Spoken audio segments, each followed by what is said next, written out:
Doctor Rajinder Singh ਦੀ ਪੁਸਤਕ ਦੁਨੀਆ ਦਾ ਹੇਠਲਾ ਪਾਸਾ ਦਾ 9ਵਾਂ ਅੰਗ। ਅਗਲੇ ਦਿਨ ਦਾ ਮੁੱਖ ਵਿਸ਼ਾ ਸੀ ਟਾਈਮ ਮੈਨੇਜਮੈਂਟ, ਜੋ ਮਾਰੀਆ ਪੜ੍ਹਾਉਣ ਆਈ। ਸਭ ਲੋਕ ਫੈਕਲਟੀ ਵਾਸਤੇ ਕੁਝ ਗਿਫਟ ਲਿਆਏ ਸਨ। ਸਿੰਘ ਨੇ ਮਾਰੀਆ ਨੂੰ 7 ਧਾਤੀ ਕੜਿਆਂ ਦਾ ਜੋੜਾ ਦਿੱਤਾ ਸੀ। ਉਹਨੇ ਲੈ ਕੇ ਚੁੰਮ ਲਿਆ ਸੀ। ਐਸੀ ਮੁਸਕਾਨ ਚਿਹਰੇ ਤੇ ਲਿਆਈ ਸੀ ਜਿਵੇਂ ਬਹੁਤ ਹੀ ਨਿਹਾਲ ਹੋ ਗਈ ਹੋਵੇ। ਉਹੀ ਜੋੜਾ ਪਾ ਕੇ ਉਹ ਕਲਾਸ 'ਚ ਆਈ ਸੀ ਤੇ ਘੜੀ ਘੜੀ ਟੋਹ ਕੇ ਜਿਵੇਂ ਦੱਸ ਰਹੀ ਹੋਵੇ ਕਿ ਉਹ ਇਹ ਪਾ ਕੇ ਬਹੁਤ ਖੁਸ਼ ਸੀ। ਸਮੇਂ ਨੂੰ ਬਹੁਤ ਸੋਝੀ ਨਾਲ ਵਰਤਣਾ ਚਾਹੀਦਾ ਹੈ, ਉਹਨੇ ਆਰੰਭ ਕੀਤਾ ਸੀ। ਇਹ ਮੁੜ ਕੇ ਨਹੀਂ ਆਉਂਦਾ। ਇਹ ਹੁੰਦਾ ਵੀ ਇੰਨਾ ਨਹੀਂ ਜਿੰਨਾ ਅਸੀਂ ਚਾਹੁੰਦੇ ਹਾਂ। ਇਸ ਲਈ ਇਹਨੂੰ ਵਰਤਣ ਲਈ ਸਾਨੂੰ ਕੁਝ ਸੋਚਣਾ ਪੈਂਦਾ ਹੈ। ਜਿਹੜੇ ਲੋਕ ਸਵੇਰੇ ਪਹਿਲਾਂ ਫੈਸਲਾ ਕਰਦੇ ਹਨ ਕਿ ਅੱਜ ਕੀ ਕਰਨਾ ਹੈ ਤੇ ਉਸ ਫੈਸਲੇ 'ਤੇ ਚੱਲਣ ਦਾ ਯਤਨ ਕਰਦੇ ਹਨ, ਉਹਨਾਂ ਨੂੰ ਚੰਗੇ ਸਮਾਂ ਪ੍ਰਬੰਧਕ ਕਹਿੰਦੇ ਹਨ। ਜਿਹੜੇ ਐਸਾ ਨਹੀਂ ਕਰਦੇ ਉਹ ਭੰਬਲ ਭੂਸੇ 'ਚ ਹੀ ਰਹਿੰਦੇ ਹਨ। ਸਮੇਂ ਦੀ ਸੁਚੱਜੀ ਵਰਤੋਂ ਤਾਂ ਕੀਤੀ ਜਾ ਸਕਦੀ ਹੈ ਜੇ ਕੁਝ ਕੰਮਾਂ ਨਾਲੋਂ ਦੂਜਿਆਂ ਨੂੰ ਪਹਿਲ ਦਿੱਤੀ ਜਾਵੇ। ਹਰ ਕੰਮ ਦਾ ਮਹੱਤਵ ਨਿਰਧਾਰਤ ਕੀਤਾ ਜਾਵੇ ਤੇ ਉਸ ਮਹੱਤਵ ਮੁਤਾਬਕ ਕਰਮਸ਼ੀਲ ਹੋਣਾ ਚਾਹੀਦਾ ਹੈ। ਕਈ ਵਾਰ ਐਸੀ ਸਥਿਤੀ ਬਣ ਜਾਂਦੀ ਹੈ ਕਿ 10 ਕੰਮ ਕੀਤੇ ਜਾਣ ਲਈ ਇੱਕੋ ਵੇਲੇ ਸਾਹਮਣੇ ਆ ਕੇ ਸਾਨੂੰ ਘੂਰਨ ਲੱਗ ਪੈਂਦੇ ਹਨ। ਇੱਕ ਮਿਸਾਲ ਦਿੰਦੀ ਹਾਂ। ਤੁਸੀਂ ਆਪਣੇ ਦਫ਼ਤਰ ਆਉਂਦੇ ਹੋ। ਅੰਦਰ ਵੜਦੇ ਹੀ ਬਾਹਰਲੇ ਕੈਬਿਨ ਵਿੱਚ ਤੁਹਾਡੀ ਸੈਕਟਰੀ ਰੋ ਰਹੀ ਹੁੰਦੀ ਹੈ। ਆਪਣੀ ਸੀਟ 'ਤੇ ਜਾਂਦੇ ਦੇਖਦੇ ਹੋ ਕਿ 2 ਵਿਜ਼ਿਟਰ ਬੈਠੇ ਹਨ। ਟੇਬਲ 'ਤੇ 4 ਚਿੱਟਾਂ ਰੱਖੀਆਂ ਹੋਈਆਂ ਹਨ। ਇੱਕ 'ਤੇ ਲਿਖਿਆ ਹੈ ਕਿ ਤੁਹਾਡਾ ਸਹਾਇਕ ਐਕਸੀਡੈਂਟ ਹੋਣ ਕਰਕੇ ਹੋਣ ਮਗਰੋਂ ਹਸਪਤਾਲ ਪਹੁੰਚਾ ਦਿੱਤਾ ਗਿਆ। ਦੂਜੀ ਚਿੱਟ ਕਹਿੰਦੀ ਹੈ ਤੁਹਾਡੀ ਚਹੇਤੀ ਸਹਾਇਕਾ ਜੋ 4 ਦਿਨਾਂ ਤੋਂ ਗੁੰਮ ਸੀ ਅਜੇ ਵੀ ਗੁੰਮ ਹੈ ਤੇ ਪੁਲਿਸ ਕੋਈ ਪਤਾ ਥਹੁ ਨਹੀਂ ਲਗਾ ਸਕੀ। ਤੀਜੀ ਕਹਿੰਦੀ ਹੈ ਕਿ ਝਟਪਟ ਘਰ ਪਰਤ ਜਾਓ ਕਿਉਂਕਿ ਤੁਹਾਡੀ ਗਰਭਵਤੀ ਪਤਨੀ ਸਲਿੱਪ ਹੋ ਕੇ ਡਿੱਗ ਪਈ ਹੈ ਤੇ ਐਮਰਜੈਂਸੀ 'ਚ ਪੜੋਸੀਆਂ ਦੁਆਰਾ ਪਹੁੰਚਾ ਦਿੱਤੀ ਗਈ ਹੈ। ਚੌਥੀ ਚਿੱਟ 'ਤੇ ਸੈਕਟਰੀ ਨੇ ਆਪਣੇ ਸਿਸਕੀਆਂ ਲੈ ਕੇ ਰੋਣ ਦਾ ਕਾਰਨ ਲਿਖਿਆ ਹੋਇਆ ਹੈ ਕਿ ਉਹਦਾ ਪ੍ਰੇਮੀ ਉਹਨੂੰ ਧੋਖਾ ਦੇ ਕੇ ਕਿਤੇ ਚਲਾ ਗਿਆ, ਜਦਕਿ ਉਹ ਉਹਦੇ ਬੱਚੇ ਦੀ ਮਾਂ ਬਣਨ ਵਾਲੀ ਹੈ। ਇਹ ਸਭ ਕੁਝ ਸਮਝਣ ਦੀ ਕੋਸ਼ਿਸ਼ ਹੀ ਕਰ ਰਹੇ ਹੋ ਕਿ ਤੁਹਾਡੇ ਮਿਨਿਸਟਰ ਤੇ ਸੈਕਟਰੀ ਦਾ ਟੈਲੀਫੋਨ ਆ ਜਾਂਦਾ ਹੈ ਕਿ ਮਿਨਿਸਟਰ ਨੇ 2 ਘੰਟੇ ਬਾਅਦ ਪ੍ਰੈਸ ਕਾਨਫਰੰਸ ਕਰਨੀ ਹੈ, ਜਿਸ ਲਈ ਤੁਹਾਡੇ ਗੋਚਰੇ ਜੋ ਕੰਮ ਲਾਏ ਗਏ ਹਨ ਉਹਨਾਂ ਦੀ ਤਾਜ਼ੀ ਸਥਿਤੀ ਬਾਰੇ ਇੱਕ ਨੋਟ ਤਿਆਰ ਕਰਕੇ 1 ਘੰਟੇ ਦੇ ਅੰਦਰ ਅੰਦਰ ਪਹੁੰਚਾਉਣਾ ਹੈ। ਤੁਹਾਨੂੰ ਪਸੀਨਾ ਛੁੱਟ ਜਾਂਦਾ ਹੈ। ਤੁਹਾਡੀ ਸੈਕਟਰੀ ਜੋ ਬਹੁਤ ਹੀ ਸਿਆਣੀ ਹੈ, ਇਸ ਸਮੇਂ ਬਹੁਤ ਸਹਾਈ ਹੋ ਸਕਦੀ ਸੀ, ਪਰ ਇਸ ਵੇਲੇ ਤਾਂ ਉਹਦੀ ਸਿਆਣਪ ਆਪਣੇ ਅਸਫਲ ਪ੍ਰੇਮ ਦੇ ਵਹਿਣ 'ਚ ਰੁੜਦੀ ਜਾ ਰਹੀ ਹੈ। ਤੁਸੀਂ ਮੱਥੇ 'ਤੇ ਹੱਥ ਮਾਰਦੇ ਹੋ। ਇੱਕ ਵਿਜ਼ਿਟਰ ਹੱਥ ਖੜਾ ਕਰਕੇ ਕਹਿੰਦਾ ਕਿ ਉਹ ਕੇਵਲ 2 ਮਿੰਟ ਹੀ ਲਏਗਾ ਤੇ ਪਹਿਲਾਂ ਉਹਨੂੰ ਸੁਣ ਲਿਆ ਜਾਏ।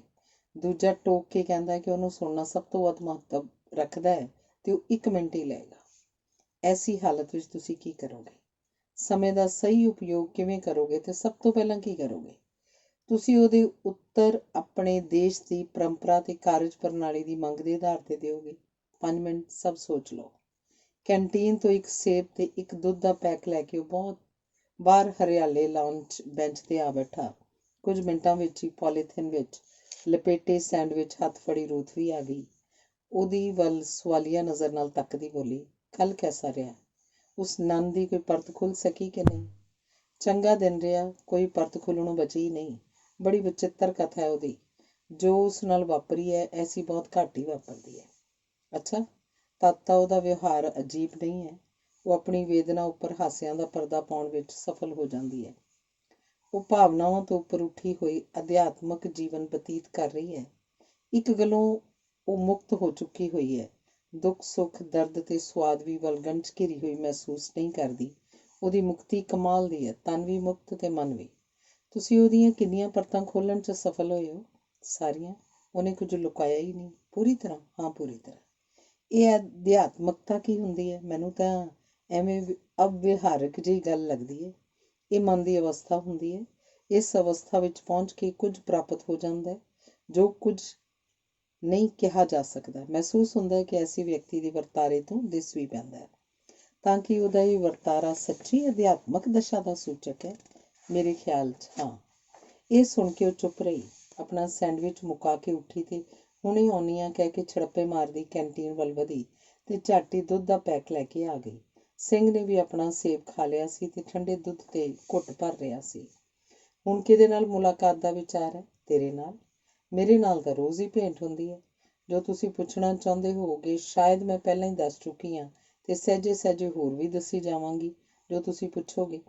ਮੇਰੀ ਜਾਚੇ ਤੁਸੀਂ ਹੁਣ ਜੂਲੀ ਤੋਂ ਸਮਾਂ ਮੰਗੋ ਤੇ ਠੀਕ ਰਹੇਗਾ। ਨਾਲੇ ਆਪਣੀ ਪ੍ਰਸ਼ਨਾਵਲੀ ਉਹਨੂੰ ਪਹਿਲਾਂ ਹੀ ਦੇ ਦਿਓ, ਉਹ ਪੂਰੀ ਤਰ੍ਹਾਂ ਤਿਆਰ ਰਹੇਗੀ। ਹੁਣ ਜੋ ਬਹੁਤ ਵਿਦਵਾਨ ਹੈ, ਸਾਹਿਤਕਾਰ ਵੀ ਹੈ ਤੇ ਜ਼ਿੰਦਾ ਦਿਲ ਵੀ ਹੈ। ਉਹਨੂੰ ਮਿਲਣਾ ਤੁਹਾਡੇ ਲਈ ਤੇ ਨਿਸ਼ਚੇ ਹੀ ਉਹਦੇ ਲਈ ਵੀ ਬਹੁਤ ਚੰਗਾ ਰਹੇਗਾ। ਅੰਗ 10ਵਾਂ। ਜੂਲੀ ਦਾ ਕਮਰਾ ਬਹੁਤ ਸਜਿਆ ਹੋਇਆ ਸੀ। ਲੱਗਦਾ ਸੀ ਉਹਨੂੰ ਕਿਊਰੀਜ਼ ਇਕੱਠੇ ਕਰਨ ਦਾ ਬਹੁਤ ਸ਼ੌਕ ਹੈ। ਉਹਦੀ ਕੁਰਸੀ ਪਿੱਛੇ ਕਿਤਾਬਾਂ ਦਾ ਧੁੱਸਿਆ ਪਿਆ ਸ਼ੈਲਫ ਸੀ। ਇੱਕ ਕਿਤਾਬ ਉਹਦੇ ਸਾਹਮਣੇ ਮੇਜ਼ 'ਤੇ ਪਈ ਸੀ ਤੇ ਟਾਈਟਲ ਤੇ ਉਹਦੀ ਆਪਣੀ ਫੋਟੋ ਛਪੀ ਹੋਈ ਸੀ। ਉਹ ਬਹੁਤ ਖੂਬਸੂਰਤ ਜਿਸਮ ਦੀ ਮਾਲਕ ਸੀ ਤੇ ਚੁਸਤ ਪੁਸ਼ਾਕ ਵਿੱਚੋਂ ਉਹਦੇ ਤਨ ਦਾ ਰੇਖਾ ਗਣਿਤ ਕੁਦਰਤ ਕਾਦਰ ਦਾ ਝਲਕਾਰਾ ਦਿੰਦਾ ਸੀ। ਚਮਕਦੀਆਂ ਨੀਲੀਆਂ ਅੱਖਾਂ ਵਾਲੇ ਸੁੰਦਰ ਚਿਹਰੇ ਤੇ ਮਧੁਰ ਮੁਸਕਾਨ ਲਿਆਉਂਦੀ ਹੋਈ ਉੱਠ ਕੇ ਬੋਲੀ, ਆਓ ਬੈਠੋ। ਪ੍ਰਸ਼ਨਾਵਲੀ ਭੇਜਣ ਲਈ ਧੰਨਵਾਦ। ਮੈਨੂੰ ਸਮਾਂ ਦੇਣ ਲਈ ਵੀ ਬਹੁਤ ਧੰਨਵਾਦ। ਮੇਰੇ ਵਿਅਕਤੀਗਤ ਜੀਵਨ 'ਚ ਕੋਈ ਦਿਲਚਸਪੀ ਵਾਲੀ ਖਾਸ ਗੱਲ ਨਹੀਂ ਹੈ। ਮੈਂ ਚੰਗੇ ਰੱਜੇ ਪੁੱਜੇ ਘਰ ਇਸੇ ਨਗਰ 'ਚ ਪੈਦਾ ਹੋਈ ਹਾਂ। ਪਾਲਣ ਪੋਸ਼ਣ ਬਹੁਤ ਚੰਗਾ ਹੋਇਆ। ਚੰਗੇ ਸਕੂਲ 'ਚ ਪੜ੍ਹੀ, ਚੰਗੇ ਕਾਲਜ ਵਿੱਚ ਗ੍ਰੈਜੂਏਸ਼ਨ, MA ਤੇ ਮਗਰੋਂ PhD ਵੀ ਕੀਤੀ। ਮੇਰੀ ਇੱਥੇ ਦੀ ਜ਼ਿੰਮੇਵਾਰੀ ਮੇਰੇ ਲਈ ਚੁਣੌਤੀ ਹੈ। ਮੈਂ ਵਿਆਹ ਵੀ ਕਰਵਾਇਆ ਸੀ 2 ਵਾਰੀ। ਪਹਿਲਾਂ ਥੋੜ੍ਹੀ ਦੇਰ ਚੱਲ ਸਕਿਆ ਤੇ ਦੂਸਰਾ ਕਰਾਇਆ ਹੀ ਥੋੜ੍ਹੀ ਦੇਰ ਲਈ ਸੀ। ਮੇਰੀ ਸਿਹਤ ਸਦਾ ਹੀ ਚੰਗੀ ਰਹੀ ਹੈ। ਮੈਂ ਅੱਜ ਤੱਕ ਕਦੇ ਕੋਈ ਦਵਾਈ ਨਹੀਂ ਖਾਧੀ, ਸਿਵਾਏ ਇੱਕ ਵਾਰੀ ਆਪਣਾ ਦੁੱਧ ਸੁਕਾਉਣ ਲਈ। ਰੱਜੋ ਸਮਾਪਤੀ ਦਾ ਪੁਲ ਵੀ ਸੌਖੇ ਹੀ ਪਾਰ ਹੋ ਗਿਆ ਸੀ ਤੇ ਹੁਣ ਮੈਂ ਨਵੇਂ ਨਰੋਏ ਜੀਵਨ 'ਚ ਵਿਚਰ ਰਹੀ ਹਾਂ। ਮੇਰੀ ਰੁਚੀ ਦੀ ਤ੍ਰਿਪਤੀ ਲਈ ਨਰੋਏਪਨ ਦੀ ਬਹੁਤ ਲੋੜ ਹੈ। ਮੇਰੇ ਖਿਆਲ 'ਚ ਇਸ ਤੋਂ ਵੱਧ ਤੁਸੀਂ ਮੇਰੇ ਬਾਰੇ ਇੰਨੇ ਥੋੜ੍ਹੇ ਸਮੇਂ 'ਚ ਹੋਰ ਕੀ ਜਾਣਨਾ ਚਾਹੋਗੇ। ਜੋ ਵੀ ਤੁਸੀਂ ਦੱਸਣਾ ਮੁਨਾਸਬ ਸਮਝੋਗੇ। ਸ਼ੁਰੂਆਤ ਵਿੱਚ ਤੁਸੀਂ ਤਾਂ ਆਪਣੇ ਆਪ ਦਾ ਨਕਸ਼ਾ ਅਤ ਸੁੰਦਰ ਢੰਗ ਨਾਲ ਵਾਹ ਦਿੱਤਾ ਹੈ। ਲੱਗਦਾ ਹੈ ਸੁੰਦਰਤਾ ਦਾ ਤੁਹਾਡੇ ਨਾਲ ਗੂੜਾ ਸੰਬੰਧ ਹੈ। ਕਹਿੰਦੇ ਹਨ ਕਿ ਸਵਸਥ ਤਨ ਵਿੱਚ ਹੀ ਸਵਸਥ ਮਨ ਰਹਿ ਸਕਦਾ ਹੈ। ਜੇ ਮੈਂ ਜੋੜਦੇ ਹਾਂ ਕਿ ਸੁੰਦਰ ਤਨ ਵਿੱਚ ਹੀ ਸੁੰਦਰ ਵਿਚਾਰ ਨਿਵਾਸ ਕਰਦੇ ਹਨ। ਐਸਾ ਹੀ ਹੁੰਦਾ ਹੋਏਗਾ। ਮੈਂ ਕੀ ਕਹਿ ਸਕਦੀ ਹਾਂ। ਖੈਰ, ਤੁਸੀਂ ਕੇਵਲ ਇੱਕੋ ਸਵਾਲ ਪੁੱਛਿਆ, ਬਸ ਸਮਾਜ ਤੇ ਪਰਿਵਾਰ ਬਾਰੇ। ਇਹ ਸਵਾਲ ਮੈਨੂੰ ਬਹੁਤ ਚੰਗਾ ਲੱਗਾ ਹੈ। ਮੇਰੇ ਅਧਿਐਨ ਦਾ ਵਿਸ਼ਾ ਹੈ ਜੋ ਸਦਾ ਮੇਰੀ ਰੁਚੀ ਨੂੰ ਉਕਸਾਉਂਦਾ ਰਿਹਾ ਹੈ। ਜਦ ਮਾਨਵ ਜਾਤੀ ਜੰਗਲਾਂ 'ਚ ਵਿਚਰਦੀ ਇੱਕ ਥਾਂ ਟਿਕਣ ਲੱਗ ਪਈ ਤਾਂ ਸਮਾਜ ਦਾ ਸੂਤਰਪਾਤ ਹੋ ਗਿਆ। ਲੋਕ ਮਿਲ ਕੇ ਰਹਿਣ ਲੱਗੇ, ਆਪਣੀਆਂ ਲੋੜਾਂ ਪੂਰੀਆਂ ਕਰਨ ਲੱਗੇ, ਇੱਕ ਦੂਜੇ ਦਾ ਹੱਥ ਵਟਾਉਣ ਲੱਗੇ। ਮਨੁੱਖੀ ਨਸਲ ਨੂੰ ਅੱਗੇ ਵਧਾਉਣ 'ਚ ਵੀ ਰੁੱਝੇ ਰਹਿੰਦੇ ਤੇ ਹਜ਼ਾਰਾਂ ਸਾਲ ਦੇ ਅਨੁਭਵ ਨਾਲ ਉਹਨਾਂ ਨੇ ਕੁਝ ਸਮਾਜਿਕ ਲੀਹਾਂ ਵੀ ਵਾਹ ਲਈਆਂ। ਕਬੀਲਿਆਂ ਵਿੱਚ ਸਮਾਜ ਵਟ ਗਿਆ। ਹਰ ਕਬੀਲੇ ਦਾ ਆਪਣਾ ਸਮਾਜ ਬਣ ਗਿਆ। ਸਾਰੀ ਦੁਨੀਆ 'ਚ ਇਸੇ ਤਰ੍ਹਾਂ ਹੋਇਆ। ਨੰਗੇ ਰਹਿੰਦੇ ਲੋਕ ਕਿਸੇ ਪੜਾਅ 'ਤੇ ਆ ਕੇ ਤਨ ਢਕਣ ਲੱਗ ਪਏ। ਕਿਸੇ ਸ਼ਰਮ ਕਾਰਨ ਨਹੀਂ, ਸਗੋਂ ਕੁਦਰਤ ਦੇ ਸਖਤ ਥਪੇੜਿਆਂ ਭਾਵ ਅੱਤ ਦੀ ਗਰਮੀ, ਅੱਤ ਦੀ ਸਰਦੀ ਤੇ ਮੁੱਲੇਧਾਰ ਬਾਰਿਸ਼ਾਂ ਤੋਂ ਬਚਣ ਲਈ। ਕੋਈ ਰਿਸ਼ਤੇ ਨਹੀਂ ਮਿੱਥੇ ਹੁੰਦੇ ਸਨ। ਨਰ ਮਾਦਾ ਦਾ ਮੇਲ ਹੁੰਦਾ ਸੀ ਤੇ ਪ੍ਰਜਨਨ ਕਿਰਿਆ ਤੁਰ ਪੈਂਦੀ ਸੀ। ਜਨਮ ਹੁੰਦਾ ਸੀ ਤੇ ਫਿਰ ਪਾਲਣ ਸ਼ੁਰੂ ਹੋ ਜਾਂਦਾ ਸੀ। ਕੋਈ ਨਰ ਕਿਸੇ ਮਾਦਾ ਨਾਲ ਜੁੜ ਸਕਦਾ ਸੀ। ਜਦ ਵੀ ਐਸੀ ਜੁੜਨ ਦੀ ਲੋੜ ਮਾਦਾ ਮਹਿਸੂਸ ਕਰਦੀ ਸੀ, ਕਾਮ ਵਾਸ਼ਨਾ ਵਰਗੀ ਭਾਵਨਾ ਅੱਜ ਦੇ ਅਰਥਾਂ ਵਿੱਚ ਅਜੇ ਉਪਜੀ ਨਹੀਂ ਸੀ। ਸਭ ਤੋਂ ਪਹਿਲਾਂ ਜੋ ਸੋਚ ਮਾਨਵ ਨੇ ਭਵਿੱਖ ਬਾਰੇ ਸੋਚੀ ਉਹ ਸੀ ਨਰ ਨਾਰੀ ਦੇ ਕੁਝ ਸਥਾਈ ਸੰਬੰਧ।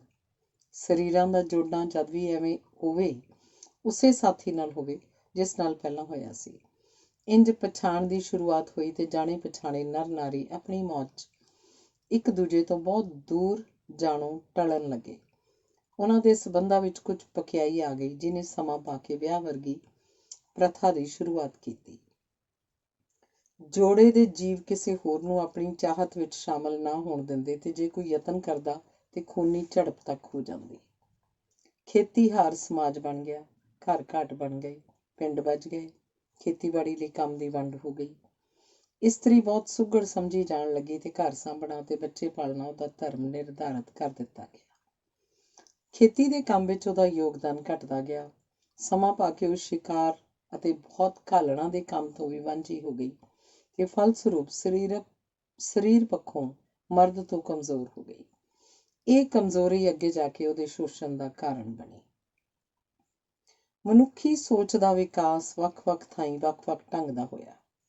ਜਿੱਥੇ ਸਾਡੇ ਦੇਸ਼ ਵਰਗੇ ਬਹੁਤ ਅਗਾਂਹ ਵੱਧ ਚੁੱਕੇ ਲੋਕਾਂ ਨੂੰ ਦੇਖਦੇ ਹੀ ਉੱਥੇ ਕਈ ਕਬੀਲਿਆਂ 'ਚ ਅੱਤ ਦੀ ਪ੍ਰਾਚੀਨਤਾ ਪਾਈ ਜਾਂਦੀ ਹੈ। ਵਿਕਾਸ ਦਾ ਚਾਨਣ ਉੱਥੇ ਪਿਆ ਹੀ ਨਹੀਂ, ਜਾਂ ਬਿਲਕੁਲ ਬੇਮਾਲੂਮਾ ਹੀ ਪਿਆ ਹੈ। ਇਸਤਰੀ ਮਾਲ ਡੰਗਰ ਦੇ ਤੁੱਲ ਮੰਨੀ ਜਾਂਦੀ ਹੈ। ਮੇਰਾ ਖਿਆਲ ਹੈ ਤੁਸੀਂ ਜੋ ਮੈਂ ਕਹੀ ਜਾ ਰਹੀ ਹਾਂ ਉਸ 'ਚ ਰੁਚਿਤ ਹੈਗੇ ਹੋ ਪੂਰੀ ਤਰ੍ਹਾਂ। ਇਹ ਤਾਂ ਮੇਰਾ ਸੁਭਾਗ ਹੈ ਕਿ ਤੁਹਾਡੇ ਸੁੰਦਰ ਵਿਚਾਰ ਸੁਣ ਰਿਹਾ। ਗੱਲ ਚੱਲੀ ਸੀ ਸਮਾਜ ਦੀ ਤੇ ਪਰਿਵਾਰ ਦੀ। ਜਦੋਂ ਪਰਿਵਾਰ ਬਣ ਗਏ ਤਾਂ ਰਿਸ਼ਤਿਆਂ ਦੇ ਨਾਮ ਰੱਖ ਲਏ ਗਏ। ਕਿਸੇ ਸਮੇਂ ਰਿਸ਼ਤਿਆਂ ਦੀ ਸੀਮਾ ਵੀ ਪੱਕੀ ਕਰ ਦਿੱਤੀ ਗਈ। ਉਲੰਘਣ ਲਈ ਸਜ਼ਾ ਵੀ ਮਿਲਣ ਲੱਗ ਪਈ। ਐਸਾ ਵਿਕਾਸ, ਜਿਵੇਂ ਮੈਂ ਕਹਾਂ, ਹਰ ਥਾਂ ਆਪਣੇ ਢੰਗ ਨਾਲ ਹੋਇਆ। ਕਿਤੇ ਮੋਨੋਗੈਮੀ, ਇੱਕ ਪਤੀ ਨਾਲ ਇੱਕ ਪਤਨੀ ਦਾ ਚਲਨ ਚੱਲ ਪਿਆ। ਕਿਤੇ ਪੋਲੀਗੈਮੀ, ਇੱਕ ਪਤੀ ਦੀਆਂ ਕਈ ਪਤਨੀਆਂ। ਕਿਤੇ ਬਾਈਗੇਮੀ, ਇੱਕ ਪਤੀ ਤੇ ਦੋ ਪਤਨੀਆਂ। ਤੇ ਕਿਤੇ ਪੋਲੀਐਡਰੀ, ਇੱਕ ਪਤਨੀ ਤੇ ਕਈ ਪਤੀ। ਇਹ ਸਾਰੀਆਂ ਵਿਵਸਥਾਵਾਂ ਆਪਣੇ ਆਪਣੇ ਥਾਈਂ ਸਤਿਕਾਰੀਆਂ ਜਾਂਦੀਆਂ ਰਹੀਆਂ ਤੇ ਕਿਸੇ ਸਮੇਂ ਧਰਮ ਦਾ ਹਿੱਸਾ ਬਣ ਗਈਆਂ। ਵਿਵਰਜਿਤ ਸੰਬੰਧ ਵੀ ਪਰਿਭਾਸ਼ਿਤ ਕਰ ਦਿੱਤੇ ਗਏ। ਉਹ ਵੀ ਹਰ ਸਭਿਅਤਾ ਦੇ ਆਪਣੇ ਆਪਣੇ ਢੰਗ ਦੇ ਹੀ ਰਹੇ। ਪੁਰਾਤਨ ਮਿਸਰ ਵਿੱਚ ਭੈਣ ਭਰਾ ਦਾ ਆਪਸੀ ਵਿਆਹ, ਯੂਨਾਨ ਵਿੱਚ ਯੁੱਧ ਵਿੱਚ ਜਿੱਤਣ ਵਾਲਾ ਰਾਜਾ ਹਾਰਨ ਵਾਲੇ ਦੀ ਰਾਣੀ ਨਾਲ ਵਿਆਹ ਕਰਾਉਂਦਾ। ਜੇ ਇਹ ਯੁੱਧ ਪਿਓ ਪੁੱਤਰ 'ਚ ਹੋਵੇ ਤੇ ਪੁੱਤਰ ਜਿੱਤ ਜਾਵੇ ਤਾਂ ਜੇਤੂ ਪੁੱਤਰ ਦਾ ਹਾਰਨ ਵਾਲੇ ਪਿਓ ਦੀ ਰਾਣੀ ਭਾਵ ਆਪਣੀ ਮਾਂ ਨਾਲ ਹੀ ਵਿਆਹ ਹੋ ਜਾਂਦਾ ਸੀ। ਇਸ ਨੂੰ ਅੱਜ ਮਨੋਵਿਗਿਆਨ ਵਾਲੇ ਇਡੀਪਲ ਸੰਬੰਧ, ਮਦਰ ਫਿਕਸੇਸ਼ਨ ਕਹਿਣ ਲੱਗ ਪਏ। ਇਹ ਫਿਕਸੇਸ਼ਨ ਤਾਂ ਹੁੰਦੀ ਹੈ ਕਿਸੇ ਹੱਦ ਤੱਕ, ਚਾਹੇ ਮਾਂ ਸੰਬੰਧੀ ਪੁੱਤਰ ਦੀ ਤੇ ਚਾਹੇ ਪਿਓ ਸੰਬੰਧੀ ਧੀ ਦੀ। ਕਿਤੇ ਵਿਆਹ ਸੰਬੰਧ ਉਦਾਰ ਚਿੱਤ ਨਾਲ ਦੇਖੇ ਜਾਂਦੇ ਸਨ ਤੇ ਕਿਤੇ ਬਹੁਤ ਸੌੜੇ ਨਜ਼ਰੀਏ ਤੋਂ। ਜੋ ਚੀਜ਼ ਇੱਕ ਸਭਿਅਤਾ 'ਚ ਧਰਮ ਸੀ, ਉਹ ਵੀ ਦੂਸਰੀ ਵਿੱਚ ਅਵੈਧ ਤੇ ਅਧਰਮ ਦਿਸਣ ਲੱਗ ਪਈ। ਆਚਾਰ, ਅਨਾਚਾਰ, ਸਦਾਚਾਰ, ਦੁਰਾਚਾਰ, ਵਿਭਚਾਰ ਜਿਹੀਆਂ ਧਾਰਨਾਵਾਂ ਦਾ ਜਨਮ ਵੀ ਹੋ ਗਿਆ। ਇਸ ਪ੍ਰਕਾਰ ਸਮਾਜ ਤੇ ਪਰਿਵਾਰ ਵਰਗੀ ਭਾਵਨਾ ਸਾਕਾਰ ਹੋਈ। ਵਿਸ਼ਾ ਬਹੁਤ ਲੰਬਾ ਹੈ ਤੇ ਤੁਹਾਡੀ ਕੋਚ ਜਾਣ ਦਾ ਸਮਾਂ ਵੀ ਹੋ ਗਿਆ ਲੱਗਦਾ, ਪਰ ਮੈਂ ਇਸ ਤਰ੍ਹਾਂ ਤੁਹਾਨੂੰ ਵਿੱਚੇ ਛੱਡ ਕੇ ਨਹੀਂ ਜਾਣ ਦਿਆਂਗੀ। ਸ਼ੁਰੂ ਕੀਤਾ ਤੇ ਨਿਬੇੜ ਕੇ ਹੀ ਜਾਣਾ। ਕੋਚ ਨੂੰ ਜਾਣ ਦਿਓ, ਮੈਂ ਆਪ ਤੁਹਾਨੂੰ ਛੱਡ ਕੇ ਆਵਾਂਗੀ। ਕੁਝ ਦੇਰ ਰੁਕਿਓ, ਬੋਲੀ, ਇਸ ਗੱਲਬਾਤ ਨੂੰ ਨਵਾਂ ਮੋੜ ਦਿੰਦੀ ਹਾਂ। 1 ਸਾਲ ਲਈ ਮੈਂ ਕੀਨੀਆ ਵਿੱਚ ਐਕਸਚੇਂਜ ਪ੍ਰੋਗਰਾਮ ਅਧੀਨ ਗਈ ਸੀ। ਬੜਾ ਸੁੰਦਰ ਦੇਸ਼ ਹੈ, ਬੜੇ ਸੁੰਦਰ ਤੇ ਹਸਮੁਖ ਲੋਕ ਹਨ। ਰੰਗ ਕਾਲਾ ਹੈ ਤਾਂ ਕੋਈ ਗੱਲ ਨਹੀਂ, ਦਿਲ ਬੜਾ ਸਾਫ਼ ਸੁਥਰਾ ਹੈ ਉਹਨਾਂ ਦਾ, ਸਿਹਤ ਦੇ ਬਹੁਤ ਤਕੜੇ ਹਨ। ਫੈਕਲਟੀ ਦੇ ਮਰਦ ਇਸਤਰੀਆਂ ਬੜੇ ਮਿਲਾਪੜੇ ਹਨ। ਮੈਨੂੰ ਉੱਥੋਂ ਦੇ ਕਬੀਲਾ ਜੀਵਨ 'ਚ ਰੁਚੀ ਹੋਣ ਲੱਗ ਪਈ। ਇੱਕ ਸਹਿਯੋਗੀ ਜਾਨ ਮੇਰੀ ਰੁਚੀ ਵਿੱਚ ਰੁਚਿਤ ਹੋ ਗਿਆ। ਮੈਨੂੰ ਵੱਖ-ਵੱਖ ਕਬੀਲਿਆਂ ਬਾਰੇ ਦੱਸਣ ਲੱਗ ਪਿਆ। ਇੰਝ ਲੱਗਾ ਜਿਵੇਂ 1 ਸਾਲ ਹਫ਼ਤਿਆਂ 'ਚ ਹੀ ਪੂਰਾ ਹੋ ਗਿਆ ਹੋਵੇ। ਮੇਰਾ ਜੀਅ ਕੀਤਾ ਕਿਸੇ ਕਬੀਲੇ 'ਚ ਰਹਿ ਕੇ ਉਹਦੀ ਖਾਨਗੀ ਜ਼ਿੰਦਗੀ ਦਾ ਥਹੁ ਲਾਇਆ ਜਾਏ ਤੇ ਉਸ ਬਾਰੇ ਵਿਸਥਾਰ ਸਹਿਤ ਲਿਖਿਆ ਜਾਏ। ਜਾਨ ਦੇ ਸਹਿਯੋਗ ਨਾਲ ਮੈਂ ਇੱਕ ਕਬੀਲੇ 'ਚ ਕੁਝ ਦਿਨ ਰਹਿਣ ਚਲੀ ਗਈ। ਕਬੀਲੇ ਦਾ ਨਾਮ ਸੀ ਮਾਈਓ। ਉੱਥੇ ਪੁੱਜਣ ਲਈ ਲੰਮਾ ਸਫ਼ਰ ਮੋਟਰ, ਪੋਨੀ ਤੇ ਪੈਦਲ ਕਰਨਾ ਪਿਆ। ਬੜੇ ਰਮਣੀਕ ਜੰਗਲ 'ਚ ਵੱਡੀ ਸਾਰੀ ਬਸਤੀ ਸੀ। ਕੋਈ 200 ਦੇ ਕਰੀਬ ਘਰ ਸਨ। ਸਾਰੇ ਵਸਨੀਕ ਕਾਲੇ ਸ਼ਾਹ ਰੰਗੇ ਸਨ। ਮਰਦ ਧੜੋਂ ਨੰਗੇ ਤੇ ਤੇੜ ਲੰਗੋਟੀ ਪਾਉਂਦੇ ਸਨ। ਤੀਵੀਆਂ ਧੜ ਤੇ ਕੁਝ ਨਹੀਂ ਤੇ ਤੇੜ ਖੁੱਲੀ ਜਿਹੀ ਲੀਰ ਬੰਨ੍ਹਦੀਆਂ ਸਨ। ਹਰ ਕੋਈ ਬਹੁਤ ਹੀ ਖੁਸ਼ ਮਾਲੂਮ ਹੁੰਦਾ ਸੀ। ਜੋ ਵੀ ਕੋਲ ਦੀ ਲੰਘਦਾ ਥੋੜ੍ਹਾ ਜਿਹਾ ਮੁਸਕਰਾ ਕੇ ਤੁਰ ਜਾਂਦਾ। ਘਰ ਸੁੰਦਰ ਸਨ, ਬਾਂਸ ਦੀ ਵਰਤੋਂ ਕੀਤੀ ਹੋਈ ਸੀ। ਹੋਰ ਰੁੱਖਾਂ ਦੀ ਲੱਕੜੀ ਵੀ ਜਿੱਥੇ ਮਜ਼ਬੂਤੀ ਦੀ ਲੋੜ ਸੀ ਵਰਤੀ ਗਈ ਸੀ। ਜ਼ਰਾ ਦੂਰ ਕਰਕੇ ਖੇਤੀ ਵੀ ਸੀ, ਪਾਲਤੂ ਜਾਨਵਰ ਵੀ ਸਨ ਤੇ ਮੁਰਗੀਆਂ ਮੁਰਗੇ ਵੀ। ਹਵਾ ਚੱਲਦੀ ਬਹੁਤ ਸੁਖਾਵੀਂ ਲੱਗਦੀ ਸੀ। ਸਾਰੇ ਪਾਸੇ ਘੁੰਮ ਲਿਆ ਗਿਆ। ਜਾਨ ਨੇ ਹੋਰ ਲੋੜੀਂਦੀ ਜਾਣਕਾਰੀ ਵੀ ਪ੍ਰਾਪਤ ਕਰ ਲਈ। ਬਸਤੀ ਦੇ ਮੁਖੀ ਦੀ ਕਦੇ-ਕਦੇ ਸ਼ਾਮ ਨੂੰ ਆਮ ਸਭਾ ਲੱਗਦੀ ਸੀ। ਕਬੀਲੇ 'ਚ ਤੀਵੀਆਂ ਦੀ ਬਹੁਤਾਤ ਸੀ। ਹਰ ਮਰਦ ਕੋਲ 1 ਤੋਂ ਵੱਧ ਤੀਵੀਂ ਹੋਣ ਦਾ ਪਤਾ ਲੱਗਿਆ ਸੀ। ਰਾਜੇ ਕੋਲ ਤਾਂ ਗਿਣਤੀ ਕੋਈ ਨਹੀਂ ਸੀ। ਵੱਡੀ ਗੱਲ ਇਸ ਕਬੀਲੇ ਦੀ ਇਹ ਸੀ ਕਿ ਇੱਥੇ ਦੀਆਂ ਤੀਵੀਆਂ ਖੁਸ਼ ਬਹੁਤ ਰਹਿੰਦੀਆਂ ਸਨ ਤੇ ਇੱਕੋ ਆਦਮੀ ਨੂੰ ਹੋਰਨਾਂ ਨਾਲ ਵੰਡਣਾ ਉਹਨਾਂ ਨੂੰ ਕੋਈ ਮਾੜਾ ਨਹੀਂ ਲੱਗਦਾ ਸੀ। ਰਾਜੇ ਦੇ ਦਰਬਾਰ ਦਾ ਸਮਾਂ ਹੋਣ ਵਾਲਾ ਸੀ। ਹੋਰ ਮਿਲੀ ਜਾਣਕਾਰੀ ਅਨੁਸਾਰ ਰਾਜਾ ਬਹੁਤ ਹੀ ਹਸਮੁਖ ਸੀ। ਉਹ ਆਪਣੀਆਂ ਰਾਣੀਆਂ ਨੂੰ ਬੰਦੀ ਬਣਾ ਕੇ ਨਹੀਂ ਰੱਖਦਾ ਸੀ। 1 ਸਾਲ ਮਗਰੋਂ ਹਰ ਨਵੀਂ ਆਈ ਰਾਣੀ ਨੂੰ ਉਸ ਕੋਲੋਂ ਮੁਕਤ ਹੋਣ ਦੀ ਖੁੱਲ੍ਹ ਹੁੰਦੀ ਸੀ। ਐਸੀ ਮੁਕਤ ਹੋਈ ਨਾਰੀ ਨੂੰ ਪਰਨਾਉਣਾ ਹਰ ਕੋਈ ਫਖਰ ਸਮਝਦਾ ਸੀ, ਕਿਉਂਕਿ ਉਹਨੂੰ ਮੁਖੀ ਦੀ ਪਿਆਰੀ ਹੋਣ ਦਾ ਸੁਭਾਗ ਮਿਲਿਆ ਹੁੰਦਾ ਸੀ। ਇੱਕ ਵੱਡੇ ਸਾਰੇ ਪੱਥਰ ਦੇ ਉੱਪਰ ਕੁਰਸੀ ਜਿਹੀ ਬਣਾਈ ਹੋਈ ਸੀ ਤੇ ਉਸ ਉੱਪਰ ਹੱਥ ਡੂੰਘੇ ਸੁੰਦਰ ਫੁੱਲ ਚੁਣੇ ਹੋਏ ਸਨ। ਇਹ ਰਾਜ ਸਿੰਘਾਸਨ ਸੀ। ਬਹੁਤੇ ਲੋਕ ਤੀਵੀਆਂ, ਆਦਮੀ, ਬੱਚੇ ਰਾਜੇ ਦੀ ਇੰਤਜ਼ਾਰ 'ਚ ਬੈਠੇ ਸਨ। ਰਾਜੇ ਦੀ ਕੁਰਸੀ ਨਾਲ ਦੋਹੀਂ ਪਾਸੇ ਲੰਮੇ ਪੱਥਰ ਰੱਖੇ ਹੋਏ ਸਨ, ਜਿਨ੍ਹਾਂ ਤੇ ਰਾਣੀਆਂ ਬੈਠਦੀਆਂ ਸਨ। ਸਭ ਤੋਂ ਨਵੀਂ ਰਾਣੀ ਰਾਜੇ ਦੇ ਸੱਜੇ ਪਾਸੇ ਪਹਿਲੇ ਸਥਾਨ ਤੇ ਬੈਠਦੀ ਸੀ। ਇੱਕ ਆਦਮੀ ਡਮਰੂ ਵਜਾਉਂਦਾ ਤੇਜ਼ ਆਇਆ ਸੀ। ਸਭ ਲੋਕ ਖੜੇ ਹੋ ਗਏ। ਪਿੱਛੇ ਰਾਜਾ ਤੇ ਰਾਣੀਆਂ ਆ ਰਹੀਆਂ ਸਨ। ਤਾਲੀਆਂ ਮਾਰ ਕੇ ਉਹਨਾਂ ਦਾ ਸਵਾਗਤ ਕੀਤਾ ਗਿਆ। ਰਾਜਾ ਕੋਈ 35 ਸਾਲਾਂ ਦਾ ਹੋਏਗਾ ਤੇ ਅੱਧੀਆਂ ਕੁ ਰਾਣੀਆਂ 20 ਹੇਠਾਂ ਦੀਆਂ। ਭਾਵੇਂ ਅਣਗਿਣਤ ਤੀਵੀਆਂ ਰਾਜੇ ਨਾਲ ਸਮੇਂ ਵਿਆਹੀਆਂ ਗਈਆਂ ਸਨ, ਪਰ ਇੱਕ ਸਮੇਂ ਉਹਦੇ ਕੋਲ 10 ਹੀ ਰਹਿੰਦੀਆਂ ਸਨ, ਜਿਨ੍ਹਾਂ ਨੂੰ ਪੂਰੀ ਤਰ੍ਹਾਂ ਖੁਸ਼ ਤੇ ਸੰਤੁਸ਼ਟ ਰੱਖਦਾ ਸੀ। ਉਹਦਾ ਸਰੀਰ ਰਿਸ਼ਟ-ਪੁਸ਼ਟ ਸੀ, ਧੜ ਨੰਗਾ ਪਰ ਤੇੜ ਕੀਮਤੀ ਕੱਪੜਾ ਬੰਨ੍ਹਿਆ ਹੋਇਆ ਸੀ। ਰਾਣੀਆਂ ਦੇ ਵੀ ਧੜ ਨੰਗੇ ਤੇ ਤੇੜ ਕੀਮਤੀ ਕਛੋਟੀਆਂ। ਉਹ ਸਾਰੀਆਂ ਹਸੂੰ ਕਰ ਰਹੀਆਂ ਸਨ। ਰਾਜੇ ਵੱਲ ਬੜੇ ਮਾਣ ਨਾਲ ਘੜੀ ਦੇਖਦੀਆਂ ਸਨ।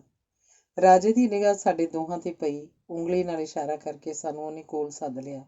ਜਾਨ ਨੇ ਸਮਝਾਇਆ ਕਿ ਮੈਂ ਇੱਕ ਹਫ਼ਤਾ ਕਬੀਲੇ 'ਚ ਰਹਿ ਕੇ ਉਹਨਾਂ ਦੇ ਜੀਵਨ ਅਧਿਐਨ ਹਿੱਤ ਆਈ ਹਾਂ। ਰਾਜੇ ਨੇ ਖੁਸ਼ੀ ਵਿਅਕਤ ਕਰਦਿਆਂ ਆਪਣਾ ਹੱਥ ਸੱਜੇ ਪੱਟ ਤੇ ਮਾਰਿਆ, ਜਿਹਦਾ ਮਤਲਬ ਸੀ ਕਿ ਉਹਨੇ ਆਪਣੀ ਪ੍ਰਵਾਨਗੀ ਦੇ ਦਿੱਤੀ ਹੈ।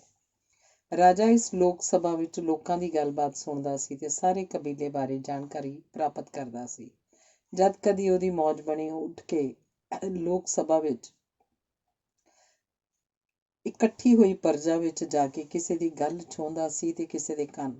ਜੇ ਕਿਸੇ ਕੁੜੀ ਜਾਂ ਤੀਵੀਂ ਦੀ ਪਿੱਠ ਤੇ ਉਹ ਹੱਥ ਫੇਰ ਦੇਵੇ ਤਾਂ ਇਹਦਾ ਮਤਲਬ ਹੁੰਦਾ ਸੀ ਕਿ ਉਹਨੂੰ ਉਹ ਰਾਣੀ ਬਣਾਉਣਾ ਚਾਹੁੰਦਾ ਹੈ। ਮੈਨੂੰ ਉੱਥੇ ਛੱਡ ਕੇ ਜਾਨ ਚਲਾ ਗਿਆ। ਮੇਰੇ ਲਈ ਇੱਕ ਸੁੰਦਰ ਕੁਟੀਆ ਖਾਲੀ ਕਰਕੇ ਮੁੜ ਸਜਾ ਦਿੱਤੀ ਗਈ।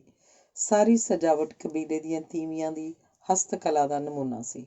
ਇੱਕ ਕੋਨੇ 'ਚ ਮੇਰੇ ਨਹਾਉਣ ਵਾਸਤੇ ਪਾਣੀ ਦੀ ਬਾਲਟੀ ਰੱਖ ਦਿੱਤੀ ਗਈ ਤੇ ਉੱਪਰ ਬੈਠ ਕੇ ਨਹਾਉਣ ਲਈ ਗੋਡੇ ਜਿੰਨੀ ਉੱਚੀ ਸਿੱਲ। ਬਾਂਸਾਂ ਦੇ ਪਾਵਿਆਂ ਤੇ ਬਾਹੀਆਂ ਉੱਪਰ ਪਤਲੇ ਬਾਂਸ ਲੰਮੇ ਦਾਗ ਕੱਟ ਕੇ ਨਾਲ ਜੋੜ ਕੇ ਬਣਾਇਆ ਮੰਜਾ ਡਿੱਠਾ ਹੋਇਆ ਸੀ। ਉੱਪਰ ਫੁੱਲ ਚੁਣੇ ਹੋਏ ਸਨ। ਮੈਂ ਆਪਣਾ ਬੈਗ ਅੰਦਰ ਰੱਖ ਕੇ ਫਿਰ ਤੁਰ ਕੇ ਹੋਰ ਜਾਣਕਾਰੀ ਪ੍ਰਾਪਤ ਕਰਨ ਲੱਗੀ। ਇੱਕ ਵੱਡਾ ਸਾਰਾ ਕਮਰਾ ਬਣਾਇਆ ਹੋਇਆ ਸੀ, ਜਿਹਨੂੰ ਸੰਤਾਨ ਘਰ ਕਹਿੰਦੇ ਸਨ। ਇੱਥੇ ਰਾਜੇ ਦੀ ਸੰਤਾਨ ਪਲਦੀ ਸੀ, ਜੋ ਰਾਣੀ ਸਾਲ ਮਗਰੋਂ ਮੁਕਤ ਹੋ ਜਾਂਦੀ ਸੀ। ਜੇ ਉਹਦੇ ਕੋਈ ਸੰਤਾਨ ਹੋ ਜਾਏ ਤਾਂ ਉਹ ਨਾਲ ਨਹੀਂ ਲਿਜਾ ਸਕਦੀ ਸੀ ਤੇ ਇੱਥੇ ਰਾਜੇ ਦੀ ਨਿਗਰਾਨੀ 'ਚ ਪਲਦੀ ਸੀ। ਰਾਜਾ ਸਾਰੀ ਸੰਤਾਨ ਨੂੰ ਬਹੁਤ ਪਿਆਰ ਕਰਦਾ ਸੀ। ਰਾਜੇ ਨੂੰ ਕਬੀਲੇ ਦੇ ਸਿਆਣਿਆਂ ਦੁਆਰਾ ਬਣਾਈ ਹੋਈ ਕੋਈ ਫੱਕੀ ਰੋਜ਼ ਖਿਲਾਈ ਜਾਂਦੀ ਸੀ, ਉਹਦੀ ਮਰਦਮੀ ਸ਼ਕਤੀ ਵਧਾਉਣ ਲਈ, ਤਾਂ ਜੋ ਕਈ ਪਤਨੀਆਂ ਨਾਲ ਵਿਹਾਰ ਕਰਨ ਯੋਗ ਬਣਿਆ ਰਹੇ। 10 ਸਾਲ ਦੀ ਉਮਰ 'ਚ ਮੁੰਡਿਆਂ ਤੇ ਕੁੜੀਆਂ ਦੀ ਸੁੰਨਤ ਕਰ ਦਿੱਤੀ ਜਾਂਦੀ ਸੀ। ਮੁੰਡਿਆਂ ਦੀ ਸੁੰਨਤ ਨਾਲ ਉਹਨਾਂ ਦਾ ਵਿਸ਼ਵਾਸ ਸੀ ਕਿ ਉਹ ਚੰਗੀ ਮਰਦਾਨਗੀ ਦੇ ਪ੍ਰਤੀਕ ਹੋਣਗੇ ਤੇ ਜਲਦੀ ਇਸਤਰੀ ਸੰਗ ਕਰਨ ਯੋਗ ਹੋ ਜਾਣਗੇ।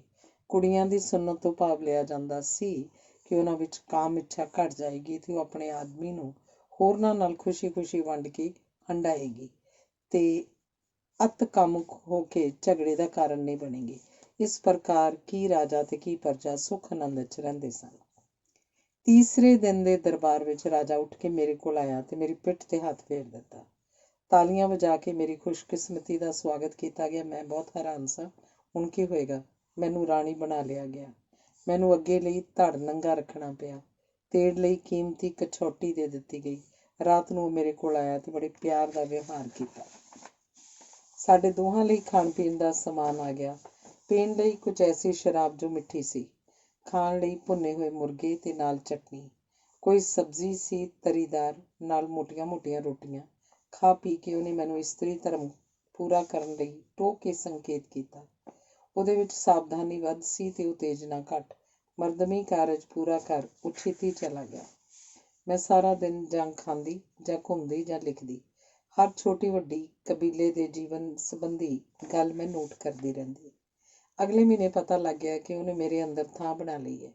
1 ਸਾਲ ਦੀ ਮੈਂ ਛੁੱਟੀ ਲੈ ਲਈ ਤੇ ਇੰਜ ਮੁਖੀ ਜਾਂ ਰਾਜੇ ਦੀ ਰਾਣੀ ਬਣ ਕੇ ਪੂਰੀ ਜਾਣਕਾਰੀ ਪ੍ਰਾਪਤ ਕਰਦੀ ਰਹੀ।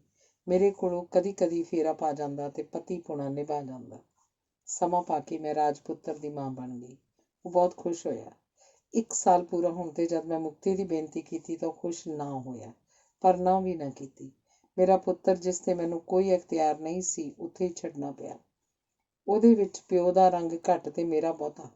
ਹੋਰ ਰਾਜਕੁਮਾਰਾਂ ਤੋਂ ਅਲੱਗ ਹੀ ਲੱਗਦਾ ਸੀ। ਮੈਂ ਹਰ ਸਾਲ ਉਹਨੂੰ ਦੇਖਣ ਜਾਂਦੀ ਹਾਂ। ਮੁਕਤ ਹੋ ਕੇ ਨੈਰੋਬੀ ਆ ਕੇ ਮੈਨੂੰ ਆਪਣਾ ਦੁੱਧ ਸੁਕਾਉਣ ਦੀ ਦਵਾਈ ਖਾਣੀ ਪਈ। ਇੰਜ ਅਦਭੁਤ ਤਜਰਬੇ ਨਾਲ ਭਰਪੂਰ ਹੋ ਕੇ ਮੈਂ ਇੱਥੇ ਪਰਤ ਆਈ ਤੇ ਨੌਕਰੀ ਮੁੜ ਸ਼ੁਰੂ ਕਰ ਲਈ। ਮੇਰਾ ਕੁਝ ਹਿੱਸਾ ਉੱਥੇ ਹੀ ਰਿਹਾ। ਗੱਲ ਚੱਲੀ ਸੀ ਸਮਾਜ ਤੇ ਪਰਿਵਾਰ ਦੀ। ਜਿਵੇਂ ਮੈਂ ਦੱਸਿਆ, ਨਾ ਤਾਂ ਕੋਈ ਰਿਸ਼ਤਾ ਪੂਰੀ ਤਰ੍ਹਾਂ ਪਰਿਭਾਸ਼ਿਤ ਕੀਤਾ ਜਾ ਸਕਦਾ ਹੈ ਤੇ ਨਾ ਹੀ ਪਰਿਵਾਰ ਦੀ ਕੋਈ ਵਿਸ਼ਵ ਵਿਆਪੀ ਸਾਂਝੀ ਪਰਿਭਾਸ਼ਾ। ਜਿਸ ਤਰ੍ਹਾਂ ਆਪਣੇ ਆਪਣੇ ਦੇਸ਼ ਦਾ ਭੇਸ ਹੁੰਦਾ ਹੈ, ਆਬੋ ਹਵਾ ਦਾ ਪ੍ਰਭਾਵ ਹੁੰਦਾ ਹੈ, ਲੋੜ ਆਧਾਰਿਤ ਰਿਸ਼ਤੇ, ਪਰਿਵਾਰ, ਰਸਮ ਰਿਵਾਜ, ਚੰਗਾ ਮਾੜਾ ਮਿਥ ਲਿਆ ਜਾਂਦਾ ਹੈ। ਰਹੀ ਗੱਲ ਇੱਥੋਂ ਦੇ ਸਮਾਜ ਤੇ ਪਰਿਵਾਰ ਦੀ, ਸੰਯੁਕਤ ਪਰਿਵਾਰ ਹੁਣ ਟੁੱਟਦਾ ਜਾ ਰਿਹਾ ਹੈ। ਵਿਆਹ ਵਰਗਾ ਸਥਾਈ ਪ੍ਰਬੰਧ ਵੀ ਹੁਣ ਖਿੰਡ ਪੁੰਡ ਰਿਹਾ ਹੈ। ਵਿਅਕਤੀਗਤ ਆਜ਼ਾਦੀ ਤੇ ਬਹੁਤ ਜ਼ੋਰ ਹੈ ਤੇ ਇਸਤਰੀ ਪੁਰਸ਼ ਸੰਬੰਧ ਨਵਾਂ ਰੂਪ ਧਾਰਨ ਕਰ ਰਹੇ ਹਨ। ਵਿਆਹਾਂ ਦੇ ਤਲਾਕ ਅਕਸਰ ਹੋ ਜਾਂਦੇ ਹਨ ਤੇ ਕੋਲ ਰਹਿਣੇ ਸੰਬੰਧਾਂ ਵਿੱਚ ਵੀ ਦੂਰੀ ਆ ਜਾਂਦੀ ਹੈ ਤੇ ਅਲੈਦਗੀ ਹੋ ਜਾਂਦੀ ਹੈ। ਦੋਹਾਂ ਹਾਲਤਾਂ 'ਚ ਔਲਾਦ ਲਈ ਅਨਿਸ਼ਚਿਤਤਾ ਆ ਜਾਂਦੀ ਹੈ। ਕਿਸੇ ਨੂੰ ਛੜੀ ਮਾਂ ਕੋਲ ਰਹਿਣਾ ਪੈਂਦਾ ਤੇ ਕਿਸੇ ਨੂੰ ਛੜੇ ਪਿਓ ਕੋਲ। ਉਹਨਾਂ ਦੇ ਹੋਰ ਵਿਆਹ ਕਰਾਉਣ ਜਾਂ ਕੋਲ ਰਹਿਣੇ ਸੰਬੰਧ ਬਣਾ ਲੈਣ ਨਾਲ ਮਾਮਲਾ ਹੋਰ ਪੇਚੀਦਾ ਹੋ ਜਾਂਦਾ ਹੈ। ਵਾਰਤਾਲਾਪ ਕਰਦੇ ਹਨੇਰਾ ਹੋ ਚੁੱਕਾ ਸੀ। ਉੱਠ ਖੜੀ ਹੋਈ ਤੇ ਇਹ ਵੀ। ਕੈਬਿਨ ਦਾ ਦਰਵਾਜ਼ਾ ਬੰਦ ਕਰਕੇ ਉਹ ਕਾਰ ਵੱਲ ਵਧੀ ਤੇ ਸਿੰਘ ਵੀ ਨਾਲ ਦੀ ਸੀਟ ਤੇ ਬੈਠਾ ਸੀ। ਰਸਤੇ 'ਚ ਟੂਰਿਸਟ ਗਾਈਡ ਦੀ ਤਰ੍ਹਾਂ ਕਈ ਮਹੱਤਵਪੂਰਨ ਥਾਵਾਂ ਦੀ ਜਾਣਕਾਰੀ ਉਹ ਦਿੰਦੀ ਜਾ ਰਹੀ ਸੀ। ਕਾਰ ਗੈਸਟ ਹਾਊਸ ਅੱਗੇ ਆ ਰੁਕੀ। ਦੋਵੇਂ ਉਤਰ ਗਏ। ਬੜੀ ਮਿੱਠੀ ਤੇ ਨਿੱਘੀ ਮਿਲਣੀ ਲਈ ਧੰਨਵਾਦ। ਸੱਚੀ ਕਹਿੰਦੇ ਹੋ ਕਿ ਮਿਲਣੀ ਨਿੱਘੀ ਤੇ ਮਿੱਠੀ ਵੀ ਸੀ? ਮੈਨੂੰ ਤਾਂ ਯਕੀਨ ਨਹੀਂ ਆਉਂਦਾ। ਹੱਸਦੀ ਹੱਸਦੀ ਉਹ ਕਾਰ 'ਚ ਜਾ ਬੈਠੀ। ਖਾਣ ਵਾਸਤੇ ਗਿਆ ਤਾਂ ਪਾਲਿਨ ਨੇ ਹਮੇਸ਼ਾ ਦੀ ਤਰ੍ਹਾਂ ਨਾਲ ਬਹਿਣ ਦਾ ਇਸ਼ਾਰਾ ਕੀਤਾ। ਅੱਜ ਕਿੱਥੇ ਰੁਕ ਗਏ ਸੀ? ਮੁਲਾਕਾਤ ਲਈ ਜੂਲੀ ਕੋਲ। ਫਿਰ ਆਈ ਕਿੱਦਾਂ? ਉਹਦੀ ਕਾਰ 'ਚ। ਤੁਹਾਡਾ ਮਨ ਇਹਨਾਂ ਲੋਕਾਂ ਵਿੱਚ ਬਹੁਤ ਹੀ ਖੁੱਭਦਾ ਜਾ ਰਿਹਾ ਲੱਗਦਾ ਹੈ। ਉਹਨੇ ਸਰਦਾ ਭਰੀ ਤੇ ਹੋਰ ਕੋਈ ਗੱਲ ਨਾ ਹੋਈ। ਤੁਮ ਤੋਂ ਜ਼ਿਆਦਾ ਹੀ ਉਲਝ ਗਏ ਹੋ ਗੋਰੀਓ ਮੇਂ। ਪਿੱਛੋਂ ਦੀ ਆ ਘੋਸ਼ ਨੇ ਉਹਦੀ ਪਿੱਠ ਤੇ ਹੱਥ रखदे किया। क्या करूं? लिखने के लिए पढ़ना भी पड़ता है, किताबों को भी और लोगों को भी। ठीक है भाई, चांदी है तुम्हारी तो। अंग 11। बाहरों सदी ਲੈਕਚਰਾਰ ਆਈ ਸੀ। ਮੇਰਾ ਨਾਮ ਇੰਜਲਾ ਹੈ। ਮੈਂ ਜਾਣਕਾਰੀ ਦੇ ਮਹੱਤਵ ਬਾਰੇ ਬੋਲਣ ਆਈ ਹਾਂ। ਫੈਸਲਾ ਕਿਵੇਂ ਕਰਨਾ ਚਾਹੀਦਾ ਹੈ ਮੇਰਾ ਵਿਸ਼ੇਸ਼ ਸਬਜੈਕਟ ਹੈ, ਜਿਹਦੀ ਜਾਣਕਾਰੀ ਦੇਣ ਤੋਂ ਪਹਿਲਾਂ ਮੈਂ ਆਪਣੀ ਜਾਣਕਾਰੀ ਦੇ ਦਿਆਂ। ਮੈਂ 24 ਸਾਲ ਦੀ ਵਿਆਹੀ ਹੋਈ ਮੈਨੇਜਮੈਂਟ ਸਪੈਸ਼ਲਿਸਟ ਹਾਂ, ਪੋਸਟ ਗ੍ਰੈਜੂਏਟ ਹਾਂ। ਜਿਵੇਂ ਤੁਸੀਂ ਦੇਖ ਰਹੇ ਹੋ, ਮੇਰਾ ਬੱਚਾ ਆਉਣ ਦੀ ਤਿਆਰੀ 'ਚ ਹੈ, ਅੱਜ ਨਹੀਂ ਤਾਂ ਕੱਲ੍ਹ। ਮੇਰੀ ਸ਼ਾਦੀ ਬਹੁਤ ਸਫਲਤਾ ਨਾਲ ਚੱਲ ਰਹੀ ਹੈ ਤੇ ਮੇਰਾ ਪਤੀ ਮੇਰਾ ਬਹੁਤ ਖਿਆਲ ਰੱਖਦਾ ਹੈ। ਇਸ ਪੂਰੇ ਦਿਨਾਂ ਦੀ ਦਸ਼ਾ ਵਿੱਚ ਵੀ ਮੈਂ ਤੁਹਾਡੀ ਕਲਾਸ ਨਹੀਂ ਸਾਂ ਮਿਸ ਕਰਨਾ ਚਾਹੁੰਦੀ। 16 ਦੇਸ਼ਾਂ ਤੋਂ ਆਏ ਪ੍ਰਬੰਧਕਾਂ ਤੇ ਪ੍ਰਸ਼ਾਸਕਾਂ ਦੇ ਸਨਮੁਖ ਹੋਣਾ ਮੇਰੀ ਤੀਬਰ ਇੱਛਾ ਸੀ। ਮੈਂ ਤੁਹਾਨੂੰ ਇੰਨਾ ਦੱਸਣਾ ਨਹੀਂ ਚਾਹਾਂਗੀ ਜਿੰਨਾ ਤੁਹਾਡੇ ਕੋਲੋਂ ਜਾਣਨਾ। ਜੀਵਨ ਦੇ ਕਿਸੇ ਖੇਤਰ ਵਿੱਚ ਵੀ ਫੈਸਲਾ ਕਰਨਾ ਬਹੁਤ ਮਹੱਤਵ ਰੱਖਦਾ ਹੈ। ਫੈਸਲੇ ਠੀਕ ਵੀ ਹੋ ਸਕਦੇ ਹਨ ਤੇ ਗਲਤ ਵੀ, ਪਰ ਕੋਈ ਵੀ ਫੈਸਲਾ ਨਾ ਕਰ ਸਕਣ ਨਾਲੋਂ ਕੋਈ ਫੈਸਲਾ ਕਰ ਲੈਣਾ ਚੰਗਾ ਹੁੰਦਾ ਹੈ। ਠੀਕ ਫੈਸਲਾ ਕਰਨ ਲਈ ਠੀਕ ਜਾਣਕਾਰੀ ਆਪਣੇ ਕੋਲ ਹੋਣੀ ਚਾਹੀਦੀ ਹੈ।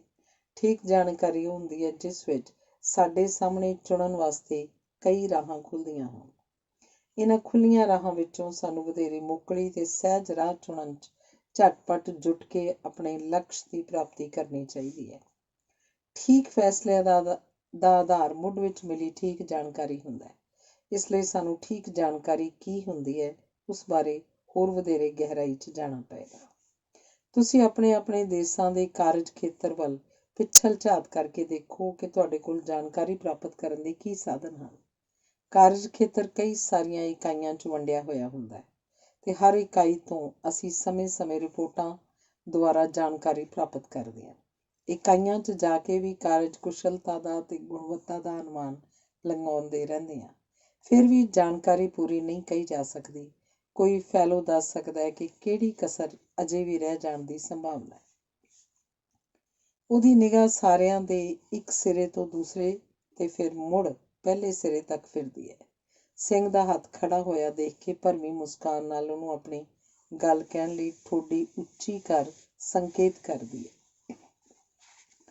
ਇਕਾਈਆਂ ਦੇ ਇਕੱਠ ਨਾਲ ਸਮੂਹਿਕ ਗੱਲਬਾਤ ਕਰਨੀ ਚਾਹੀਦੀ ਹੈ। ਹੋ ਸਕਦਾ ਕੋਈ ਕਰਮਚਾਰੀ ਭਾਵੇਂ ਛੋਟੇ ਪਦ 'ਤੇ ਹੋਵੇ, ਕੁਛ ਐਸੀ ਜਾਣਕਾਰੀ ਜਾਂ ਸੁਝਾਅ ਦੇ ਸਕੇ ਜੋ ਫੈਸਲਾ ਲੈਣ ਲਈ ਵਧੇਰੇ ਉਪਯੋਗੀ ਹੋਵੇ।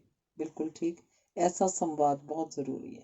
ਸਾਰੀ ਗੱਲ ਦਾ ਨਤੀਜਾ ਇਹ ਨਿਕਲਿਆ ਕਿ ਠੀਕ ਫੈਸਲੇ ਕਰਨ ਲਈ ਪੂਰੀ ਜਾਣਕਾਰੀ ਹੋਣੀ ਜ਼ਰੂਰੀ ਹੁੰਦੀ ਹੈ। ਜੋ ਸਾਡੇ ਸਾਹਮਣੇ ਲਕਸ਼ ਪੂਰਤੀ ਹਿੱਤ ਕਈ ਰਸਤੇ ਖੋਲ੍ਹ ਦੇਵੇ ਤੇ ਸਾਡੇ ਲਈ ਠੀਕ ਰਾਹ ਚੁਣਨਾ ਆਸਾਨ ਹੋ ਜਾਏ। ਕੋਈ ਪ੍ਰਸ਼ਨ? ਉਹਨੇ ਸਾਰਿਆਂ ਵੱਲ ਨਜ਼ਰ ਘੁਮਾਈ। ਕੋਈ ਹੱਥ ਨਾ ਖੜਾ ਹੋਇਆ। ਮੇਰਾ ਤੁਹਾਨੂੰ ਮਿਲਣ ਦਾ ਮਤਲਬ ਪੂਰਾ ਹੋ ਗਿਆ। ਭਾਵ ਮੈਂ ਜੋ ਤੁਹਾਨੂੰ ਦੱਸਣਾ ਸੀ ਉਹ ਦੱਸ ਦਿੱਤਾ। ਹੁਣ ਮੇਰੀ ਵਾਰੀ ਆਈ ਹੈ ਪੁੱਛਣ ਦੀ, ਤੁਹਾਨੂੰ ਇੱਥੇ ਆਉਣਾ ਕੈਸਾ ਲੱਗਾ? ਕੀ ਇਹ ਮੈਨੇਜਮੈਂਟ ਓਰੀਐਂਟੇਸ਼ਨ ਤੁਸੀਂ ਲਾਭਦਾਇਕ ਮਹਿਸੂਸ ਕਰ ਰਹੇ ਹੋ ਕਿ ਪਹਿਲਾਂ ਹੀ ਤੁਸੀਂ ਮੈਨੇਜਮੈਂਟ ਨੂੰ ਚੰਗੀ ਤਰ੍ਹਾਂ ਸਮਝ ਰਹੇ ਸੀ? ਜਿਵੇਂ ਸ਼ਾਇਦ ਤੁਹਾਨੂੰ ਪ੍ਰਿੰਸੀਪਲ ਨੇ ਸ਼ੁਰੂ 'ਚ ਦੱਸਿਆ ਹੋਵੇਗਾ, ਇਸ ਪ੍ਰੋਗਰਾਮ ਦਾ ਮੁੱਖ ਮੰਤਵ ਤੁਹਾਨੂੰ ਕੁਝ ਸਿਖਾਉਣਾ ਨਹੀਂ, ਸਗੋਂ ਤੁਹਾਡੇ ਕੋਲੋਂ ਵੱਖ-ਵੱਖ ਦੇਸ਼ਾਂ ਦੇ ਲਕਸ਼ ਪ੍ਰਾਪਤੀ ਲਈ ਕੀਤੇ ਜਾਂਦੇ ਵੱਖ-ਵੱਖ ਯਤਨਾਂ ਦੀ ਜਾਣਕਾਰੀ ਪ੍ਰਾਪਤ ਕਰਨੀ ਹੈ। ਅਜੇ ਮੇਰੇ ਕੋਲ ਕੁਝ ਹੋਰ ਵਕਤ ਹੈ। ਹੋਰ ਕੋਈ ਗੱਲਬਾਤ ਜੇ ਇਸ ਵਿਸ਼ੇ ਤੋਂ ਬਾਹਰੀ ਹੋਵੇ ਪਰ ਵੈਸੇ ਮਹੱਤਵ ਰੱਖਦੀ ਹੋਵੇ? ਸ੍ਰੀਲੰਕਾ ਦਾ ਫੈਲੋ ਆਪਣੇ ਦੇਸ਼ ਵਿੱਚ ਕਮਿਸ਼ਨਰ ਦੀ ਉੱਚ ਪਦਵੀ ਤੇ ਕਾਰਜਰਤ ਸੀ। ਉਹਦਾ ਕਾਰਜ ਖੇਤਰ ਮੈਟਰਨਿਟੀ ਤੇ ਚਾਈਲਡ ਕੇਅਰ ਸੰਬੰਧੀ ਅਧਿਐਨ ਤੇ ਜ਼ਰੂਰੀ ਸਹੂਲਤਾਂ ਦਾ ਪ੍ਰਬੰਧ ਸੀ। ਮੈਮ, ਤੁਹਾਡੀ ਦਸ਼ਾ ਦੇਖ ਕੇ ਮੈਨੂੰ ਆਪਣੇ ਕਾਰਜ ਖੇਤਰ ਦੇ ਸੁਧਾਰ ਵਾਸਤੇ ਕੁਝ ਪੁੱਛਣ ਦਾ ਖਿਆਲ ਆਇਆ। ਤੁਸੀਂ ਇਸ ਐਡਵਾਂਸ ਸਟੇਜ 'ਤੇ ਵੀ ਬਾਹਰ ਇਕੱਲੇ ਘੁੰਮ ਰਹੇ ਹੋ, ਕਾਰ ਚਲਾ ਰਹੇ ਹੋ। ਕੀ ਤੁਹਾਨੂੰ ਡਰ ਨਹੀਂ ਲੱਗਦਾ ਕਿ ਕਿਸੇ ਵੇਲੇ ਵੀ ਤੁਹਾਨੂੰ ਮੈਡੀਕੇਅਰ ਦੀ ਲੋੜ ਪੈ ਸਕਦੀ ਹੈ? ਪਹਿਲੀ ਗੱਲ, ਮੈਨੂੰ ਕੋਈ ਡਰ ਨਹੀਂ ਲੱਗ ਰਿਹਾ। ਮੇਰੀ ਹਾਲਤ ਬਿਲਕੁਲ ਨੋਰਮਲ ਹੈ। ਦੂਜੀ ਗੱਲ ਇਹ ਹੈ ਕਿ ਮੈਡੀਕੇਅਰ ਝਟਪਟ ਤੇ ਕਿਸੇ ਥਾਂ ਤੋਂ ਵੀ ਸੰਪਰਕ ਕੀਤੇ ਉਪਲਬਧ ਹੋ ਜਾਂਦੀ ਹੈ। ਮੇਰੇ ਕੋਲ ਪੇਜਰ ਹੈ ਜੋ ਮੇਰਾ ਸੰਪਰਕ ਮੇਰੀ ਉਡੀਕ 'ਚ ਬੈਠੇ ਡਾਕਟਰਾਂ ਨਾਲ ਇੱਕ ਛਿੰਝ ਕਰਾ ਸਕਦਾ ਹੈ। ਕੀ ਇੱਥੇ ਹਸਪਤਾਲਾਂ ਵਿੱਚ ਹੀ ਮੈਟਰਨਿਟੀ ਸਹੂਲਤਾਂ ਹਨ ਜਾਂ ਮੈਟਰਨਿਟੀ ਕੇਂਦਰ ਵੱਖਰੇ ਬਣੇ ਹਨ? ਇੱਥੇ 3 ਪ੍ਰਕਾਰ ਦੀ ਸਹੂਲਤ ਹੈ। ਪਹਿਲੀ ਹਸਪਤਾਲਾਂ ਵਿੱਚ, ਦੂਸਰੀ ਵੱਖਰੇ ਮੈਟਰਨਿਟੀ ਕੇਂਦਰਾਂ ਵਿੱਚ ਤੇ ਤੀਸਰੀ ਪ੍ਰਾਈਵੇਟ ਨਰਸਿੰਗ ਹੋਮਸ ਵਿੱਚ, ਜੋ ਬਹੁਤ ਮਹਿੰਗੇ ਹੁੰਦੇ ਹਨ। ਥਾਈਲੈਂਡ ਦਾ ਮਾਈਕਲ ਪੁੱਛਣ ਲੱਗਾ, ਜੇ ਤੁਸੀਂ ਮਹਿਸੂਸ ਕਰੋ ਕਿ ਤੁਸੀਂ ਜਨਮ ਪ੍ਰਕਿਰਿਆ ਵਿੱਚ ਮਿੰਟਾਂ ਵਿੱਚ ਹੀ ਪੈਣ ਵਾਲੇ ਹੋ ਤਾਂ ਪਹਿਲਾਂ ਕਿਹਨੂੰ ਪਤਾ ਦਿਓਗੇ? ਆਪਣੇ ਹਸਬੈਂਡ ਨੂੰ ਜਾਂ ਆਪਣੇ ਹਸਪਤਾਲ ਨੂੰ? ਹਸਪਤਾਲ ਨੂੰ, ਫਿਰ ਹਸਬੈਂਡ ਨੂੰ, ਕਿਉਂਕਿ ਮੈਡੀਕੇਅਰ ਮੇਰੇ ਤੱਕ ਪਹੁੰਚਣ ਤੱਕ ਕੁਝ ਸਮਾਂ ਲੱਗ ਸਕਦਾ ਹੈ ਤੇ ਉਸ ਸਮੇਂ ਵਿੱਚ ਹਸਬੈਂਡ ਨਾਲ ਸਾਰੀ ਗੱਲ ਤੇ ਪ੍ਰਬੰਧ ਬਾਰੇ ਵਿਚਾਰ ਕੀਤਾ ਜਾ ਸਕਦਾ ਹੈ। ਕਮਿਊਨੀਕੇਸ਼ਨ ਸਿਸਟਮ ਇੱਥੇ ਬਹੁਤ ਚੰਗਾ ਹੈ। ਜੇ ਤੁਸੀਂ ਕਾਰ ਚਲਾਉਂਦੇ ਹੀ ਮਹਿਸੂਸ ਕਰੋ ਕਿ ਹੋਰ ਨਹੀਂ ਚੱਲ ਸਕਦੀ, ਫਿਰ ਕੀ ਕਰੋਗੇ? ਕਾਰ ਰੋਕ ਕੇ ਇੱਕ ਪਾਸੇ ਖੜੀ ਕਰ ਦਿਆਂਗੀ ਤੇ ਉਡੀਕਾਂਗੀ। ਕਿ ਡਿਲੀਵਰੀ ਸਮੇਂ ਕੋਈ ਘਰ ਦਾ ਵੀ ਤੁਹਾਡੇ ਕੋਲ ਹੋ ਸਕਦਾ ਹੈ ਕਿ ਕੇਵਲ ਡਾਕਟਰ ਨਰਸ ਹੀ ਹੁੰਦੇ ਹਨ? ਘਰ ਦਾ ਕੋਲ ਹੋ ਸਕਦਾ ਹੈ, ਕੋਈ ਮਨਾਹੀ ਨਹੀਂ। ਹੁਣ ਤਾਂ ਜਨਮ ਦੇਣ ਵਾਲੀ ਚਾਹੁੰਦੀ ਹੈ ਕਿ ਉਹਦਾ ਹਸਬੈਂਡ ਉਹਦੇ ਕੋਲ ਹੋਵੇ ਤੇ ਜਨਮ ਪੀੜਾ ਹੁੰਦੀਆਂ ਦੇਖ ਸੁਣ ਸਕੇ ਤੇ ਉਹਨੂੰ ਧੀਰਜ ਦੇਵੇ। ਤੁਸੀਂ ਕੀ ਚਾਹੋਗੇ?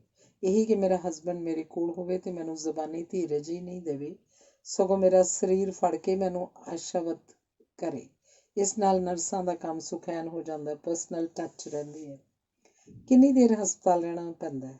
ਨੋਰਮਲ ਡਿਲੀਵਰੀ ਦੀ ਹਾਲਤ ਵਿੱਚ ਅਗਲੇ ਦਿਨ ਛੁੱਟੀ ਦੇ ਦਿੱਤੀ ਜਾਂਦੀ ਹੈ। ਜੇ ਨਵਜਾਤ ਬਾਲ ਦੀ ਮਾਂ ਦੇ ਦੁੱਧ ਨਾ ਉਤਰੇ ਤਾਂ ਕੀ ਕੀਤਾ ਜਾਂਦਾ? ਛਾਤੀ ਦਾ ਦੁੱਧ ਜਨਮ ਤੋਂ ਹੀ ਬਾਲਕ ਲਈ ਬਹੁਤ ਜ਼ਰੂਰੀ ਹੁੰਦਾ ਹੈ। ਜੇ ਨਾ ਉਤਰੇ ਤਾਂ ਕੋਸ਼ਿਸ਼ ਕੀਤੀ ਜਾਂਦੀ ਹੈ ਕਿ ਮਾਤਾ ਬੱਚੇ ਨੂੰ ਦੁੱਧ ਪਿਲਾਉਣ ਯੋਗ ਹੋ ਜਾਏ। ਜੇ ਬਿਲਕੁਲ ਹੀ ਸਫਲਤਾ ਨਾ ਮਿਲੇ ਤਾਂ ਕਿਤੇ ਵੈਟ ਨਰਸ ਦਾ ਪ੍ਰਬੰਧ ਵੀ ਹੁੰਦਾ ਹੈ ਜੋ ਆਪਣਾ ਦੁੱਧ ਚੁੰਘਾ ਸਕਦੀ ਹੈ। ਕੰਮ ਕਰਦੀਆਂ ਮਾਤਾਵਾਂ ਲਈ ਜਣੇਪੇ ਲਈ ਕਿੰਨੀ ਛੁੱਟੀ ਮਿਲਦੀ ਹੈ? ਇਸ ਬਾਰੇ ਕੋਈ ਬੰਦਿਸ਼ ਨਹੀਂ। ਮਾਂ ਸਾਲ ਭਰ ਵੀ ਗੈਰ ਹਾਜ਼ਰ ਰਹਿ ਸਕਦੀ ਹੈ ਤੇ ਉਹਦੀ ਨੌਕਰੀ ਕਾਇਮ ਰਹਿ ਜਾਂਦੀ ਹੈ। ਮਾਂ ਤੇ ਸ਼ਿਸ਼ੂ ਲਈ ਕਿਸੇ ਕਿਸਮ ਦੀ ਅਸੁਵਿਧਾ ਨਾ ਹੋਵੇ, ਇਹੀ ਜ਼ਰੂਰੀ ਹੈ। ਮੇਰਾ ਖਿਆਲ ਹੈ ਹੁਣ ਮੈਂ ਤੁਹਾਥੋਂ ਵਿਦਾ ਲਵਾਂ। ਤੁਸੀਂ ਸਭ ਅਨੁਭਵੀ ਅਧਿਕਾਰੀ ਹੋ ਤੇ ਬੜੀ ਤਸੱਲੀ ਨਾਲ ਮੈਨੂੰ ਸੁਣਿਆ, ਬੜੇ ਸੂਝ ਭਰੇ ਸਵਾਲ ਪੁੱਛੇ ਹਨ। ਬਹੁਤ ਧੰਨਵਾਦ। ਉਹ ਆਪਣੇ ਵਧੇ ਹੋਏ ਭਰਪੂਰ ਢਿੱਡ ਤੇ ਹੱਥ ਫੇਰਦੀ ਬਾਹਰ ਚਲੀ ਗਈ। ਅੰਗ 12ਵਾਂ। ਕਮਰੇ ਅੰਦਰ ਗਿਆ ਤਾਂ ਉਹਨੇ ਬੰਗਾਲੀ ਢੰਗ 'ਚ ਹੱਥ ਜੋੜ ਕੇ ਨਮਸਕਾਰ ਕਿਹਾ। ਉਹਦੇ ਮੇਜ਼ 'ਤੇ ਅਗਰਬੱਤੀ ਚੱਲ ਰਹੀ ਸੀ। ਲੱਗਦਾ ਸੀ ਮੁਲਾਕਾਤ ਨੂੰ ਉਹ ਸੁਖਾਵਾਂ ਬਣਾਉਣਾ ਚਾਹੁੰਦੀ ਸੀ। ਮਾਰੀਆ ਪੀਲੀ ਸਾੜੀ ਬੰਨ੍ਹ ਕੇ ਆਈ ਸੀ। 7 ਧਾਤੀ ਕੜਿਆਂ ਪਿੱਛੇ ਦੋਹਾਂ ਬਾਹਾਂ 'ਚ ਪੀਲੀਆਂ ਚੂੜੀਆਂ ਪਾਈਆਂ ਸਨ। ਉਹ ਕਲਕੱਤੇ ਰਹਿ ਚੁੱਕੀ ਹੋਣ ਕਰਕੇ ਸਾੜੀ ਬਹੁਤ ਚੰਗੀ ਤਰ੍ਹਾਂ ਬੰਨ੍ਹ ਸਕਦੀ ਸੀ। ਉਹਦੇ ਕਮਰੇ 'ਚ ਆਨੰਦਮਈ ਮਾਂ ਤੇ ਰਵਿੰਦਰਨਾਥ ਟੈਗੋਰ ਦੀਆਂ ਤਸਵੀਰਾਂ ਲੱਗੀਆਂ ਸਨ। ਟੈਗੋਰ ਦਾ ਬਹੁਤ ਹੀ ਚੰਗਾ ਅਖਾਣ ਉਹਨੇ ਇੱਕ ਬੋਰਡ 'ਤੇ ਪੇਂਟ ਕਰਾਇਆ ਹੋਇਆ ਸੀ। ਸਾਡਾ ਵਿਕਾਸ ਸਰਬਪੱਖੀ ਹੋਣਾ ਚਾਹੀਦਾ ਹੈ। ਇਹ ਨਾ ਹੋਵੇ ਕਿ ਅਸੀਂ ਪੁੱਜ ਜਾਈਏ ਸਿਖਰ 'ਤੇ ਪਰ ਜੜ੍ਹਾਂ ਸਾਡੀਆਂ ਖੋਖਲੀਆਂ ਹੀ ਹੋ ਜਾਣ। ਮੇਰੇ ਲਈ ਕੜੇ ਲਿਆ ਕੇ ਤੁਸੀਂ ਮੈਨੂੰ ਗਦ ਕਰ ਦਿੱਤਾ। ਮੈਂ ਦਿਨ 'ਚ ਕਈ ਵਾਰ ਇਹਨਾਂ ਨੂੰ ਚੁੰਮ ਲੈਂਦੀ ਹਾਂ। You are so nice. Singh Sharma ਗਿਆ। ਕੀ ਕਹੇ ਜਵਾਬ 'ਚ। ਨਾਈਸ ਤਾਂ ਤੁਹਾਡਾ ਦਿਲ ਹੈ, ਬਾਹਰੋਂ ਵੀ ਜੋ ਦੇਖਦਾ ਹੈ ਉਹਨੂੰ ਨਾਈਸ ਲੱਗਦਾ ਹੈ। ਮੈਨੂੰ ਤੁਹਾਡਾ ਦੇਸ਼ ਬਹੁਤ ਚੰਗਾ ਲੱਗਾ ਅਤੇ ਤੁਹਾਡੇ ਲੋਕ। ਭਾਵੇਂ ਮੈਂ ਪੰਜਾਬ ਨਹੀਂ ਗਈ, ਪਰ ਗੁਰੂਦੇਵ ਟੈਗੋਰ ਦੀ ਪੜ੍ਹਾਈ ਨੇ ਮੈਨੂੰ ਤੁਹਾਡੇ ਬਾਰੇ ਬਹੁਤ ਕੁਝ ਸਿਖਾ ਦਿੱਤਾ। ਬੰਦੀ ਵੀਰ ਮੈਂ ਕਈ ਵਾਰ ਪੜ੍ਹੀ ਹੈ ਅਤੇ ਹੁਣ ਵੀ ਪੜ੍ਹ ਲੈਂਦੀ ਹਾਂ। ਕਿੰਨਾ ਥੋੜ੍ਹਾ ਸਮਾਂ ਦਿੱਤਾ ਹੈ ਮੈਨੂੰ। ਮੈਂ ਤਾਂ ਸਾਰਾ ਵੀਕ ਐਂਡ ਬਿਤਾਉਣਾ ਚਾਹੁੰਦੀ ਸੀ ਤੁਹਾਡੇ ਨਾਲ। ਕੱਲ੍ਹ ਅਸੀਂ 2 ਹਫ਼ਤੇ ਲਈ ਮੈਲਬਰਨ ਜਾ ਰਹੇ ਹਾਂ। ਤੁਸੀਂ ਕੀ ਪੁੱਛਣਾ ਚਾਹੋਗੇ ਮੇਰੇ ਬਾਰੇ? ਤੁਸੀਂ ਕੀ ਦੱਸਣਾ ਚਾਹੋਗੇ? ਜੋ ਤੁਸੀਂ ਪੁੱਛੋਗੇ। ਤੁਹਾਡਾ ਜਨਮ ਕਿੱਥੇ, ਕਦੋਂ ਹੋਇਆ? ਮੇਰਾ ਜਨਮ ਉੱਤਰੀ ਖੇਤਰ 'ਚ ਹੋਇਆ, ਇੱਕ ਪਿੰਡ ਵਿੱਚ। ਮੈਂ ਤੁਹਾਡੇ ਨਾਲੋਂ ਗਰਮੀ ਦੀ 1 ਰੁੱਤ ਵੱਧ ਦੇਖ ਚੁੱਕੀ ਹਾਂ। ਪਰ ਤੁਹਾਡੀ ਵੱਟਤ ਤਾਂ ਕਹਿੰਦੀ ਹੈ ਕਿ ਤੁਸੀਂ 10 ਸਾਲ ਵਧਾ ਕੇ ਦੱਸ ਰਹੇ ਹੋ। ਬਸ ਮੈਨੂੰ ਜ਼ਿਆਦਾ ਨਾ ਫੁਲਾ ਦੇਣਾ। ਮੈਂ ਇੰਝ ਹੀ ਇਕਹਿਰੇ ਪਿੰਡੇ ਰਹਿਣਾ ਚਾਹੁੰਦੀ ਹਾਂ। ਲੱਗਦਾ ਹੈ ਨਾਰੀ ਸਰੀਰ ਨੂੰ ਤੁਸੀਂ ਬਹੁਤ ਧਿਆਨ ਨਾਲ ਦੇਖਦੇ ਹੋ। ਅਸਲ 'ਚ ਸ਼ੇਕਸਪੀਅਰ ਨੇ ਠੀਕ ਹੀ ਕਿਹਾ ਕਿ ਸੁੰਦਰਤਾ ਤਾਂ ਦੇਖਣ ਵਾਲੇ ਦੀ ਅੱਖ 'ਚ ਹੁੰਦੀ ਹੈ। ਚਲੋ ਮੇਰੇ ਸਰੀਰ ਤੋਂ ਹਟ ਕੇ ਹੁਣ ਕੁਝ ਹੋਰ। ਮੈਂ ਪੋਸਟ ਗ੍ਰੈਜੂਏਟ ਹਾਂ ਅਤੇ ਸਕੂਲ ਮੈਨੇਜਮੈਂਟ ਵਿੱਚ ਵੀ ਮੇਰੀ ਵੱਡੀ ਰੁਚੀ ਹੈ। ਇਸੇ ਤਹਿਤ ਮੈਂ ਭਾਰਤ ਤੋਂ ਇਲਾਵਾ ਨੇਪਾਲ, ਬੰਗਲਾਦੇਸ਼, ਇਰਾਕ ਅਤੇ ਈਰਾਨ ਵੀ ਰਹਿ ਆਈ ਹਾਂ। 1 ਸਾਲ ਸਾਰੇ ਥਾਈਂ। ਭਾਰਤ ਵਿਚਲਾ ਤੁਹਾਡਾ ਅਨੁਭਵ ਕੈਸਾ ਰਿਹਾ? ਕੁਝ ਸੁਖਾਵਾਂ ਅਤੇ ਕੁਝ ਅਸੁਖਾਵਾਂ। ਕਿਵੇਂ? ਸੁਖਾਵਾਂ ਇਹ ਕਿ ਸੱਭਿਅਤਾ ਬੜੀ ਪ੍ਰਾਚੀਨ ਅਤੇ ਮੁੱਲਵਾਨ ਹੈ। ਅਸੁਖਾਵਾਂ ਇਹ ਕਿ ਇਹਦੀ ਕਦਰ ਭਾਰਤੀਆਂ ਨੂੰ ਘੱਟ ਹੈ ਅਤੇ ਬਾਹਰਲਿਆਂ ਨੂੰ ਵਧੇਰੇ। ਸਮਾਜ ਬੁਰੀ ਤਰ੍ਹਾਂ ਵਿਤਕਰਿਆਂ 'ਚ ਗ੍ਰਸਿਆ ਹੈ। ਧਰਮ ਉਪਦੇਸ਼ ਬਹੁਤ ਹੈ ਪਰ ਅਮਲ ਘੱਟ ਹੈ। ਨਾਰੀ ਜਾਤੀ ਦਾ ਸ਼ੋਸ਼ਣ ਬਹੁਤ ਹੈ। ਕਿਸੇ ਹੋਰ ਦੇਸ਼ 'ਚ ਮੈਂ ਨਹੀਂ ਸੁਣਿਆ ਕਿ ਕੋਈ ਔਰਤ ਦੇ ਦਾਜ ਦੀ ਖਾਤਰ ਜਲਾ ਦਿੱਤੀ ਜਾਂਦੀ ਹੋਵੇ। ਉੱਥੇ ਸ਼ਾਇਦ ਕੋਈ ਦਿਨ ਜਾਂਦਾ ਹੋਏਗਾ ਜਦ ਸਮਾਚਾਰ ਪੱਤਰਾਂ 'ਚ ਐਸਾ ਪੜ੍ਹਨ ਨੂੰ ਨਾ ਮਿਲੇ। ਖਿਮਾ ਕਰਨਾ, ਐਸੀਆਂ ਨਾ ਪੱਖੀ ਗੱਲਾਂ ਮੈਨੂੰ ਤੁਹਾਡੇ ਨਾਲ ਛੇੜਨੀਆਂ ਨਹੀਂ ਚਾਹੀਦੀਆਂ ਸੀ। ਕੋਈ ਹਰਜ ਨਹੀਂ ਅਸਲੀਅਤ ਬਿਆਨ ਕਰਨ ਵਿੱਚ। ਇਹ ਸਾਡੀ ਪ੍ਰਾਚੀਨ ਸੱਭਿਅਤਾ ਦੀ ਗਿਰਾਵਟ ਕਾਰਨ ਆਈਆਂ ਮਾੜੀਆਂ ਗੱਲਾਂ ਸਾਨੂੰ ਬਦਨਾਮ ਕਰਦੀਆਂ ਹਨ। ਯਤਨ ਤਾਂ ਬਹੁਤ ਹੋ ਰਹੇ ਹਨ ਸੁਧਾਰ ਕਰਨ ਹਿੱਤ, ਸਰਕਾਰ ਵੱਲੋਂ ਵੀ ਅਤੇ ਪਬਲਿਕ ਵੱਲੋਂ ਵੀ। ਦੇਖੋ ਕਿੱਥੇ ਤੱਕ ਸਫਲ ਹੁੰਦੇ ਹਾਂ। ਅੱਛਾ ਇਹ ਦੱਸੋ, ਅੱਜ ਜੋ ਨਾਰੀ ਮੁਕਤੀ ਲਹਿਰ ਚੱਲੀ ਹੋਈ ਹੈ, ਇਹ ਵੀ ਤਾਂ ਵਿਤਕਰਿਆਂ ਵਿਰੋਧੀ ਹੈ ਨਾ? ਤੁਹਾਡਾ ਕੀ ਵਿਚਾਰ ਹੈ ਇਸ ਲਹਿਰ ਬਾਰੇ? ਕੀ ਤੁਸੀਂ ਇਹਦੇ ਸਮਰਥਕ ਹੋ ਕਿ ਵਿਰੋਧੀ? ਮੈਂ ਸਮਰਥਕ ਵੀ ਹਾਂ ਅਤੇ ਵਿਰੋਧੀ ਵੀ। ਸਮਰਥਕ ਇਸ ਲਈ ਹਾਂ ਕਿ ਇਹ ਚੰਗੀ ਵਿਚਾਰ 'ਤੇ ਆਧਾਰਿਤ ਹੈ। ਵਿਰੋਧੀ ਇਸ ਲਈ ਹਾਂ ਕਿ ਕੁਝ ਹੱਕ ਮਿਲਣ ਦੇ ਬਦਲੇ ਕੁਝ ਮਿਲੇ ਹੋਏ ਹੱਕ ਗੁਆ ਦੇਣਾ ਕੋਈ ਚੰਗੀ ਗੱਲ ਨਹੀਂ ਹੈ। ਸਮਾਜ ਤੇ ਪਰਿਵਾਰ ਬਾਰੇ ਤੁਸੀਂ ਕੀ ਸੋਚਦੇ ਹੋ? ਸਮਾਜ ਨੇ ਕੁਝ ਰਹੁ ਰੀਤਾਂ ਸਮਾਜ ਦੀ ਭਲਾਈ ਲਈ ਵਿਕਸਿਤ ਕੀਤੀਆਂ ਹਨ ਅਤੇ ਉਹ ਰਹੁ ਰੀਤਾਂ ਸਮਾਜ ਦੀ ਲਗਾਤਾਰ ਭਲਾਈ ਹਿੱਤ ਲਗਾਤਾਰ ਅਪਣਾਈ ਰੱਖਣਾ ਵਧੇਰੇ ਚੰਗਾ ਹੈ, ਨਾ ਕਿ ਉਹਨਾਂ ਨੂੰ ਨਸ਼ਟ ਕਰ ਦੇਣਾ, ਜੋ ਅੱਜ ਕੀਤਾ ਜਾ ਰਿਹਾ ਹੈ। ਇਹ ਹੀਨਤਾ, ਪਤੀਹੀਨਤਾ, ਪਰਿਵਾਰਹੀਨਤਾ, ਵਿਆਹਹੀਨਤਾ ਆਦਿ ਸਾਰੀਆਂ ਹੀਨਤਾਵਾਂ ਹੀਨ ਭਾਵਨਾ ਦੀ ਉਪਜ ਹਨ। ਗੁੱਸਾ ਵੱਧ ਹੈ, ਵਿਵੇਕ ਘੱਟ। ਤੁਹਾਡਾ ਪਰਿਵਾਰ, ਮੇਰੇ 2 ਪੁੱਤਰ ਹਨ। ਇੱਕ ਅਮਰੀਕਾ 'ਚ ਪੜ੍ਹ ਰਿਹਾ, ਵੱਡਾ ਮੈਲਬਰਨ 'ਚ ਵੱਡੀ ਐਗਜ਼ੈਕਟਿਵ ਪੋਸਟ 'ਤੇ ਲੱਗਾ ਹੋਇਆ। ਉਹਦਾ ਵਿਆਹੁਤਾ ਜੀਵਨ ਬਹੁਤ ਹੀ ਚੰਗਾ ਹੈ। ਤੁਹਾਡੇ ਪਤੀ? ਇਹੀ ਗੱਲ ਮਾੜੀ ਹੋਈ ਹੈ, ਉਹ ਨਹੀਂ ਹਨ। 5 ਸਾਲ ਪਹਿਲਾਂ ਵਿਛੋੜਾ ਦੇ ਗਏ ਸਨ। ਬਹੁਤ ਅਫਸੋਸ। ਕੀ ਹੋਇਆ ਸੀ? ਐਕਸੀਡੈਂਟ। ਅਤੇ ਹੁਣ? ਮੈਂ ਇਕੱਲੀ ਰਹਿੰਦੀ ਹਾਂ। ਮੇਰੇ ਪੁੱਤਰਾਂ ਨੇ ਮੈਨੂੰ ਸਲਾਹ ਦਿੱਤੀ ਸੀ ਕਿ ਮੈਂ ਹੋਰ ਜੀਵਨ ਸਾਥੀ ਲੱਭ ਲਵਾਂ, ਪਰ ਨਾ ਮੈਨੂੰ ਕੋਈ ਐਸਾ ਮਿਲਿਆ ਅਤੇ ਨਾ ਹੀ ਹੁਣ ਮੇਰੀ ਕੋਈ ਇੱਛਾ ਹੈ। ਮੈਂ ਆਪਣਾ ਸਮਾਂ ਆਪਣੇ ਢੰਗ ਨਾਲ ਬਿਤਾਉਂਦੀ ਹਾਂ। ਕਦੇ ਲੜਕਾ, ਉਹਦੀ ਪਤਨੀ ਅਤੇ 2 ਪਿਆਰੇ ਬੱਚੇ ਆ ਜਾਂਦੇ ਹਨ ਅਤੇ ਕਦੇ ਮੈਂ ਉਹਨਾਂ ਕੋਲ ਚਲੀ ਜਾਂਦੀ ਹਾਂ। ਛੋਟੇ ਦਾ ਅਮਰੀਕਾ ਹੀ ਸੈਟਲ ਹੋਣ ਦਾ ਵਿਚਾਰ ਹੈ। ਕਿਆ ਸੰਜੋਗ ਦੀ ਗੱਲ ਹੈ ਕਿ ਇੱਕ ਗ੍ਰੈਂਡਫਾਦਰ ਇੱਕ ਗ੍ਰੈਂਡਮਦਰ ਦੇ ਸਨਮੁਖ ਬੈਠਾ ਹੈ। ਮੇਰਾ ਗ੍ਰੈਂਡਸਨ, ਮੇਰੀ ਵੱਡੀ ਬੇਟੀ ਦਾ ਬੇਟਾ 3 ਮਹੀਨੇ ਦਾ। ਕਿੰਨਾ ਚੰਗਾ ਸੰਜੋਗ ਹੈ, ਨਹੀਂ? ਤੁਸੀਂ ਇੱਕ ਵਿਧਵਾ ਹੁੰਦੇ ਚੂੜੀਆਂ ਵੀ ਪਾਈਆਂ ਹਨ, ਜੋ ਤੁਹਾਨੂੰ ਪਤਾ ਹੈ ਭਾਰਤੀ ਵਿਚਾਰ ਦੇ ਉਲਟ ਹੈ। ਇਹਦਾ ਕੀ ਮਤਲਬ ਹੈ? ਬਿਲਕੁਲ ਸਾਫ਼। ਵਿਧਵਾ ਹੋਣਾ ਮੰਦਭਾਗੀ ਗੱਲ ਤਾਂ ਹੈ, ਪਰ ਇੰਨੀ ਵੀ ਨਹੀਂ ਕਿ ਸਭ ਕੁਝ ਲੁੱਟ ਗਿਆ ਸਮਝਿਆ ਜਾਏ, ਜਿਵੇਂ ਤੁਹਾਡੇ ਸਮਝਿਆ ਜਾਂਦਾ ਹੈ। ਮਨ ਅਤੇ ਤਨ ਤਾਂ ਉਹੀ ਰਹਿੰਦੇ ਹਨ, ਲੋੜਾਂ ਵੀ ਉਹੀ ਰਹਿੰਦੀਆਂ ਹਨ। ਚਖੇ ਹੋਏ ਸਵਾਦ ਵੀ ਭੁਲਾਏ ਨਹੀਂ ਜਾ ਸਕਦੇ। ਇਹ ਸਭ ਕੁਝ ਦਾ ਦਮਨ ਕਰਨਾ ਮੇਰੀ ਜਾਚੇ ਅਯੋਗ ਹੈ। ਇੱਕ ਸਾਥੀ ਜਾਣ ਮਗਰੋਂ ਦੂਜਾ ਸਾਥੀ ਲੱਭ ਲੈਣਾ ਕੋਈ ਮਾੜੀ ਗੱਲ ਨਹੀਂ। ਬੱਚੇ ਵੱਡੇ ਹੋਣ 'ਤੇ ਜੀਵਨ ਸਾਥੀ ਦਾ ਮਹੱਤਵ ਵੱਧ ਜਾਂਦਾ ਹੈ, ਘਟਦਾ ਨਹੀਂ। ਨਿੱਘ ਮਾਨਣਾ ਅਤੇ ਇੱਕ ਦੂਜੇ ਦੀਆਂ ਸਰੀਰਕ ਅਤੇ ਮਾਨਸਿਕ ਲੋੜਾਂ ਪੂਰੀਆਂ ਕਰਨੀਆਂ ਦੁਪਾਸੀ ਸੰਤੁਸ਼ਟੀ ਦਾ ਸਾਧਨ ਹੈ ਅਤੇ ਸਹਿਯੋਗ ਪਾਲਣ ਦੀ ਪ੍ਰਵਿਰਤੀ ਵੀ। ਫਿਰ ਵੀ ਮੈਂ ਖੁਸ਼ ਰਹਿੰਦੀ ਹਾਂ ਅਤੇ ਸਭ ਨੂੰ ਖੁਸ਼ ਰੱਖਦੀ ਹਾਂ। ਤੁਹਾਨੂੰ ਖੁਸ਼ ਕਰਨ ਲਈ ਅੱਜ ਮੈਂ ਭਾਰਤੀ ਵੇਸ਼ਭੂਸ਼ਾ ਚੁਣੀ ਹੈ। ਮੈਂ ਕਲਕੱਤੇ ਦੇਖਦੀ ਹੁੰਦੀ ਸੀ ਕਿ ਘੁੱਟਵੀਂ ਬੰਨੀ ਸਾੜੀ 'ਚ ਔਰਤ ਕਿੰਨੀ ਮਨਮੋਹਕ ਲੱਗਦੀ ਹੈ। ਪਤਾ ਨਹੀਂ ਤੁਹਾਨੂੰ ਕਿੰਨੀ ਚੰਗੀ ਲੱਗੀ ਹੈ। ਉਹ ਸ਼ਰਮਾ ਗਿਆ। ਉਹ ਆਪਣੀ ਮਿੱਠੀ ਮੁਸਕਾਨ 'ਚ ਹੋਰ ਮਿਠਾਸ ਭਰੀ ਜਾ ਰਹੀ ਸੀ। ਤੁਹਾਡੀ ਜੀਵਨ ਫਿਲਾਸਫੀ ਕੀ ਹੈ? ਮੇਰੀ ਜੀਵਨ ਫਿਲਾਸਫੀ ਇਹ ਹੈ ਕਿ ਇਹ ਮਨੁੱਖਾ ਜੀਵਨ ਇੱਕ ਬਹੁਤ ਵੱਡਾ ਅਵਸਰ ਹੈ, ਕੁਦਰਤ ਦਾ ਬਹੁਤ ਹੀ ਕੀਮਤੀ ਤੇ ਸੁੰਦਰ ਤੋਹਫਾ। ਇਹਨੂੰ ਸਵਾਰ ਸੰਭਾਲ ਕੇ ਰੱਖਣਾ, ਇਹਦੀ ਸੁੰਦਰਤਾ ਨੂੰ ਵਧਾਉਣਾ ਤੇ ਮਨਮੋਹਕ ਬਣਾਉਣ ਦਾ ਸਾਡਾ ਧਰਮ ਹੈ। ਰਲ ਮਿਲ ਰਹਿਣਾ ਬਹਿਣਾ ਇਸ ਧਰਮ ਦਾ ਚੰਗਾ ਪੱਖ ਹੈ ਤੇ ਲੜਨਾ ਝਗੜਨਾ ਮਾੜਾ। ਨਾਰੀ ਪੁਰਖ ਸੰਬੰਧ ਸੰਤਾਨ ਲਈ ਹੀ ਨਹੀਂ ਬਣਿਆ, ਸਗੋਂ ਪਿਆਰ ਨੂੰ ਪ੍ਰਫੁੱਲਤ ਕਰਨ ਤੇ ਕਰੀ ਰੱਖਣ ਲਈ ਵੀ ਜ਼ਰੂਰੀ ਹੈ। ਗੱਲ ਵੱਕੜੀ 'ਚ ਕਿੰਨਾ ਨਿੱਘ ਹੁੰਦਾ ਹੈ, ਉਹ ਸ਼ਬਦਾਂ 'ਚ ਪ੍ਰਗਟ ਨਹੀਂ ਕੀਤਾ ਜਾ ਸਕਦਾ। ਪ੍ਰਜਨਨ ਕਿਰਿਆ ਕੁਦਰਤ ਨੇ ਕਿੰਨੀ ਵਿਚਿੱਤਰ ਬਣਾਈ ਹੈ ਕਿ ਇਨਸਾਨ ਨੂੰ ਉਸ ਰਚਨਕਾਰ ਦੇ ਕੌਸ਼ਲ ਤੋਂ ਬਲਿਹਾਰ ਜਾਣਾ ਚਾਹੀਦਾ ਹੈ। ਇਸ ਵਿਚਿੱਤਰਤਾ ਦਾ ਅੰਤ ਨਹੀਂ ਖੋਜਣਾ ਚਾਹੀਦਾ, ਸਗੋਂ ਇਸ ਵਿਚਿੱਤਰਤਾ ਵਿੱਚ ਗੁਆਚੇ ਹੀ ਜੀਵਨ ਪੰਧ ਗਾ ਲੈਣਾ ਚਾਹੀਦਾ ਹੈ। ਇਹੀ ਹੈ ਮੇਰੀ ਜੀਵਨ ਫਿਲਾਸਫੀ। ਤੁਹਾਡੀ ਕੋਚ ਦਾ ਸਮਾਂ ਹੋ ਗਿਆ। ਕੋਈ ਵੀਕਐਂਡ ਮੇਰੇ ਕੋਲ ਬਿਤਾਉਣ ਲਈ ਤੁਹਾਨੂੰ ਸਟੈਂਡਿੰਗ ਇਨਵੀਟੇਸ਼ਨ ਹੈ। ਤੁਸੀਂ ਖੁਸ਼ ਰਹੋ, ਇਸੇ 'ਚ ਮੇਰੀ ਖੁਸ਼ੀ ਹੈ। ਅੰਗ 13ਵਾਂ। 2 ਹਫ਼ਤੇ ਦੀ ਮੈਲਬਰਨ ਯਾਤਰਾ ਸ਼ੁਰੂ ਹੋਈ। ਸਿਡਨੀ ਹਵਾਈ ਅੱਡੇ ਤੋਂ 1 ਘੰਟੇ ਦੀ ਉਡਾਨ। ਮੈਲਬਰਨ ਦੀ ਵੱਡੀ ਸੜਕ ਸਵਾਨਸਟਨ ਸਟਰੀਟ ਤੇ ਹੀ ਸਵਾਨਸਟਨ ਲੇਨ ਵਿਕਟੋਰੀਆ ਹੋਟਲ 'ਚ ਉਤਾਰਾ ਕੀਤਾ ਗਿਆ। ਇੱਥੇ ਬਹੁਤ ਰੌਣਕ ਹੁੰਦੀ ਹੈ। ਇਸੇ ਸੜਕ ਦੇ ਤੇ ਨਗਰ ਦਾ ਟਾਊਨ ਹਾਲ ਹੈ। ਸਿੰਗਲ ਬੈੱਡ ਦੇ ਕਮਰੇ ਸਨ, ਸਾਰੇ ਆਰਾਮ ਸਨ। ਬੈੱਡ ਤੇ ਬ੍ਰੈਕਫਾਸਟ ਦਾ ਪ੍ਰਬੰਧ ਸੀ। ਦੋਵੇਂ ਖਾਣੇ ਆਪਣੀ ਮਰਜ਼ੀ ਤੇ ਕੋਰਸ ਦੀ ਵਿਉਂਤ ਅਨੁਸਾਰ ਹੋਣੇ ਸਨ। ਦੁਪਹਿਰ ਦਾ ਖਾਣਾ ਅਕਸਰ ਉੱਥੇ ਹੀ ਹੁੰਦਾ ਹੈ ਜਿੱਥੇ ਮੀਟਿੰਗ ਜਾਂ ਲੈਕਚਰ ਦਾ ਪ੍ਰਬੰਧ ਹੁੰਦਾ ਹੈ। ਮੈਲਬਰਨ ਵਿਕਟੋਰੀਆ ਸਟੇਟ ਦੀ ਰਾਜਧਾਨੀ ਹੈ। ਛੋਟੀਆਂ ਸਟੇਟਾਂ ਤੋਂ ਦੂਜੇ ਦਰਜੇ ਦੀ ਹੈ। ਇਸ ਵਿੱਚ ਦੇਖਣ ਲਈ ਬਹੁਤ ਕੁਝ ਹੈ ਜੋ ਬਹੁਤ ਸੁੰਦਰ ਤੇ ਦਿਲਕਸ਼ ਹੈ। ਥੋੜ੍ਹੀ ਦੂਰ ਯਾਰਾ ਘਾਟੀ ਵਿੱਚ ਵਧੀਆ ਸ਼ਰਾਬ ਦੀਆਂ ਭੱਠੀਆਂ ਹਨ। ਇੱਥੋਂ ਦੇ ਬੀਚ ਬਹੁਤ ਸੁੰਦਰ ਹਨ। ਪਹਿਲਾ lecture management in the world, ਦੁਨੀਆ 'ਚ ਪ੍ਰਬੰਧਨ ਪ੍ਰਣਾਲੀ 'ਤੇ ਸੀ। ਇਹ ਮੀਟਿੰਗ ਮੈਲਬਰਨ ਦੇ ਮੈਨੇਜਮੈਂਟ ਇੰਸਟੀਚਿਊਟ ਵਿੱਚ ਆਯੋਜਿਤ ਕੀਤੀ ਗਈ ਸੀ। ਲੈਕਚਰਰ ਸੀ ਐਡਵਰਡ ਕਲਾਈਵ। ਸਿੰਘ ਨੂੰ ਦੇਖਦੇ ਹੀ ਉਹਨੇ ਦੱਸਿਆ ਕਿ ਉਹਦੇ ਪੁਰਖਿਆਂ ਦਾ ਭਾਰਤ ਨਾਲ ਗੂੜਾ ਰਿਸ਼ਤਾ ਸੀ।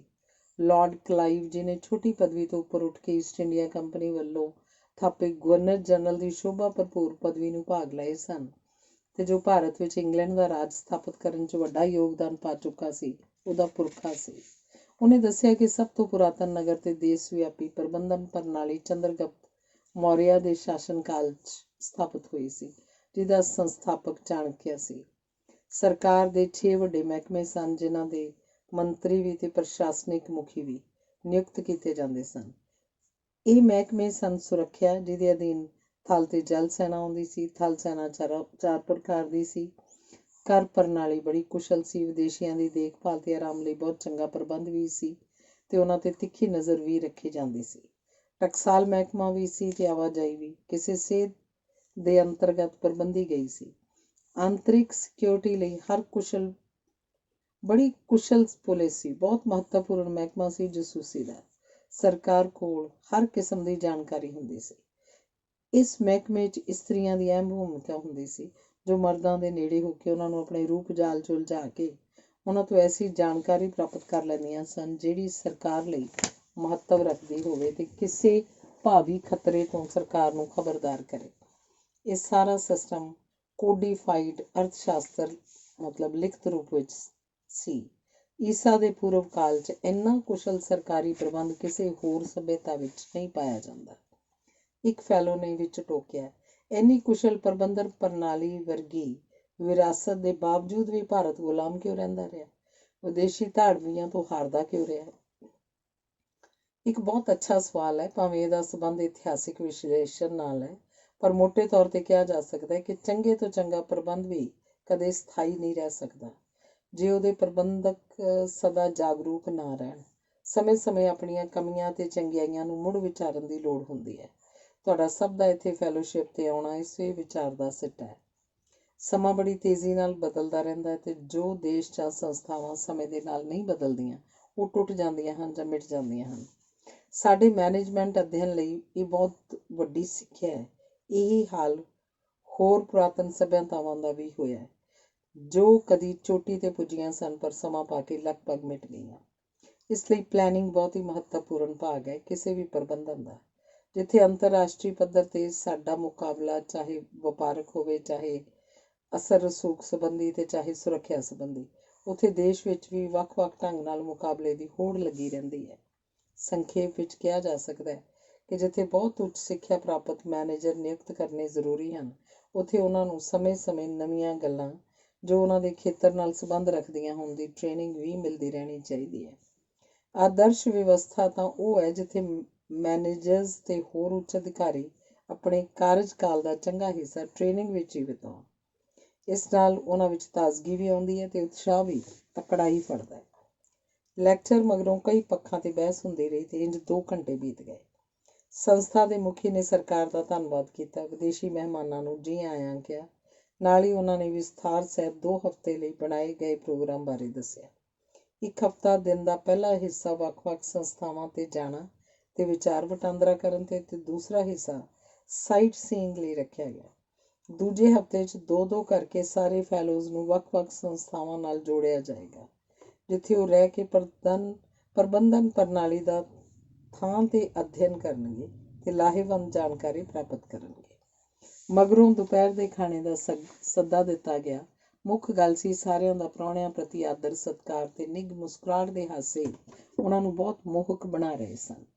ਸ਼ਾਮ ਦਾ ਪ੍ਰੋਗਰਾਮ ਸੀ ਨਗਰ 'ਚ ਬਣੇ ਖੇਡ ਖੇਤਰ ਦਾ, ਜਿੱਥੇ ਓਲੰਪਿਕ ਖੇਡਾਂ ਹੋ ਚੁੱਕੀਆਂ ਸਨ। ਸਿੰਘ ਨੂੰ ਇਹ ਗੱਲ ਸਾਰਿਆਂ ਨੂੰ ਦੱਸ ਕੇ ਬੜੀ ਖੁਸ਼ੀ ਤੇ ਮਾਣ ਹੁੰਦਾ ਸੀ ਕਿ ਓਲੰਪਿਕ ਖੇਡਾਂ ਵਿੱਚ ਉਹਦਾ ਇੱਕ ਸਕੂਲ ਦਾ ਸਹਿਪਾਠੀ ਹਾਕੀ ਦੀ ਜੇਤੂ ਟੀਮ ਵਿੱਚ ਸ਼ਾਮਲ ਹੋਇਆ ਸੀ। ਬਹੁਤ ਵਿਸ਼ਾਲ ਪੱਧਰ ਤੇ ਭਵਨ ਨਿਰਮਾਣ ਕੀਤਾ ਹੋਇਆ ਸੀ ਤੇ ਸਾਂਭ ਸੰਭਾਲ ਵੀ ਕਮਾਲ ਦੀ ਸੀ। ਅਗਲਾ ਦਿਨ ਨਿਯਤ ਕੀਤਾ ਹੋਇਆ ਸੀ ਸੋਨੇ ਦੀ ਖਾਣ ਵੇਖਣ ਦਾ ਬਾਲਾਰਾਟ ਜਾਣ ਲਈ, ਜਿੱਥੇ ਕਾਰ 'ਚ ਕੋਈ 90 ਮਿੰਟ ਲੱਗਦੇ ਹਨ। ਸੋਨੇ ਦੀ ਖਾਣ ਦੇਖਣ ਲਈ ਬਹੁਤ ਯਾਤਰੀ ਜਾਂਦੇ ਸਨ। ਬਾਲਾਰਾਟ ਪਹੁੰਚ ਕੇ ਏਦਾਂ ਲੱਗਾ ਜਿਵੇਂ 1 ਸਦੀ ਪਿੱਛੇ ਚਲੇ ਗਏ। ਇੱਥੇ 1850 ਈਸਵੀ 'ਚ ਸੋਵਰਨ ਹਿੱਲ ਤੇ ਸੋਨਾ ਲੱਭਿਆ ਗਿਆ ਸੀ। ਫਿਰ ਇਹ ਛੋਟੇ ਜਿਹੇ ਪੇਂਡੂ ਨਗਰ ਤੋਂ ਬਦਲ ਕੇ ਮਹਾਨਗਰ ਬਣ ਗਿਆ। ਇੱਥੇ ਇਤਿਹਾਸ ਦਾ ਅਦਭੁਤ ਤਜਰਬਾ ਹੁੰਦਾ ਹੈ। ਵੇਸ਼-ਭੂਸ਼ਾ ਤੇ ਭਾਸ਼ਾ ਪੁਰਾਣੀ ਸਾਂਭੀ ਹੋਈ ਹੈ। ਘੋੜਿਆਂ ਦੇ ਤਬੇਲੇ, ਘੋੜਾ ਗੱਡੀਆਂ ਦੀ ਸੈਰ, ਬੈਠਣ ਲਈ ਉਗੜ-ਦੁਗੜ ਜਿਹੇ ਲੱਕੜੀ ਦੇ ਬੈਂਚ, ਜੋ ਕੋਈ 2-4 ਬੈਠੇ ਸਨ, ਉਹ ਵੀ ਇੰਜ ਲੱਗਦਾ ਸੀ ਹੁਣ ਕਿਤੇ ਦੂਰ ਦਰਾਡਿਓਂ ਘੋੜਿਆਂ ਤੋਂ ਆਏ ਹਨ ਤੇ ਉਹਨਾਂ ਦੇ ਘੋੜੇ ਖੁਰਲੀਆਂ 'ਚ ਘਾਹ ਚਾਰਾ ਖਾ ਰਹੇ ਸਨ। ਬਾਹਰ 1-2 ਤ੍ਰਿਮਤਾਂ ਲੰਘਦੀਆਂ ਦੇਖੀਆਂ, ਜਿਨ੍ਹਾਂ ਨੇ ਪੈਰਾਂ ਤਾਈਂ ਲੰਮੇ ਘੱਗਰੇ ਪਾਏ ਸਨ। ਪ੍ਰਤੀਤ ਹੁੰਦਾ ਸੀ ਕਿ ਹੇਠ ਕੋਈ ਰਿੰਗ ਲੱਗਾ ਹੋਇਆ, ਜਿਸ ਤੋਂ ਇਹ ਘੱਗਰੇ ਘੇਰ ਦੀ ਗੁਲਾਈ ਤੇ ਵਲਾਂ ਮੂਜਬ ਘੇਰਦਾਰ ਬਣੇ ਸਨ ਤੇ ਹਰ ਵਲ ਵੱਖਰਾ ਜਾਪਦਾ ਸੀ। ਗੱਲ ਉਹਨਾਂ ਦੇ ਪੂਰੀ ਬਾਂਹ ਦੀਆਂ ਬੰਡੀਆਂ ਸਨ, ਉੱਪਰ ਮੋਟੇ-ਮੋਟੇ ਮੋਤੀਆਂ ਦੀਆਂ ਮਾਲਾ, ਸਿਰ ਤੇ ਸਫੈਦ ਫੈਲੀ ਹੋਈ ਟੋਪੀ, ਕਲਾਈਆਂ ਤੇ ਬਲੌਰ ਦੀਆਂ ਵੰਗਾਂ। ਜਦ ਨੂੰ ਇੱਕ ਪੁਲਿਸਮੈਨ ਆ ਗਿਆ, ਜਿਹਨੇ ਪੁਰਾਤਨ ਜਿਹੀ ਵਰਦੀ ਪਾਈ ਹੋਈ ਸੀ। ਉਹਦੇ ਲੱਕ ਪੇਟੀ ਨਾਲ ਹੱਥਕੜੀ ਫਸਾਈ ਸੀ ਤੇ ਤੇਜ਼ੀ ਨਾਲ ਸਿੰਘ ਵੱਲ ਵਧਿਆ। ਮੈਂ ਤੈਨੂੰ ਬੜੀ ਦੇਰ ਤੋਂ ਲੱਭ ਰਿਹਾ, ਇੱਥੇ ਕਾਨੂੰਨ ਤੋਂ ਬਚ ਕੇ ਕੋਈ ਨਹੀਂ ਜਾ ਸਕਦਾ। ਸਿੰਘ ਤਾਂ ਹੱਕਾ-ਬੱਕਾ ਰਹਿ ਗਿਆ। ਪਰ ਮੈਂ ਕੀ ਕੀਤਾ? ਪੁਲਿਸ ਸਟੇਸ਼ਨ ਜਾ ਕੇ ਪਤਾ ਲੱਗੇਗਾ। ਪਰ ਕਿਉਂ ਪੁਲਿਸ ਸਟੇਸ਼ਨ ਜਾਵਾਂ? ਜਾਣਾ ਪਏਗਾ। ਕਿਸੇ ਸੁੰਦਰੀ ਦਾ ਦਿਲ ਤੋੜ ਕੇ ਉਹਨੂੰ ਧੋਖਾ ਦੇਣਾ ਇੱਥੇ ਬਹੁਤ ਵੱਡਾ ਜੁਰਮ ਗਿਣਿਆ ਜਾਂਦਾ ਹੈ। ਪਰ ਮੈਂ ਤਾਂ ਕਿਸੇ ਸੁੰਦਰੀ ਨੂੰ ਜਾਣਦਾ ਨਹੀਂ, ਦਿਲ ਤੋੜਨ ਦਾ ਤਾਂ ਸਵਾਲ ਹੀ ਨਹੀਂ ਉੱਠਦਾ। ਹੋਰ ਫੈਲੋ ਵੀ ਪੁਲਿਸਮੈਨ ਨੂੰ ਕਹਿਣ ਲੱਗੇ, ਤੁਹਾਨੂੰ ਕੋਈ ਭੁਲੇਖਾ ਲੱਗਾ ਹੋਵੇਗਾ। ਜੋ ਤੁਸੀਂ ਕਹਿ ਰਹੇ ਹੋ ਐਸਾ ਹੋਇਆ ਹੀ ਨਹੀਂ। ਸਿੰਘ ਤਾਂ ਥੋਰੋ ਜੈਂਟਲਮੈਨ ਹੈ। ਅੱਛਾ ਠੀਕ ਹੈ, ਜੇ ਤੁਸੀਂ ਕਹਿੰਦੇ ਹੋ ਛੱਡ ਦੇਣਾ, ਅੱਗੇ ਵਾਸਤੇ ਦਿਲ ਨਹੀਂ ਤੋੜਨਾ। ਇਹ ਕਹਿ ਕੇ ਪੁਲਿਸਮੈਨ ਠਾਕਾ ਮਾਰ ਕੇ ਹੱਸ ਪਿਆ ਤੇ ਕਹਿਣ ਲੱਗਾ, ਇਹ ਤਾਂ ਇਸ ਥਾਂ ਦਾ ਮਜ਼ਾਕ ਹੈ ਜੋ ਯਾਤਰੀਆਂ ਨਾਲ ਅਕਸਰ ਕੀਤਾ ਜਾਂਦਾ ਹੈ। ਸਿੰਘ ਦੀ ਜਾਨ 'ਚ ਜਾਨ ਆਈ। ਸੋਨੇ ਦੀ ਖਾਣ ਬਹੁਤ ਦੂਰ ਡੂੰਘਾਈ 'ਚ ਜਾਂਦੀ ਸੀ। ਇਹ ਵੀ ਪੁਰਾਤਤਵ ਮਹਿਕਮੇ ਨੇ ਟੂਰਿਸਟ ਦਿਲਚਸਪੀ ਹਿੱਤ ਬਿਲਕੁਲ ਪੁਰਾਣੇ ਸਮੇਂ ਦੀ ਰੰਗਤ 'ਚ ਰੱਖੀ ਹੋਈ ਸੀ। ਇੱਕ ਬਹੁਤ ਹੀ ਮਜ਼ਾਕੀਆ ਬਜ਼ੁਰਗ ਖਾਣ ਦੇ ਬਾਰੇ ਦੱਸੀ ਜਾ ਰਿਹਾ ਸੀ ਤੇ ਘੜੀ-ਘੜੀ ਕਹਿੰਦਾ ਸੀ ਕਿ ਬਿਲਕੁਲ ਇੱਕ ਤਿਲਕਵੀਂ ਮਿਜਾਜ਼ ਦੀ ਤੀਵੀਂ ਵਰਗੀ ਹੈ। ਤੁਸੀਂ ਕੁਝ ਨਹੀਂ ਜਾਣ ਸਕਦੇ ਇੱਥੇ ਕਿਸ ਵੇਲੇ ਕੀ ਹੋ ਜਾਏ ਤੇ ਇੱਥੇ ਫਸੇ ਰਹਿ ਜਾਓ। ਹੈਰਾਨ ਹੋ ਰਹੇ ਵਿਅਕਤੀਆਂ ਨੂੰ ਉਹ ਗੱਲਾਂ ਕਰ ਡਰਾਈ ਜਾ ਰਿਹਾ ਸੀ ਤੇ ਸਾਹ ਸੁਕਾਈ ਜਾ ਰਿਹਾ ਸੀ।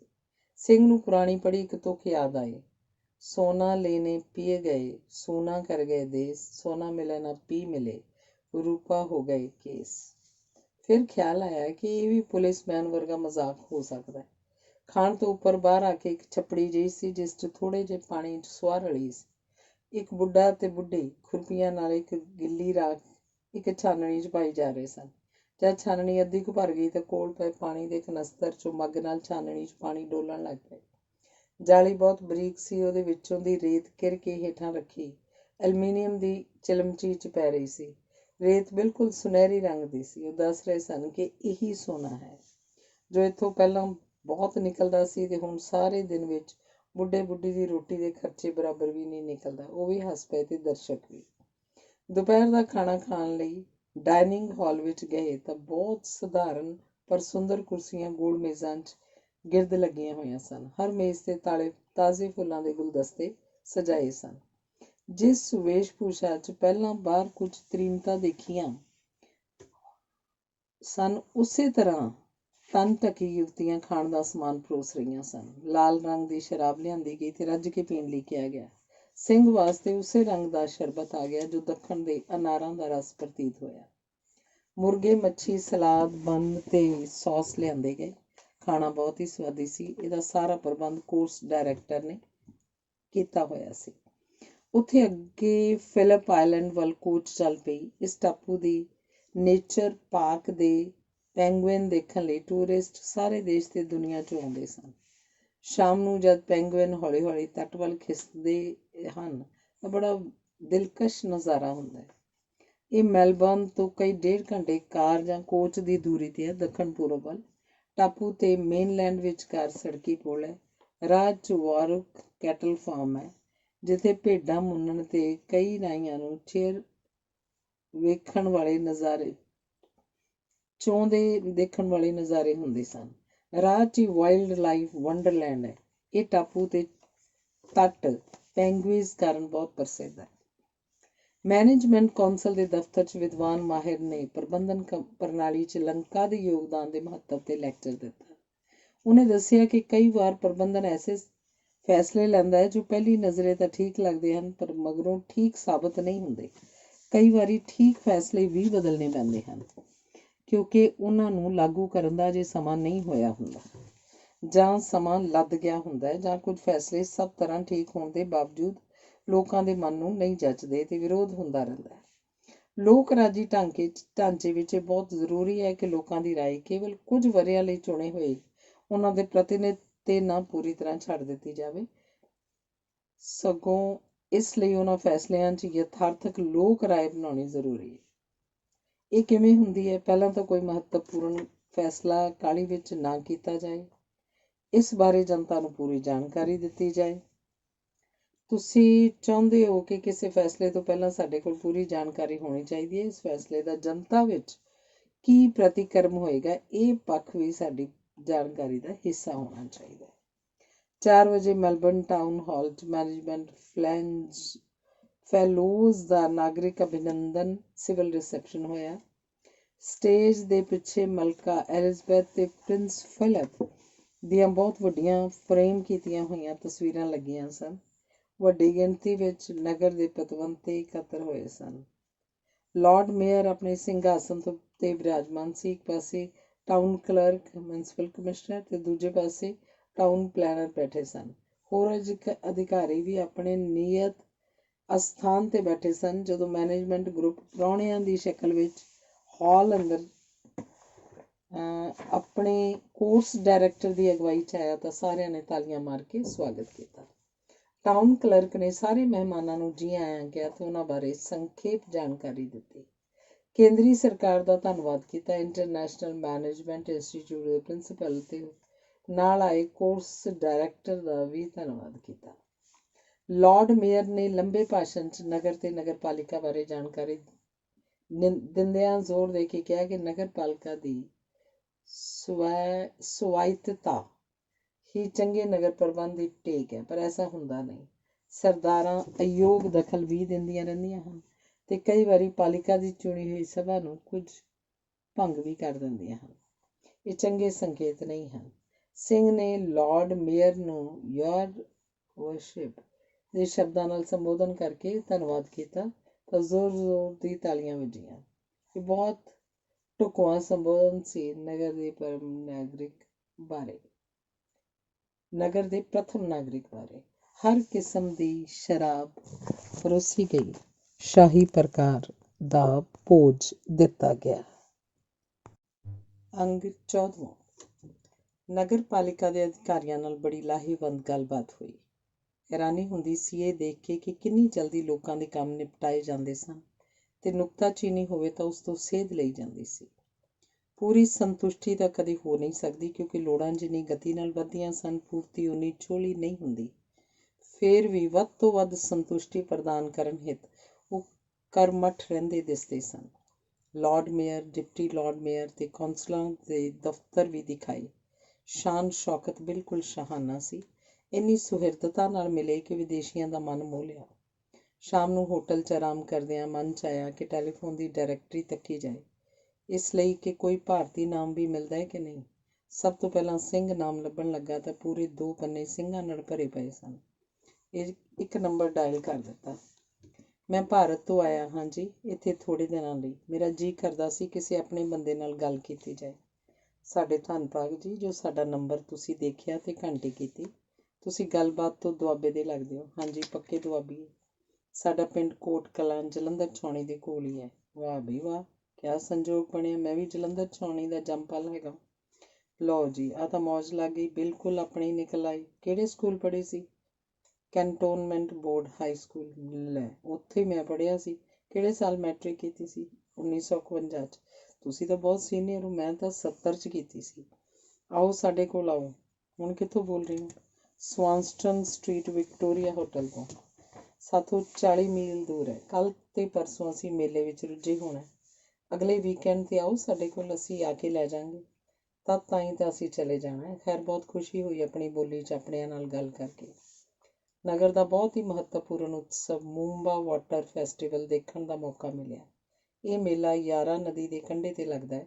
ਪਰੇ ਦੀ ਪਰੇਡ ਸਵਾਨਸਟਨ ਸਟਰੀਟ ਥਾਣੀ ਲੰਘਦੀ ਹੈ। ਕਿਸ਼ਤੀਆਂ ਦੀ ਦੌੜ ਬਹੁਤ ਹੀ ਦਿਲਕਸ਼ ਨਜ਼ਾਰਾ ਸੀ। ਬਹੁਤ ਵੱਡੀ ਗਿਣਤੀ 'ਚ ਖਾਣ ਪੀਣ ਤੇ ਹੋਰ ਚੀਜ਼ਾਂ ਵਸਤਾਂ ਖਰੀਦਣ ਦੇ ਸਟਾਲ ਲੱਗੇ ਹੋਏ ਸਨ। ਲੋਕਾਂ 'ਚ ਜਸ਼ਨ ਦਾ ਜਜ਼ਬਾ ਠਾਠਾਂ ਮਾਰ ਰਿਹਾ ਸੀ। ਬੱਚਿਆਂ ਤੇ ਵੱਡਿਆਂ ਦੇ ਮਨੋਰੰਜਨ ਦੇ ਬਹੁਤ ਸਾਜ਼ ਸਮਾਨ ਸਜੇ ਹੋਏ ਸਨ। ਹਰ ਕਿਸਮ ਦਾ ਮੌਜ ਮੇਲਾ, ਸਰੀਰਕ ਕਮਾਲ, ਖੇਡਾਂ ਤੇ ਹੋਰ ਮਨੋਰੰਜਨ ਮੁਕਾਬਲੇ, ਵੱਡੀਆਂ ਸ਼ਖਸੀਅਤਾਂ ਦੀ ਆਵਾਜਾਈ ਤੇ ਲੋਕਾਂ 'ਚ ਘੁਲ ਮਿਲ ਕੇ ਮੇਲੇ ਦੀ ਵਧਾਈ ਦੇਣਾ, ਤੋਹਫੇ ਵੰਡਣੇ, ਕੰਨਾਂ ਨੂੰ ਲੁਭਾਉਣਾ ਸੰਗੀਤ ਤੇ ਹੋਰ ਕਈ ਕੁਝ ਇਸ ਮੌਕੇ ਨੂੰ ਚਾਰ ਚੰਨ ਲਾ ਰਿਹਾ ਸੀ। ਕਿਸ਼ਤੀਆਂ ਦੀਆਂ ਦੌੜਾਂ ਉੱਤੋਂ ਹੈਲੀਕਾਪਟਰਾਂ ਦੀ ਫੁੱਲ ਵਰਖਾ, ਕਿਨਾਰੇ ਤੇ ਲੋਕਾਂ ਦੀਆਂ ਕਿਸ਼ਤੀਆਂ ਵਾਲਿਆਂ ਨੂੰ ਹੱਲਾਸ਼ੇਰੀ ਦੇਣ ਦੀਆਂ ਆਵਾਜ਼ਾਂ ਸਭ ਮਨ ਮੋਹ ਰਹੀਆਂ ਸਨ। ਸ਼ਹਿਰ ਦੇ ਬਾਗਾਂ ਤੇ ਹੋਰ ਦਿਲਕਸ਼ ਸਥਾਨਾਂ 'ਤੇ ਵੀ ਇਸ ਉਤਸਵ ਦੇ ਹਿੱਸੇ ਫੈਲੇ ਹੋਏ ਸਨ। ਸ਼ਾਮ ਨੂੰ ਆਤਿਸ਼ਬਾਜ਼ੀ ਹੋਈ ਜੋ ਬਹੁਤ ਹੀ ਕਮਾਲ ਦੀ ਸੀ। ਅਗਲੇ ਦਿਨ ਕੁਈਨ ਵਿਕਟੋਰੀਆ ਮਾਰਕੀਟ ਦੀ ਸੈਰ ਕੀਤੀ। ਇਹ ਆਸਟ੍ਰੇਲੀਆ ਦੀ ਸਭ ਤੋਂ ਵੱਡੀ ਖੁੱਲ੍ਹੀ ਮਾਰਕੀਟ ਹੈ, ਜੋ ਸ਼ਹਿਰ ਦੇ ਕੇਂਦਰ ਤੋਂ ਨੇੜੇ ਹੀ ਹੈ। ਇਹਦੇ ਵਿੱਚ ਕੋਈ 1000 ਸਟਾਲ ਹਨ, ਜਿੱਥੇ ਕੱਪੜੇ, ਕਲਾਕ੍ਰਿਤੀਆਂ, ਤਾਜ਼ੇ ਫਲ ਤੇ ਸਬਜ਼ੀਆਂ ਖਰੀਦੀਆਂ ਜਾ ਸਕਦੀਆਂ ਹਨ। ਫਿਰ ਤੁਰ ਕੇ ਪਤਾ ਲੱਗਾ ਕਿ ਸਮਾਨ ਬਹੁਤ ਹੀ ਸਸਤਾ ਹੈ। ਸਾਰਿਆਂ ਨੇ ਕੁਝ ਨਾ ਕੁਝ ਜ਼ਰੂਰ ਖਰੀਦਿਆ। ਸਿੰਘ ਨੇ ਆਪਣੇ ਤੇ ਆਪਣੇ ਸਨੇਹੀਆਂ ਲਈ ਰੈਡੀਮੇਡ ਕੱਪੜੇ, ਗਰਮ ਸੂਟ, ਲੈਂਗ ਤੇ ਹੋਰ ਕਈ ਕੁਝ ਖਰੀਦਿਆ। ਪੂਰੀ ਮਾਰਕੀਟ ਵਿੱਚ ਘੁੰਮਣ ਲਈ ਪੂਰਾ ਦਿਨ ਚਾਹੀਦਾ ਸੀ, ਜੋ ਉਹਨਾਂ ਕੋਲ ਹੈ ਸੀ। ਦੁਪਹਿਰੇ ਉੱਥੇ ਬਰਗਰ ਖਾਧੇ, ਕੌਫੀ ਪੀਤੀ। ਸ਼ਾਮ ਹੁੰਦੇ ਤੱਕ ਥੱਕ ਟੁੱਟ ਗਏ। ਅਗਲੇ ਦਿਨ ਸਿੰਘ ਤੇ ਬਾਹਾਮਾਸ ਦੇ ਫੈਲੋ ਦੀ ਅਟੈਚਮੈਂਟ 1 ਘੰਟੇ ਦੀ ਦੂਰੀ 'ਤੇ ਡੋਨਕਾਸਟਰ ਦੇ ਟੈਂਪਲਸਟੋ ਦੀ ਨਗਰ ਪਾਲਿਕਾ ਦੇ ਦਫ਼ਤਰ 'ਚ ਹੋਈ ਦੱਸੀ ਗਈ। ਕਾਰ 'ਚ ਉੱਥੇ ਪੁੱਜੇ, ਨਾਲ ਬ੍ਰੇਕ ਵੀ ਗਏ। ਬਹੁਤ ਵੱਡੀ ਤੇ ਪ੍ਰਭਾਵਸ਼ਾਲੀ ਬਿਲਡਿੰਗ ਸੀ। ਬਾਹਰ ਫੁਹਾਰਾ ਲੱਗਾ ਹੋਇਆ ਸੀ, ਜਿਹਦਾ ਪਾਣੀ ਬਹੁਤ ਉੱਚਾ ਜਾਂਦਾ ਸੀ। ਤਿੰਨਾਂ ਦੇ ਪਹੁੰਚਣ 'ਤੇ ਨਿੱਘਾ ਸਵਾਗਤ ਕੀਤਾ ਗਿਆ। ਹੈਨਰੀ ਟਾਊਨ ਕਲਰਕ ਦੇ ਕਮਰੇ 'ਚ ਸਵਾਗਤੀ ਮੀਟਿੰਗ ਹੋਈ। ਬੜਾ ਹੀ ਹਸਮੁਖ ਬੰਦਾ ਸੀ। ਉਹਨੇ ਦੱਸਿਆ ਕਿ ਨਗਰ ਪਾਲਿਕਾ ਵਿਕਟੋਰੀਆ ਸਟੇਟ ਦੀ ਸਭ ਤੋਂ ਅਮੀਰ ਪਾਲਿਕਾ ਹੈ। ਨਗਰ ਦਾ ਵਿਕਾਸ ਬਹੁਤ ਹੀ ਸੁਚੱਜੇ ਢੰਗ ਨਾਲ ਹੋਇਆ। ਹੋਰ ਸਾਰੇ ਅਧਿਕਾਰੀਆਂ ਨਾਲ ਵੀ ਮਿਲਾਇਆ ਗਿਆ। ਜਾਰਜ, ਜੋ ਥੋੜ੍ਹਾ ਚਿਰ ਪਹਿਲਾਂ ਹੀ ਇੰਗਲੈਂਡ ਤੋਂ ਇੱਥੇ ਆ ਕੇ ਵਸਿਆ ਸੀ, ਦਫ਼ਤਰ ਦਾ ਮੁੱਖ ਪ੍ਰਬੰਧਕ ਸੀ। ਮੁੱਢਲੀ ਜਾਣ ਪਛਾਣ ਮੀਟਿੰਗ ਮਗਰੋਂ ਕੋਰਸ ਡਾਇਰੈਕਟਰ ਤਾਂ ਮੁੜ ਗਿਆ। ਦੋਵੇਂ ਫੈਲੋ ਸ਼ਾਮ ਦੇਰ ਤੱਕ ਉੱਥੇ ਹੀ ਰਹੇ। 4 ਵਜੇ ਮੇਅਰ ਨਾਲ ਮੁਲਾਕਾਤ ਹੋਣੀ ਸੀ। ਮੇਅਰ ਦਾ ਚੈਂਬਰ ਵੀ ਬਹੁਤ ਸੁੰਦਰ ਢੰਗ ਨਾਲ ਸਜਾਇਆ ਹੋਇਆ ਸੀ। ਭਾਰਤ ਅਤੇ ਬਾਹਾਮਾਸ ਦੇ ਨਗਰ ਵਿਕਾਸ ਸੰਬੰਧੀ ਗੱਲਬਾਤ ਚੱਲਦੀ ਰਹੀ। ਉਹਨਾਂ ਦੀ ਰੁਚੀ ਨੂੰ ਮੁੱਖ ਰੱਖਦਿਆਂ ਉਹਨਾਂ ਨੂੰ ਵੱਖ-ਵੱਖ ਅਧਿਕਾਰੀਆਂ ਨਾਲ ਜੋੜਿਆ ਗਿਆ। ਫਿਲਿਪ ਜਲ ਪੂਰਤੀ ਅਧਿਕਾਰੀ ਨਾਲ ਲਾਇਆ ਗਿਆ ਤੇ ਸਿੰਘ ਮੁੱਖ ਪ੍ਰਬੰਧਕ ਨਾਲ। ਰਾਤ ਦੀ ਨਗਰ ਪਾਲਿਕਾ ਦੀ ਹਫ਼ਤਾਵਾਰੀ ਮੀਟਿੰਗ ਮਗਰੋਂ ਵਿਸ਼ੇਸ਼ ਖਾਣਾ ਸੀ। ਨਗਰ ਪਾਲਿਕਾਵਾਂ ਦੀਆਂ ਬੈਠਕਾਂ ਅਕਸਰ ਸ਼ਾਮ ਨੂੰ ਹੀ ਹੁੰਦੀਆਂ ਸਨ। ਇਸ ਪ੍ਰਕਾਰ ਦਫ਼ਤਰਾਂ 'ਚ ਕੰਮ ਕਰਦੇ ਅਧਿਕਾਰੀ, ਕਰਮਚਾਰੀ ਤੇ ਵਪਾਰੀ ਆਦਿ ਸਭ ਮੀਟਿੰਗ ਵਿੱਚ ਹਿੱਸਾ ਲੈ ਸਕਦੇ ਸਨ, ਪਰ ਆਉਂਦੇ ਬਹੁਤ ਹੀ ਉਹੀ ਸਨ ਜਿਨ੍ਹਾਂ ਦੇ ਮਾਮਲੇ ਕੌਂਸਲ ਦੇ ਵਿਚਾਰ ਅਧੀਨ ਹੁੰਦੇ ਸਨ, ਜਿਵੇਂ ਨਵੀਂ ਉਸਾਰੀ, ਪੁਰਾਣੀ 'ਚ ਅਦਲਾ ਬਦਲੀ, ਭੂਮੀ ਵਰਤੋਂ 'ਚ ਤਬਦੀਲੀ ਜਾਂ ਫਿਰ ਕੋਈ ਪੜੋਸੀਆਂ ਵਿਰੁੱਧ ਕਿਸੇ ਕਾਰਨ ਸ਼ਿਕਾਇਤ। ਕਈ ਸੂਝਵਾਨ ਵਿਕਾਸ ਹਿੱਤ ਨਵੇਂ ਸੁਝਾਅ ਦੇਣ ਵੀ ਆਉਂਦੇ ਸਨ। ਮੇਅਰ ਦੀ ਪ੍ਰਧਾਨਗੀ 'ਚ ਮੀਟਿੰਗ ਹੋਈ। ਰਵਾਇਤ ਅਨੁਸਾਰ ਮੇਅਰ ਦੇ ਸੱਜੇ ਪਾਸੇ ਟਾਊਨ ਕਲਰਕ ਤੇ ਖੱਬੇ ਪਾਸੇ ਟਾਊਨ ਪਲੈਨਰ। ਮੇਅਰ ਨੇ ਹਾਜ਼ਰੀਨ ਨੂੰ ਵਿਦੇਸ਼ੀ ਮਹਿਮਾਨਾਂ ਦੀ ਜਾਣਕਾਰੀ ਦਿੱਤੀ ਤੇ ਦੱਸਿਆ ਕਿ ਉਹ ਮੀਟਿੰਗ ਦੀ ਕਾਰਵਾਈ ਦੇਖਣਗੇ। ਸਭ ਨੇ ਤਾਲੀਆਂ ਵਜਾ ਕੇ ਸਵਾਗਤ ਕੀਤਾ ਤੇ ਬੜੇ ਪਿਆਰ ਸਤਿਕਾਰ ਨਾਲ ਉਹਨਾਂ ਵੱਲ ਦੇਖਿਆ। ਕੌਂਸਲ ਦੇ ਅਧਿਕਾਰੀਆਂ ਵੱਲੋਂ ਹਫ਼ਤੇ ਵਿੱਚ ਜੋ ਫੈਸਲੇ ਲਏ ਗਏ ਹੁੰਦੇ ਸਨ, ਉਹ ਇੱਕ ਕਰਕੇ ਪੜ੍ਹ ਕੇ ਸੁਣਾਏ ਜਾਂਦੇ ਸਨ। ਮੇਅਰ ਹਾਜ਼ਰ ਨਾਗਰਿਕਾਂ ਤੋਂ ਫੈਸਲੇ ਬਾਰੇ ਪੁੱਛਦਾ ਤੇ ਸਹਿਮਤੀ ਹੋਣ ਤੇ ਮਤਾ ਪਾਸ ਹੋ ਜਾਂਦਾ। ਅਸਹਿਮਤੀ ਦੀ ਹਾਲਤ ਵਿੱਚ ਬਹਿਸ ਦਾ ਮੌਕਾ ਦਿੱਤਾ ਜਾਂਦਾ ਤੇ ਜੇ ਬਹਿਸ ਮਗਰੋਂ ਕੋਈ ਤਸੱਲੀਬਖਸ਼ ਸਿੱਟਾ ਨਾ ਨਿਕਲਦਾ ਤਾਂ ਮਾਮਲਾ ਮੁੜ ਵਿਚਾਰ ਲਈ ਬਹਿਸ ਦੇ ਚਾਨਣੇ 'ਚ ਅੱਗੇ ਪਾ ਦਿੱਤਾ ਜਾਂਦਾ। ਇਹ ਬਹੁਤ ਹੀ ਚੰਗਾ ਢੰਗ ਸੀ ਜਨਤਾ ਦੀ ਆਵਾਜ਼ ਸੁਣਨ ਤੇ ਉਹਨਾਂ ਦੇ ਵਿਚਾਰ ਦਾ ਸਤਿਕਾਰ ਕਰਨ ਦਾ। ਹਰ ਫੈਸਲਾ ਇੱਕ ਤਰ੍ਹਾਂ ਨਾਲ ਇਕੱਲਾ ਪਾਲਿਕਾ ਦਾ ਨਾ ਹੋ ਕੇ ਬਿਨੈਕਾਰਾਂ ਤੇ ਸੂਚੀ ਚਾਹੇ ਮਾਮਲਿਆਂ ਤੇ ਇਲਾਵਾ ਦਾ ਸਾਂਝਾ ਫੈਸਲਾ ਹੁੰਦਾ ਸੀ।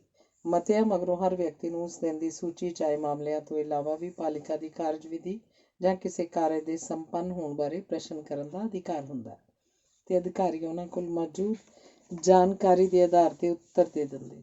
ਜੋ ਕੋਈ ਜਾਣਕਾਰੀ ਉਹਨਾਂ ਕੋਲ ਅਧੂਰੀ ਹੁੰਦੀ ਤਾਂ ਅਗਲੇ ਹਫ਼ਤੇ ਦੀ ਮੀਟਿੰਗ ਵਿੱਚ ਉੱਤਰ ਦੇਣ ਦਾ ਵਚਨ ਦੇ ਦਿੰਦੇ। ਇਸ ਪ੍ਰਕਾਰ ਕਮਿਊਨਿਟੀ ਪਾਰਟੀਸਿਪੇਸ਼ਨ, ਜਨ ਸ਼ਮੂਲੀਅਤ ਸੁਨਿਸ਼ਚਿਤ ਕੀਤੀ ਜਾਂਦੀ।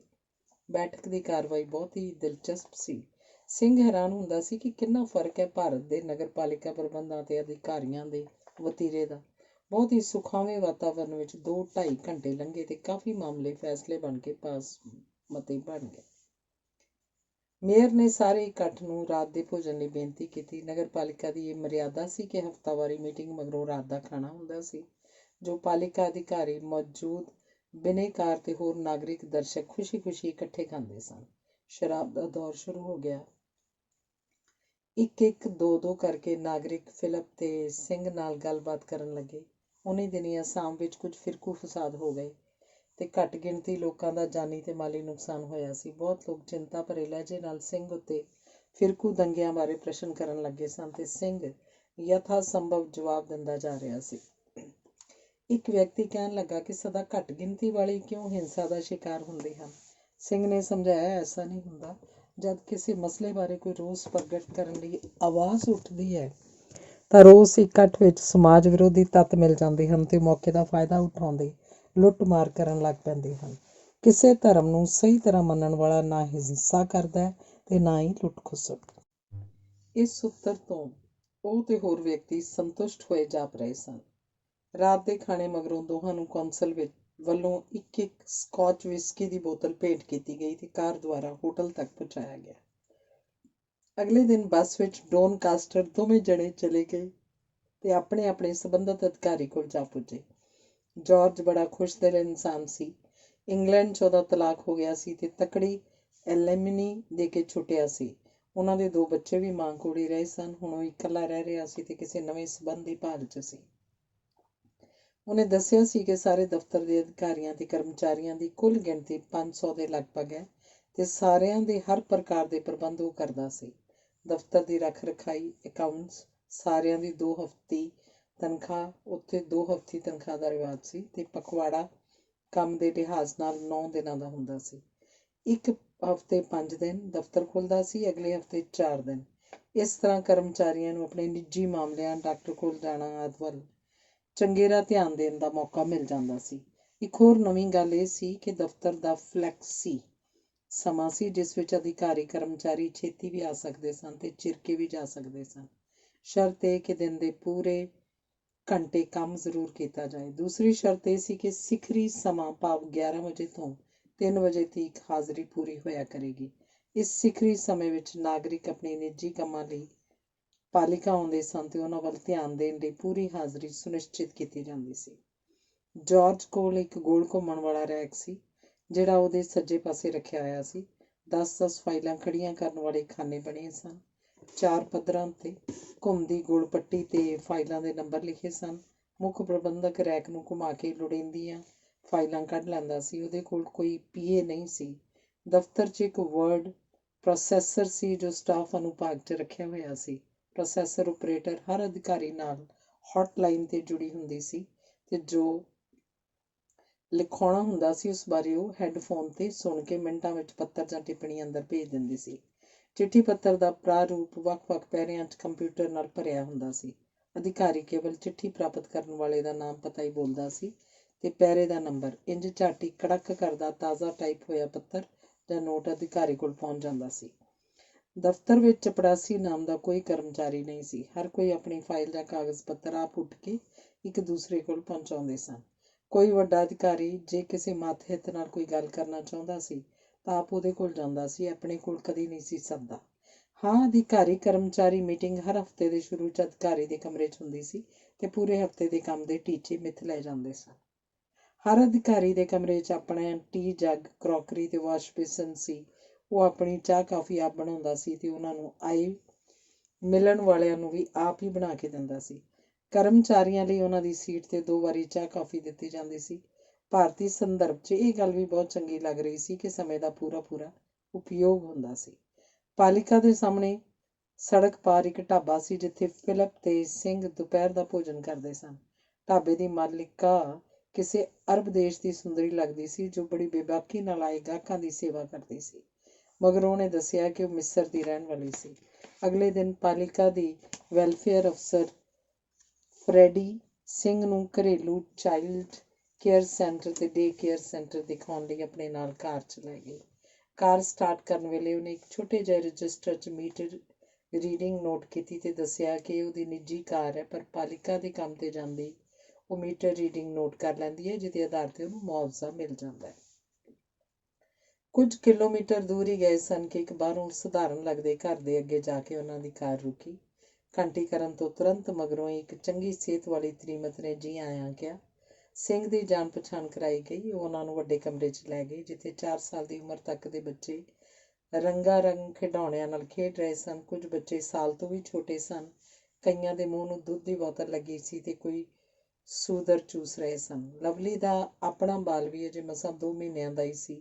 ਜਿੱਥੇ ਉਹ ਆਪਣੇ ਬਾਲ ਦੀ ਦੇਖਭਾਲ ਕਰ ਰਹੀ ਸੀ ਉੱਥੇ 12 ਹੋਰ ਬੱਚਿਆਂ ਦੀ ਵੀ ਮਾਂ ਬਣ ਕੇ ਉਹਨਾਂ ਦੀ ਸੁੱਧ ਲੈ ਰਹੀ ਸੀ। ਇਸ ਤਰ੍ਹਾਂ ਉਹਨੂੰ ਘਰ ਬੈਠੇ ਪਾਲਿਕਾ ਵੱਲੋਂ ਚੰਗੀ ਤਨਖਾਹ ਮਿਲ ਜਾਂਦੀ ਸੀ। ਇਹ ਕਾਂਟਰੈਕਟ ਪ੍ਰਬੰਧ ਹੁੰਦਾ ਸੀ ਜੋ ਹਰ ਸਾਲ ਨਵਾਂ ਕੀਤਾ ਜਾਂਦਾ ਸੀ। ਉਹ ਬਹੁਤ ਪੜ੍ਹਾਕੂ ਟਾਈਪ ਲੱਗਦੀ ਸੀ। ਭਾਰਤ ਬਾਰੇ ਉਹਨੂੰ ਕਾਫੀ ਜਾਣਕਾਰੀ ਵੀ ਸੀ। ਉੱਥੇ ਜਾਣ ਦੀ ਤੀਬਰ ਇੱਛਾ ਵੀ ਸੀ। ਸਿੰਘ ਨੇ ਉਹਨੂੰ ਆਪਣਾ ਕਾਰਡ ਦਿੱਤਾ ਤੇ ਕਿਹਾ ਕਿ ਉਹ ਜਦੋਂ ਚਾਹੇ ਭਾਰਤ ਆ ਸਕਦੀ ਹੈ ਤੇ ਉਹਦੇ ਪਰਿਵਾਰ 'ਚ ਰਹਿ ਸਕਦੀ ਹੈ। ਉਹਨੇ ਬਹੁਤ ਢੁਕਵੇਂ ਸ਼ਬਦਾਂ 'ਚ ਧੰਨਵਾਦ ਕੀਤਾ। ਗੱਲਾਂ ਬਾਤਾਂ 'ਚ ਉਹਨੇ ਦੱਸਿਆ ਕਿ ਹੁਣ ਤਾਈਂ ਉਹਦੇ ਵਿਆਹਤ ਜੀਵਨ ਠੀਕ ਹੀ ਰਿਹਾ, ਪਰ ਬਾਲ ਹੋਣ ਮਗਰੋਂ ਉਹਦਾ ਪਤੀ ਉਸ ਤੋਂ ਦੂਰੀ ਰੱਖਣ ਲੱਗ ਗਿਆ। ਨਾ ਬੱਚੇ ਨੂੰ ਤੇ ਨਾ ਹੀ ਉਸ ਨੂੰ ਓਨਾ ਪਿਆਰ ਕਰਦਾ ਜਿੰਨਾ ਕਰਨਾ ਚਾਹੀਦਾ ਹੈ। ਐਸਾ ਲੱਗਦਾ ਹੈ ਕਿ ਉਹਨਾਂ ਦਾ ਇਹ ਵਿਆਹ ਬੰਧਨ ਬਹੁਤ ਸਥਿਰ ਨਹੀਂ ਰਹਿਣ ਲੱਗਾ। ਉਹ ਐਸੀ ਨੌਬਤ ਲਈ ਮਨ ਕਰਕੇ ਤਿਆਰ ਹੋ ਰਹੀ ਹੈ। ਇਹ ਘਰ ਉਹਦਾ ਆਪਣਾ ਹੋਣ ਕਰਕੇ ਤਲਾਕ ਦੀ ਹਾਲਤ ਵਿੱਚ ਉਹਨੂੰ ਬਹੁਤ ਫਰਕ ਨਹੀਂ ਪਏਗਾ। ਉਹਨੂੰ ਸ਼ੱਕ ਪੈ ਰਿਹਾ ਕਿ ਉਹਦਾ ਪਤੀ ਜੋ ਪੋਸਟ ਆਫਿਸ 'ਚ ਕੰਮ ਕਰਦਾ ਹੈ ਕਿਸੇ ਹੋਰ ਨਾਲ ਉਲਝ ਰਿਹਾ। ਉਹਦੀ ਆਪਣੀ ਕਮਾਈ ਚੰਗੀ ਹੈ, ਜਮ੍ਹਾਂ ਰਾਸ਼ੀ ਵੀ ਚੋਖੀ ਹੈ। ਜੇ ਵਿਆਹ ਬੰਧਨ ਬਹੁਤ ਭਾਰੂ ਹੋ ਗਿਆ ਤਾਂ ਤਲਾਕ ਮੁਕਤੀ ਦਾ ਦਰ ਖੋਲ੍ਹ ਦੇਵੇਗਾ। ਚੰਗਾ ਪੈਸਾ ਜਮ੍ਹਾਂ ਕਰਕੇ ਉਹ ਵਿਦੇਸ਼ ਯਾਤਰਾ ਕਰੇਗੀ। ਸਿੰਘ ਹੈਰਾਨ ਸੀ ਕਿ ਇੰਨੇ ਅਮੀਰ ਦੇਸ਼ 'ਚ ਪਰਿਵਾਰ ਨਾਮ ਦੀ ਚੀਜ਼ ਕਿਵੇਂ ਕੱਚੇ ਪੈਰਾਂ 'ਤੇ ਟਿਕੀ ਹੁੰਦੀ ਹੈ ਤੇ ਤਲਾਕ ਇੰਝ ਲੱਗਦਾ ਕਿ ਹੋਇਆ। ਇੱਕ ਵਾਵ ਰੋਲਾ ਜਿਹਾ ਜੀਵਨ ਸਾਥ ਦਾ ਅਰਥ ਹੀ ਬਦਲ ਗਿਆ ਲੱਗਦਾ ਹੈ। ਸਾਥ ਦਾ ਸਥਿਰਤਾ ਨਾਲ ਕੋਈ ਸੰਬੰਧ ਨਹੀਂ ਜਾਪਦਾ। ਅਤਿਥੀਆਂ ਨੂੰ ਬੜੇ ਪਿਆਰ ਨਾਲ ਵਿਦਾ ਕਰਨ ਉਹ ਕਾਰ ਤੱਕ ਆਈ ਤੇ ਮੁਸਕਾਨਾਂ ਖਲੇਰਦੀ ਮੁੜ ਗਈ। ਉੱਥੋਂ ਚੱਲ ਕੇ ਉਹ ਨਗਰ ਦੇ ਦੱਖਣ ਵੱਲ ਨੂੰ ਮੁੜੇ ਤੇ ਇੱਕ ਵੱਡੇ ਸਾਰੇ ਗੇਟ ਵਾਲੀ ਬਿਲਡਿੰਗ ਅੱਗੇ ਜਾ ਰੁਕੇ। ਬਾਹਰ ਲਿਖਿਆ ਹੋਇਆ ਸੀ ਮਿਊਨਿਸਪਲ ਡੇ ਕੇਅਰ ਸੈਂਟਰ, ਪਾਲਿਕਾ ਦਾ ਦਿਨ ਦੀ ਸੰਭਾਲ ਦਾ ਕੇਂਦਰ। ਇੱਕ ਟੇਬਲ ਪਿੱਛੇ ਸਿਆਣੀ ਉਮਰ ਦੀ ਇੰਚਾਰਜ ਬੈਠੀ ਰਜਿਸਟਰ ਦੇ ਵਰਕੇ ਫੋਲ ਰਹੀ ਸੀ। ਉਹਨਾਂ ਨੂੰ ਅੰਦਰ ਆਉਂਦੇ ਦੇਖ ਕੇ ਉੱਠ ਖੜੀ ਹੋਈ। ਭਾਵੇਂ ਉਹ ਸਰੀਰ ਤੇ ਸ਼ਕਲ ਦੀ ਇੰਨੀ ਸੁੰਦਰ ਨਹੀਂ ਸੀ, ਪਰ ਉਹਦੀ ਮੁਸਕਾਨ ਛਿਨ ਭਰ ਲਈ ਉਹਨੂੰ ਜ਼ਰੂਰ ਸੋਹਣੀ ਬਣਾ ਦਿੰਦੀ ਸੀ। ਉਹਦੀ ਆਵਾਜ਼ ਵਿੱਚ ਬਹੁਤ ਹੀ ਮਿਠਾਸ ਸੀ। ਇੰਝ ਕੁਦਰਤ ਨੇ ਉਹਨੂੰ ਆਮ ਸੁੰਦਰਤਾ ਨਾਮ ਬਖਸ਼ ਕੇ ਵੀ ਮਨਮੋਹਕ ਬਣਾ ਦਿੱਤਾ ਸੀ। ਉਹ ਜੋ ਬੋਲਦੀ ਬਹੁਤ ਨਾਪ ਤੋਲ ਕੇ, ਜਿਸ 'ਚ ਸਤਿਕਾਰ ਤੇ ਠਰਮਾ ਮਿਲਿਆ ਹੁੰਦਾ। ਉਹਨੇ ਦੱਸਿਆ ਕਿ ਇਹ ਸੰਭਾਲ ਕੇਂਦਰ ਬਹੁਤ ਹੀ ਸਫਲ ਪ੍ਰਯਾਸ ਹੈ ਲੋੜਵੰਦ ਨਾਗਰਿਕਾਂ ਦੀ ਸੇਵਾ ਕਰਨ ਦਾ। ਨਾਗਰਿਕਤਾ ਤੋਂ ਕੀਤੀ ਕਰ ਵਸੂਲੀ ਦੇ ਸਹਾਰੇ ਇਹ ਕੇਂਦਰ ਚੱਲਦਾ ਹੈ। ਇਸ ਵਿੱਚ ਕੇਵਲ ਨਿਸ਼ਕਾਮ ਸੇਵੀ ਨਾਗਰਿਕ ਮਰਦ ਇਸਤਰੀਆਂ ਕੰਮ ਕਰਦੀਆਂ ਹਨ। ਇੱਕ ਹੋਟਲ ਨਾਲ ਖਾਣਾ ਸਪਲਾਈ ਕਰਨ ਦਾ ਪ੍ਰਬੰਧ ਕੀਤਾ ਹੋਇਆ। ਪਰਿਵਾਰ ਦੇ ਬੱਚੇ ਵੱਡੇ ਹੋ ਕੇ ਆਪੋ ਆਪਣੀ ਥਾਈਂ ਚਲੇ ਜਾਂਦੇ ਸਨ। ਬਿਰਧ ਪਤੀ ਪਤਨੀ ਦਾ ਜੋੜਾ ਹੀ ਜ਼ਿੰਦਗੀ ਦੇ ਬਾਕੀ ਦਿਨ ਕੱਟਣ ਲਈ ਰਹਿ ਜਾਂਦਾ ਹੈ। ਕਈ ਵਾਰੀ ਜੋੜਾ ਵੀ ਨਹੀਂ ਰਹਿੰਦਾ, ਇਕੱਲਾ ਇਕਹਿਰਾ ਮਰਦ ਜਾਂ ਇਸਤਰੀ ਹੀ ਹੁੰਦੇ ਹਨ। ਜਦ ਕਦੀ ਉਹਨਾਂ ਦੀ ਤਬੀਅਤ ਖਰਾਬ ਹੋ ਜਾਏ ਜਾਂ ਇੱਕ ਨੂੰ ਘਰ ਛੱਡ ਕੇ ਦੂਸਰੇ ਨੇ ਦਵਾਈ ਦਾਰੂ ਲਈ ਕਿਤੇ ਜਾਣਾ ਹੋਵੇ ਤਾਂ ਉਹ ਕੇਂਦਰ ਨੂੰ ਟੈਲੀਫੋਨ ਕਰਦੇ ਹਨ। ਕੇਂਦਰ ਉਹਨਾਂ ਦੀ ਸੇਵਾ ਲਈ ਆਪਣੇ ਨਿਯੁਕਤ ਕੀਤੇ ਗਏ ਨਿਸ਼ਕਾਮ ਸੇਵੀਆਂ ਵਿੱਚੋਂ ਕਿਸੇ ਮਰਦ ਜਾਂ ਇਸਤਰੀ ਕੋਲ ਗੱਡੀ ਭੇਜ ਕੇ ਉਹਨਾਂ ਨੂੰ ਲੋੜਵੰਦ ਘਰਾਂ ਤੱਕ ਪਹੁੰਚਾਉਂਦਾ ਹੈ। ਜਾਂਦੇ ਜਾਂਦੇ ਉਸੇ ਗੱਡੀ 'ਚ ਖਾਣੇ ਦਾ ਪੈਕਟ ਵੀ ਰੱਖ ਲਿਆ ਜਾਂਦਾ ਹੈ। ਵਲੰਟੀਅਰ ਨੂੰ ਕੋਈ ਤਨਖਾਹ ਤਾਂ ਨਹੀਂ ਦਿੱਤੀ ਜਾਂਦੀ, ਪਰ ਹਰ ਕੀਤੀ ਸੇਵਾ ਲਈ ਕੁਝ ਆਊਟ ਆਫ ਪਾਕਟ ਭੱਤਾ ਦਿੱਤਾ ਜਾਂਦਾ ਹੈ। ਇਸ ਪ੍ਰਕਾਰ ਸਰਕਾਰ ਆਪਣੇ ਨਾਗਰਿਕਾਂ ਦੀ ਸਹੂਲਤ ਲਈ ਇਹ ਸੇਵਾ ਨਿਭਾਉਂਦੀ ਹੈ। ਸਿੰਘ ਨੂੰ ਇਹ ਨਵਾਂ ਤਜਰਬਾ ਬਹੁਤ ਹੀ ਚੰਗਾ ਲੱਗਾ। ਸ਼ਾਮ ਨੂੰ ਜਦ ਘੁੰਮ ਫਿਰ ਕੇ ਆਪਣੇ ਹੋਟਲ ਦੇ ਕਮਰੇ 'ਚ ਆਇਆ ਤਾਂ ਸਿੰਘ ਨੇ ਪਾਣੀ ਪੀਣ ਲਈ ਮਿੰਨੀ ਫਰਿੱਜ ਖੋਲ੍ਹਿਆ। ਪਾਣੀ ਪੀ ਕੇ ਫਰਿੱਜ 'ਚ ਪਏ ਵੱਡੇ ਸਾਰੇ ਠੰਡੇ ਠਾਰ ਆੜੂ ਨੂੰ ਦੰਦੀ ਵੱਢੀ। ਵੱਢਦੇ ਸਾਰੀ ਉਹਦੇ ਖੱਬੇ ਪਾਸੇ ਉੱਪਰਲੇ ਸੂਏ ਦੀ ਜੜ੍ਹ 'ਚ ਸਖਤ ਦਰਦ ਉੱਠ ਪਿਆ। ਸਾਰੀ ਰਾਤ ਦਰਦ ਹੋਇਆ ਤੇ ਐਸਪਰੋ ਘੋਲ ਕੇ ਪੀਣ ਨਾਲ ਵੀ ਠੀਕ ਨਾ ਹੋਇਆ। ਸ਼ੁਕਰ ਕਰਕੇ ਸਵੇਰਾ ਹੋਇਆ ਤਾਂ ਉਹਨੇ ਕੋਰਸ ਡਾਇਰੈਕਟਰ ਦੇ ਬੂਹੇ 'ਤੇ ਟਕ ਟਕ ਕੀਤੀ। ਅੱਖਾਂ ਮਲਦੇ ਨੇ ਉਹਨੇ ਬਾਰ ਖੋਲ੍ਹਿਆ। ਸਿੰਘ ਦੀ ਵਿੱਥਿਆ ਸੁਣ ਕੇ ਉਹਨੇ ਕਿਹਾ ਕਿ ਡੈਂਟਲ ਸਰਜਨ ਕੋਲ ਜਾਣਾ ਪਏਗਾ, ਪਰ ਇਸ ਸਮੇਂ 7 ਵਜੇ ਕੋਈ ਸਰਜਨ ਨਹੀਂ ਮਿਲ ਸਕਦਾ। ਉਹਨੇ ਇਹ ਵੀ ਦੱਸਿਆ ਕਿ ਸਭ ਤੋਂ ਮੁਸ਼ਕਿਲ ਗੱਲ ਇੱਥੇ ਇਹ ਹੁੰਦੀ ਹੈ ਸਰਜਨ ਨੂੰ ਮਿਲਣਾ। ਬਿਨਾਂ ਸਮਾਂ ਲਏ ਮਿਲਣਾ ਸੰਭਵ ਹੁੰਦਾ ਹੈ। ਉਹਨੇ ਸਲਾਹ ਦਿੱਤੀ ਕਿ ਡੋਨਕਾਸਟਰ ਜਾ ਕੇ ਉੱਥੋਂ ਦੇ ਮੁੱਖ ਅਧਿਕਾਰੀ ਦੀ ਸਹਾਇਤਾ ਨਾਲ ਸਰਜਨ ਤੱਕ ਪੁੱਜਿਆ ਜਾਵੇ। ਦਰਦ ਅਸਹਿ ਸੀ, ਪਰ ਕੀ ਕਰਦਾ। 8 ਵਜੇ ਬਿਨਾਂ ਕੁਝ ਖਾਧੇ ਪੀਤੇ ਸਾਥੀ ਨੂੰ ਨਾਲ ਲੈ ਕੇ ਨਿਕਲ ਤੁਰਿਆ। ਜਾਰਜ ਦੇ ਕਮਰੇ 'ਚ ਜਾ ਕੇ ਸਾਰਾ ਕੁਝ ਦੱਸਿਆ ਤੇ ਬੇਨਤੀ ਕੀਤੀ ਕਿ ਕੁਝ ਇਲਾਜ ਕਰਾਇਆ ਜਾਏ। ਉਹ ਬਹੁਤ ਹਮਦਰਦੀ ਵਾਲਾ ਪੁਰਖ ਸਾਬਤ ਹੋਇਆ। ਉਹਨੇ ਉਪਨਗਰ ਦੀ ਬਹੁਮੰਜ਼ਲੀ ਵਪਾਰਕ ਬਿਲਡਿੰਗ ਸਥਿਤ ਇੱਕ ਸਰਜਰੀ ਦੇ ਡਾਕਟਰ ਨਾਲ ਸੰਪਰਕ ਕੀਤਾ ਕਿ ਦੱਸਿਆ ਕਿ ਇੱਕ ਸਰਕਾਰੀ ਮਹਿਮਾਨ ਨੂੰ ਜੋ ਪਾਲਿਕਾ ਦਫ਼ਤਰ 'ਚ ਆਇਆ ਹੋਇਆ ਬਹੁਤ ਸਖਤ ਤਕਲੀਫ ਹੈ। ਡਾਕਟਰ ਨੇ ਕਿਹਾ ਕਿ ਉਹਦਾ ਸਾਰਾ ਦਿਨ ਪੂਰੀ ਤਰ੍ਹਾਂ ਮਰੀਜ਼ਾਂ ਨੂੰ ਸਮਾਂ ਦੇ ਕੇ ਭਰਿਆ ਹੋਇਆ, ਫਿਰ ਵੀ ਉਹ 10:30 ਵਜੇ ਆ ਜਾਣ ਤੇ ਉਹ 2 ਮਰੀਜ਼ਾਂ ਦੇ ਵਿਚਕਾਰ ਕੁਝ ਸਮਾਂ ਕੱਢਣ ਦਾ ਯਤਨ ਕਰੇਗਾ। ਸਿੰਘ ਨੂੰ ਆਪਣੀ ਕਾਰ 'ਚ ਜਾਰਜ ਸਰਜਰੀ ਤੱਕ ਲੈ ਗਿਆ। 6ਵੀਂ ਮੰਜ਼ਿਲ ਤੇ ਸਰਜਰੀ ਸੀ। ਮਰੀਜ਼ ਆਪਣੀ ਆਪਣੀ ਵਾਰੀ ਉਡੀਕ ਰਹੇ ਸਨ। ਇਹ ਵੀ ਦੋਵੇਂ ਬੈਠ ਗਏ। ਜਾਰਜ ਨੇ ਆਪਣਾ ਕਾਰਡ ਅੰਦਰ ਭੇਜਿਆ। 10 ਮਿੰਟ ਬਾਅਦ ਇੱਕ ਮਰੀਜ਼ ਬਾਹਰ ਆਇਆ ਤਾਂ ਸਿੰਘ ਨੂੰ ਬੁਲਾ ਲਿਆ। ਸਿਆਣੀ ਉਮਰ ਦੇ ਸਰਜਨ ਨੇ ਸਾਰੀ ਗੱਲ ਸੁਣੀ ਤੇ ਡੈਂਟਲ ਚੇਅਰ 'ਤੇ ਬਿਠਾ ਕੇ ਸਾਰੀ ਜਾਂਚ ਕੀਤੀ, ਐਕਸਰੇ ਵੀ ਲਿਆ। ਉਹਨੂੰ ਪਤਾ ਵੀ ਨਾ ਲੱਗਾ ਕਿ ਉਹਦਾ ਸੂਆ ਕੱਢ ਕੇ ਉਹਨੂੰ ਦਿਖਾ ਦਿੱਤਾ। ਨਾ ਕਿਸੇ ਇੰਜੈਕਸ਼ਨ ਦਾ ਪਤਾ ਲੱਗਾ ਤੇ ਨਾ ਹੀ ਕਿਸੇ ਉਖਾੜਨ ਦੀ ਕੋਸ਼ਿਸ਼ ਦਾ ਥਹੁ ਪਤਾ ਹੋਇਆ। ਸਿੰਘ ਨੇ ਡਾਕਟਰ ਦਾ ਬਹੁਤ ਧੰਨਵਾਦ ਕੀਤਾ ਤੇ ਕਿਹਾ ਕਿ ਉਹਦੇ ਦੇਸ਼ ਵਿੱਚ ਤਾਂ ਦੰਦ ਕੱਢਣ ਤੋਂ ਪਹਿਲਾਂ ਐਂਟੀਬਾਇਓਟਿਕਸ ਦਾ ਕੋਰਸ ਹੁੰਦਾ ਹੈ ਤੇ ਦੰਦ ਉਖਾੜਨ ਦੀ ਕਿਰਿਆ ਬੜੀ ਭਿਆਨਕ ਭਾਸਦੀ ਹੈ। ਡਾਕਟਰ ਨੇ ਹੱਸ ਕੇ ਕਿਹਾ ਕਿ ਉਹ ਹਰ ਕੇਸ ਵਿੱਚ ਐਂਟੀਬਾਇਓਟਿਕ ਨਹੀਂ ਦਿੰਦੇ। ਦਿਨੇ ਆਰਾਮ ਕਰਨ ਨੂੰ ਕਿਹਾ। ਜੇ ਦਰਦ ਮਹਿਸੂਸ ਹੋਵੇ ਤਾਂ ਸਾਦੀ ਐਸਪਰੀਨ ਲੈ ਲਏ। $100 ਫੀਸ ਬਣੀ। ਸਰਜਨ ਤੇ ਵੁੱਡ ਦਾ ਬਹੁਤ ਧੰਨਵਾਦ ਕਰਦਾ ਹੋਇਆ ਸਿੰਘ ਹੋਟਲ ਮੁੜ ਗਿਆ। ਨਗਰ ਪਾਲਿਕਾ ਦੇ ਕੰਮਕਾਰ ਦਾ ਪੂਰਾ ਅਧਿਐਨ ਕੀਤਾ। ਬੜਾ ਹੈਰਾਨ ਸੀ ਕਿ ਕਾਗਜ਼ੀ ਕਾਰਵਾਈ ਬਹੁਤ ਘੱਟ ਹੁੰਦੀ ਸੀ। ਭਾਰਤ ਵਾਂਗ ਲਿਖੀ ਜਾਣ ਦਾ ਰਿਵਾਜ ਨਹੀਂ ਸੀ। ਹਰ ਕੰਮ ਲਈ ਫਾਰਮ ਬਣੇ ਸਨ ਜਿਨ੍ਹਾਂ 'ਤੇ ਕੇਵਲ ਨਾਮ ਪਤਾ ਹੀ ਲਿਖਣਾ ਪੈਂਦਾ ਸੀ ਤੇ ਬਾਕੀ ਸਾਰਾ ਕੁਝ ਟਿਕ ਤੇ ਕੁਝ ਕੱਟ ਨਾਲ ਹੀ ਹੋ ਜਾਂਦਾ ਸੀ। ਕਰਮਚਾਰੀਆਂ ਤੇ ਅਧਿਕਾਰੀਆਂ ਦੇ ਅਧਿਕਾਰ ਇੰਨੇ ਸਨ ਕਿ ਆਮ ਤੌਰ 'ਤੇ ਕੋਈ ਮਨਜ਼ੂਰੀ ਨਹੀਂ ਲੈਣੀ ਪੈਂਦੀ ਸੀ। ਕੰਮ ਹੋਣਾ ਹੀ ਜ਼ਰੂਰੀ ਸੀ, ਨਾ ਕਿ ਕਾਗਜ਼ ਦਾ ਪੇਟ ਭਰਨਾ। ਸਾਰੇ ਕਰਮਚਾਰੀ ਬਹੁਤ ਹੀ ਇਮਾਨਦਾਰੀ ਨਾਲ ਤੇ ਜੁਟ ਕੇ ਕੰਮ ਕਰਦੇ ਸਨ ਤੇ ਖੁਸ਼ਬਾਸ਼ ਦਿਖਾਈ ਦਿੰਦੇ ਸਨ। ਜੋ ਵੀ ਪਾਲਿਕਾ ਦੇ ਦਫ਼ਤਰ ਆਉਂਦਾ ਸੀ ਖੁਸ਼ੀ ਧੰਨਵਾਦ ਕਰਕੇ ਜਾਂਦਾ ਸੀ। ਵਾਤਾਵਰਨ ਬੜਾ ਸ਼ਾਂਤ ਤੇ ਵਿਹਾਰਕ ਸੀ। ਇੱਕ ਵਾਰ ਰੋਜ਼ ਕਮਿਸ਼ਨਰ ਨਾਲ ਚਾਹ ਤੇ ਮੁਲਾਕਾਤ ਹੁੰਦੀ ਸੀ ਤੇ ਅਧਿਐਨ ਦਾ ਜਾਇਜ਼ਾ ਲਿਆ ਜਾਂਦਾ ਸੀ। ਸਿੰਘ ਦੀਆਂ ਹੋਰ ਦਿਲਚਸਪੀਆਂ ਦੀ ਪੁੱਛ ਕੀਤੀ ਜਾਂਦੀ ਸੀ ਤੇ ਯਤਨ ਕੀਤਾ ਜਾਂਦਾ ਸੀ ਕਿ ਕੋਈ ਵਿਸ਼ਾ ਵੀ ਅਣਛੂਹਿਆ ਨਾ ਰਹਿ ਜਾਏ। ਅਧਿਐਨ ਅਵਧੀ ਦੀ ਸਮਾਪਤੀ 'ਤੇ ਇੱਕ ਵਾਰ ਫੇਰ ਰਾਤ ਦਾ ਭੋਜ ਕੀਤਾ ਗਿਆ ਤੇ ਹੋਟਲ ਤੱਕ ਪਹੁੰਚਾਇਆ ਗਿਆ। ਅੰਗ 15ਵਾਂ। ਵਿਕਟੋਰੀਆ ਸਟੇਟ ਦੀ ਸੈਰ ਤੇ ਪੜ੍ਹਾਈ ਦੋਵੇਂ ਯਾਦਗਾਰੀ ਅਨੁਭਵ ਸਨ। ਮੁੜ ਕੇ ਫੇਰ ਸਧਾਰਨ ਰੋਜ਼ਾਨਾ ਚੱਲ ਪਈ।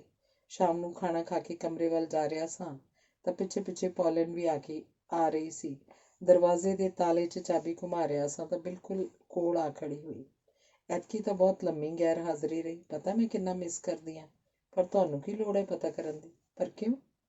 ਹੋਰ ਕਿਸੇ ਨੇ ਤਾਂ ਇੱਦਾਂ ਮੈਨੂੰ ਕਦੇ ਨਹੀਂ ਕਿਹਾ। ਕੈਨਬਰਾ ਤੋਂ ਮੁੜੇ ਸਾਂ ਤਾਂ ਵੀ ਮਿਸ ਕਰਨ ਦੀ ਗੱਲ ਕੀਤੀ ਸੀ। ਮੇਰੇ ਮਿਸ ਕਰਨ ਪਿੱਛੇ ਕੋਈ ਕਾਰਨ ਜੋ ਹੈ, ਤਾਂ ਹੀ ਤਾਂ ਮੈਨੂੰ ਅਜੀਬ ਜਿਹਾ ਉਦਰੇਵਾਂ ਲੱਗ ਜਾਂਦਾ। ਅੱਜ ਪਹਿਲੀ ਵਾਰ ਸਿੰਘ ਨੇ ਅੰਦਰ ਆਉਣ ਨੂੰ ਕਿਹਾ। ਉਹ ਕੁਰਸੀ ਤੇ ਬੈਠ ਗਈ ਤੇ ਸਿੰਘ ਵਿੱਚ ਆਉਣੇ ਤੇ ਢਾਸਣਾ ਲਾ ਕੇ ਸੌਖਾ ਹੋ ਬੈਠ ਗਿਆ। ਐਸਾ ਕਿਉਂ ਸੋਚਦੀ ਹੈ? ਸੋਚਣ ਤੇ ਮਜਬੂਰ ਹਾਂ। ਵਿਸ਼ੇਸ਼ ਕਾਰਨ ਹੈ। ਕੀ ਕਾਰਨ ਹੈ? ਦੱਸਾਂਗੀ ਠੀਕ ਮੌਕਾ ਆਉਣ ਤੇ। ਮੈਲਬੌਰਨ 'ਚ ਖੂਬ ਮੌਜ ਮੇਲਾ ਰਿਹਾ। ਹਾਂ, ਬਹੁਤ ਚੰਗੀ ਜਗ੍ਹਾ ਹੈ। ਆਲੇ ਦੁਆਲੇ ਦੀਆਂ ਵੀ ਕਈ ਥਾਵਾਂ ਵੇਖਣ ਗਏ ਸਾਂ। ਕਿੰਨਾ ਚੰਗਾ ਹੁੰਦਾ ਜੇ ਮੈਂ ਵੀ ਨਾਲ ਜਾ ਸਕਦੀ। ਸੁਣ ਕੇ ਚੁੱਪ ਰਿਹਾ। ਕੁਝ ਦੇਰ ਮਗਰੋਂ ਬਹੁਤ ਲੰਮਾ ਸਾਹ ਲੈ ਕੇ ਉੱਠ ਖੜੀ ਹੋਈ। ਕੀ ਮੈਂ ਤੁਹਾਡੀ ਕਈ ਪੈਨਾਂ 'ਚੋਂ ਇੱਕ ਮੰਗ ਸਕਦੀ ਹਾਂ? ਕੱਲ੍ਹ ਮੋੜ ਦਿਆਂਗੀ। ਜ਼ਰੂਰ। ਪਰ ਤੈਨੂੰ ਕਿਵੇਂ ਪਤਾ ਕਿ ਮੇਰੇ ਕੋਲ ਕਿੰਨੇ ਪੈਨ ਹਨ? ਤੁਹਾਡੇ ਕੋਲ ਕੀ ਕੁਝ ਹੈ? ਮੈਨੂੰ ਸਭ ਕੁਝ ਪਤਾ ਹੈ। ਬੜੀ ਹੈਰਾਨੀ ਦੀ ਗੱਲ ਹੈ। ਕੋਈ ਹੈਰਾਨੀ ਦੀ ਗੱਲ ਨਹੀਂ, ਬਿਲਕੁਲ ਸਿੱਧੀ ਜਿਹੀ ਗੱਲ ਹੈ। ਤੁਹਾਡੀ ਹਰ ਗਤੀਵਿਧੀ 'ਚ ਮੈਨੂੰ ਦਿਲਚਸਪੀ ਹੈ। ਪਰ ਕਿਉਂ? ਜਵਾਬ ਮਿਲ ਜਾਏਗਾ ਕਿਸੇ ਦਿਨ, ਕਹਿ ਕੇ ਉਹ ਚਲੀ ਗਈ। ਉਹ ਸੋਚੀ ਜਾ ਰਿਹਾ ਸੀ, ਕਿਸ ਤਰ੍ਹਾਂ ਦਾ ਵਿਹਾਰ ਹੈ ਇਹਦਾ। ਦਿਨ ਬ ਦਿਨ ਇੱਕ ਬੁਝਾਰਤ ਜਿਹੀ ਬਣਦੀ ਜਾ ਰਹੀ ਹੈ। ਬੁਝਾਰਤ ਸੁਲਝਣ ਦੀ ਥਾਂ ਵਧੇਰੇ ਉਲਝਦੀ ਜਾ ਰਹੀ ਹੈ। ਗੱਲਾਂ ਵੀ ਅਜੀਬ ਕਰਦੀ ਹੈ ਤੇ ਲੱਗਦੀ ਵੀ ਅਜੀਬ ਹੀ ਹੈ। ਫਰੈਂਕ ਨੇ ਕੰਮ ਕਰਨ ਦੇ ਢੰਗਾਂ ਉੱਪਰ ਵਿਸ਼ਲੇਸ਼ਣਾਤਮਕ ਵਿਚਾਰ ਦੱਸਣੇ ਸਨ। ਉਹਦੀ ਉਡੀਕ ਹੋ ਰਹੀ ਸੀ। ਸਮੇਂ ਤੋਂ ਪਛੜ ਕੇ ਉਹ ਤੇਜ਼ੀ ਨਾਲ ਆਇਆ ਤੇ ਖਿਮਾ ਮੰਗੀ। ਉਹਦੀ ਗੱਡੀ ਰਾਹ 'ਚ ਰੁਕ ਗਈ ਸੀ। ਟਾਇਰ ਪੰਕਚਰ ਹੋਣ ਕਰਕੇ ਸਟੈਪਨੀ ਬਦਲਣੀ ਪਈ। ਉਹਨੇ ਆਪਣਾ ਕਥਨ ਸ਼ੁਰੂ ਕੀਤਾ। ਕਿਸੇ ਵੀ ਅਦਾਰੇ ਨੇ ਕੋਈ ਕੰਮ ਵੀ ਹੱਥ 'ਚ ਲੈਣਾ ਹੁੰਦਾ ਹੈ ਤਾਂ ਸਭ ਤੋਂ ਪਹਿਲਾਂ ਉਸ ਕੰਮ ਨੂੰ ਚੰਗੀ ਤਰ੍ਹਾਂ ਸਮਝਣਾ ਪੈਂਦਾ ਹੈ। ਉਪਰੰਤ ਕਿੰਨੇ ਸਮੇਂ 'ਚ ਕਰਨਾ ਹੁੰਦਾ ਹੈ ਤੇ ਕਿੰਨਾ ਮੈਟੀਰੀਅਲ ਤੇ ਕਿੰਨੇ ਕਰਮਚਾਰੀ, ਸਾਰਾ ਸਮਾਂ ਜਾਂ ਕੰਮ ਦੀ ਚਾਲ ਦੇ ਅਨੁਸਾਰ ਥੋੜ੍ਹਾ ਥੋੜ੍ਹਾ ਸਮਾਂ ਲਾਉਣੇ ਪੈਣਗੇ। ਸਮੇਂ ਸਿਰ ਕੰਮ ਪੂਰਾ ਕਰਨ ਲਈ ਹੋਰ ਕੀ ਕੁਝ ਜ਼ਰੂਰੀ ਹੈ? ਅਦਾਰੇ ਕੋਲ ਸਾਰੀ ਤਕਨੀਕੀ ਜਾਣਕਾਰੀ ਉਪਲਬਧ ਹੈ ਜਾਂ ਕਿਸੇ ਹੋਰ ਅਦਾਰੇ ਦੀ ਸਹਾਇਤਾ ਦੀ ਲੋੜ ਵੀ ਪਏਗੀ? ਕਾਰਜਵਿਧੀ ਦਾ ਲੋੜ ਅਨੁਸਾਰ ਲਚੀਲਾ ਹੋਣਾ ਤੇ ਸਮੇਂ-ਸਮੇਂ ਕੀਤੇ ਕੰਮ ਦੀ ਗਤੀ ਤੇ ਪ੍ਰਕਾਰ ਤੇ ਨਜ਼ਰਸਾਨੀ ਕਰਨਾ ਵੀ ਬਹੁਤ ਅਹਿਮ ਨੁਕਤੇ ਹਨ। ਅੱਜ ਦੀ ਮੁਲਾਕਾਤ ਜੈਕਸਨ ਨਾਲ ਸੀ। ਉਹ ਪਹੀਆਂ ਵਾਲੀ ਕੁਰਸੀ ਤੇ ਹੀ ਇੱਧਰ ਉੱਧਰ ਜਾਂਦਾ ਸੀ ਤੇ ਆਪਣੇ ਕਮਰੇ 'ਚ ਬੈਠਦਾ ਸੀ। ਉਹਦੀ ਸਰੀਰਕ ਦਸ਼ਾ ਸੁਖਾਵੀਂ ਨਾ ਹੋਣ ਦੇ ਬਾਵਜੂਦ ਵੀ ਉਹ ਬੜਾ ਜ਼ਿੰਦਾ ਦਿਲ ਸੀ। ਜਦ ਸਿੰਘ ਉਹਦੇ ਸਨਮੁਖ ਬੈਠ ਗਿਆ ਤਾਂ ਉਹਨੇ ਅੱਖਾਂ ਵਿੱਚ ਅਨੋਖੀ ਚਮਕ ਲਿਆ ਤੇ ਬੁੱਲ੍ਹਾਂ ਤੇ ਜੀਭ ਫੇਰਦਿਆਂ ਕਿਹਾ, ਸਿੰਘ, ਇਹ ਤੋਂ ਪਹਿਲਾਂ ਕਿ ਤੁਸੀਂ ਮੈਨੂੰ ਕੁਝ ਪੁੱਛਣਾ ਸ਼ੁਰੂ ਕਰੋ, ਮੈਂ ਤੁਹਾਨੂੰ ਇੱਕ ਗੱਲ ਪੁੱਛਦਾ। ਤੁਸੀਂ ਕੁੜੀਆਂ ਮਗਰ ਇੰਨਾ ਕਿਉਂ ਫਿਰਦੇ ਹੋ? ਸ਼ਾਇਦ ਤੁਸੀਂ ਉਲਟਾ ਕਹਿ ਦਿੱਤਾ। ਚਾਹੀਦਾ ਤਾਂ ਸੀ ਪੁੱਛਣਾ ਕਿ ਕੁੜੀਆਂ ਕਿਉਂ ਮੇਰੇ ਮਗਰ ਫਿਰਦੀਆਂ ਹਨ। ਉਹ ਸੁਣ ਕੇ ਹੱਸ ਪਿਆ ਤੇ ਕਹਿਣ ਲੱਗਾ ਕਿ ਸਿੰਘ ਇੰਨਾ ਸਿੱਧਾ ਨਹੀਂ ਜਿੰਨਾ ਉਹਨੇ ਸੋਚਿਆ ਸੀ। ਚਲੋ ਏਦਾਂ ਹੀ ਸੀ, ਫਿਰ ਵੀ ਕੁਝ ਤਾਂ ਕਾਰਨ ਹੋਏਗਾ ਹੀ। ਮੇਰੇ ਖਿਆਲ 'ਚ ਇਹੀ ਕਾਰਨ ਹੈ ਕਿ ਮੈਂ ਗ੍ਰੈਂਡਫਾਦਰ ਹਾਂ। 50 ਨੂੰ ਢੁੱਕਣ ਲੱਗਾ ਤੇ ਕੁੜੀਆਂ ਭਾਵ ਇਸਤਰੀਆਂ ਮੇਰੇ 'ਚ ਕੋਈ ਪੈਤਰੀ ਗੁਣ ਤੱਕਦੀਆਂ ਹੋਣਗੀਆਂ। ਕਹਿੰਦੇ ਹਨ ਕਿ ਹਰ ਆਦਮੀ ਕਿਸੇ ਇਸਤਰੀ 'ਚ ਆਪਣੀ ਮਾਂ ਲੱਭਣ ਦੀ ਇੱਛਾ ਰੱਖਦਾ ਤੇ ਹਰ ਇਸਤਰੀ ਕਿਸੇ ਪੁਰਖ 'ਚ ਆਪਣਾ ਪਿਤਾ। ਇਹ ਫਿਕਸੇਸ਼ਨ ਅਡੈਪਟਲੀ ਵੀ ਬਣ ਜਾਂਦੀ ਹੈ। ਕਿਤੇ ਐਸਾ ਤਾਂ ਨਹੀਂ ਹੋਣ ਲੱਗ ਪਿਆ? ਦੋਵੇਂ ਖਿੜਖਿੜਾ ਕੇ ਹੱਸ ਪਏ। ਪਹਿਲਾਂ ਇਹ ਦੱਸੋ ਕਿ ਤੁਹਾਡੀ ਇਹ ਸਰੀਰਕ ਦਸ਼ਾ ਕਿਵੇਂ ਹੋਈ, ਜਿਸ ਕਾਰਨ ਤੁਸੀਂ ਚੱਲਣ ਫਿਰਨ ਤੋਂ ਆਤੁਰ ਹੋ ਗਏ? ਇੱਕ ਹਵਾਈ ਦੁਰਘਟਨਾ 'ਚ ਜਿੱਥੇ ਬਹੁਤ ਸਾਰੇ ਲੋਕ ਮਾਰੇ ਗਏ ਸਨ, ਉੱਥੇ ਮੇਰੇ ਵਰਗੇ ਕਈ ਅਪਾਹਜ ਵੀ ਹੋ ਗਏ। ਬਹੁਤ ਲੰਮੇ ਇਲਾਜ ਹੋਏ। ਉਦੋਂ ਮੈਂ ਨੌਜਵਾਨ ਸੀ, ਵਿਆਹਿਆ ਹੋਇਆ ਸੀ। ਜਦ ਡਾਕਟਰਾਂ ਨੇ ਸਾਰੇ ਇਲਾਜ ਮੁਆਲਜੇ ਮਗਰੋਂ ਇਹ ਫੈਸਲਾ ਸੁਣਾ ਦਿੱਤਾ ਕਿ ਬਾਕੀ ਰਹਿੰਦੀ ਉਮਰ ਮੈਂ ਨਾ ਚੱਲ ਫਿਰ ਸਕਾਂਗਾ ਤੇ ਨਾ ਹੀ ਯੌਨ ਕਿਰਿਆ ਸਾਧ ਸਕਾਂਗਾ, ਤਾਂ ਮੇਰੀ ਪਤਨੀ ਦਾ ਮੇਰੇ ਨਾਲੋਂ ਮੋਹ ਘਟਣਾ ਸ਼ੁਰੂ ਹੋ ਗਿਆ। ਘਟਦੇ ਘਟਦੇ ਇੰਨਾ ਘਟਿਆ ਕਿ ਮੈਨੂੰ ਛੱਡ ਗਈ। ਤਲਾਕ ਦਾ ਆਧਾਰ ਹੀ ਇਹੀ ਸੀ ਬਣਿਆ ਕਿ ਮੈਂ ਕੰਜੂਗਲ ਸੰਤੁਸ਼ਟੀ ਦੇਣ ਦੇ ਯੋਗ ਨਾ ਰਹਿ ਗਿਆ ਹੋਣ ਕਰਕੇ ਆਪਣੀ ਦੰਪਤੀ ਧਰਮ ਨੂੰ ਪੂਰੀ ਤਰ੍ਹਾਂ ਨਹੀਂ ਨਿਭਾ ਸਕਦਾ। ਵਿਆਹਤ ਜੀਵਨ ਕੇਵਲ ਇੱਕ ਦੂਜੇ ਨਾਲ ਰਹਿਣ ਨਾਲ ਹੀ ਨਹੀਂ ਬਣਦਾ, ਸਗੋਂ ਹਰ ਪ੍ਰਕਾਰ ਦੀਆਂ ਭਾਵਨਾਵਾਂ ਸਮੇਤ ਕਾਮ ਭਾਵਨਾਵਾਂ ਦੀ ਪੂਰਤੀ ਲਈ ਵੀ ਹੁੰਦਾ। ਤਦ ਤੋਂ ਮੈਂ ਆਪ ਆਪਣੇ ਹਵਾਲੇ ਹੀ ਹੋਇਆ। ਇਹ ਤਾਂ ਵੱਡਾ ਦੁਖਾਂਤ ਹੈ ਜੀਵਨ ਦਾ। ਮੈਂ ਸਮਝਦਾ ਇਸ ਲਈ ਨਾ ਤੁਸੀਂ ਜ਼ਿੰਮੇਵਾਰ ਹੋ ਤੇ ਨਾ ਹੀ ਤੁਹਾਡੀ ਛੱਡ ਗਈ ਪਤਨੀ। ਜਿਸਮਾਨੀ ਲੋੜ ਵੀ ਅਤਿਅੰਤ ਜ਼ਰੂਰੀ ਹੁੰਦੀ ਹੈ, ਇਸ 'ਚ ਕੋਈ ਸ਼ੱਕ ਨਹੀਂ। ਜੇ ਇਹ ਦੁਰਘਟਨਾ ਕੁਝ ਵਰ੍ਹੇ ਠਹਿਰ ਕੇ ਹੋਈ ਹੁੰਦੀ, ਭਾਵ ਜੇ ਤੁਹਾਡੇ ਬੱਚੇ ਵੱਡੇ ਹੋ ਗਏ ਹੁੰਦੇ, ਉਮਰ ਦਾ ਅੱਧ ਆ ਗਿਆ ਹੁੰਦਾ, ਯੌਨ ਕਿਰਿਆ ਮੱਠੀ ਪੈ ਚੁੱਕੀ ਹੁੰਦੀ ਜਾਂ ਉਨੀ ਤੀਬਰ ਇੱਛਤ ਨਾ ਰਹਿੰਦੀ, ਫਿਰ ਸ਼ਾਇਦ ਸੇਵਾ ਭਾਵ ਕਾਰਨ ਅਲੈਦਗੀ ਨਾ ਹੁੰਦੀ। ਮੈਂ ਇਸ ਗੱਲ ਨਾਲ ਸਹਿਮਤ ਨਹੀਂ ਹਾਂ। ਪਤੀ ਪਤਨੀ ਦੇ ਰਿਸ਼ਤੇ ਜੋ ਕੁਝ ਵੀ ਹੋ ਜਾਏ ਤੇ ਆਧਾਰਿਤ ਨਹੀਂ ਹੁੰਦੇ। ਆਪਸੀ ਲੈਣ ਦੇਣ ਦੀ ਪ੍ਰਮੁੱਖ ਭਾਵਨਾ ਹੁੰਦੀ ਹੈ। ਇਹ ਲੈਣ ਦੇਣ ਕੋਈ ਸੂਰਤ ਵੀ ਇਖਤਿਆਰ ਕਰ ਸਕਦਾ ਹੈ, ਆਰਥਿਕ, ਸਮਾਜਿਕ, ਮਾਨਸਿਕ ਤੇ ਕਾਮਿਕ। ਸਵਾਲ ਕੋਈ ਸੇਵਾ ਭਾਵ ਜਾਂ ਆਪਾ ਵਾਰਨ ਦਾ ਨਹੀਂ ਹੁੰਦਾ। ਸਵਾਲ ਤਾਂ ਲੋੜ ਤੇ ਲੋੜ ਪੂਰਤੀ ਦਾ ਹੁੰਦਾ ਹੈ। ਅੱਜ ਦੇ ਜ਼ਮਾਨੇ 'ਚ ਜਦ ਆਰਥਿਕ, ਸਮਾਜਿਕ ਤੇ ਕਿਸੇ ਹੱਦ ਤੱਕ ਮਾਨਸਿਕ ਪੱਖੋਂ ਨਾਰੀ ਆਪਣੇ ਪੈਰੀਂ ਹੋ ਗਈ ਹੈ, ਤਾਂ ਇਹੋ ਇੱਕ ਪੱਖ ਰਹਿ ਜਾਂਦਾ ਹੈ ਜੋ ਦੋਹਾਂ ਨੂੰ ਜੋੜੀ ਰੱਖਣ 'ਚ ਸਹਾਈ ਹੁੰਦਾ ਹੈ। ਤੇ ਜੇ ਇਹ ਜੋੜ ਵੀ ਢਿੱਲਾ ਹੋ ਜਾਏ ਤਾਂ ਸਾਂਝ ਰਹਿ ਹੀ ਨਹੀਂ ਸਕਦੀ। ਇਹੀ ਜ਼ਿੰਦਗੀ ਦਾ ਯਥਾਰਥ ਹੈ। ਨਾਰੀ ਅੱਜ ਆਪਣੀ ਹੋਂਦ ਹੀ ਪੂਰੀ ਤਰ੍ਹਾਂ ਨਹੀਂ ਜਣਾਉਂਦੀ, ਸਗੋਂ ਸੇਜ ਕਿਰਿਆ ਦੀ ਸਫਲਤਾ ਤੇ ਸਮਾਨਤਾ ਵੀ ਚਾਹੁੰਦੀ ਹੈ। ਹੱਕ ਦੀ ਗੱਲ ਤਾਂ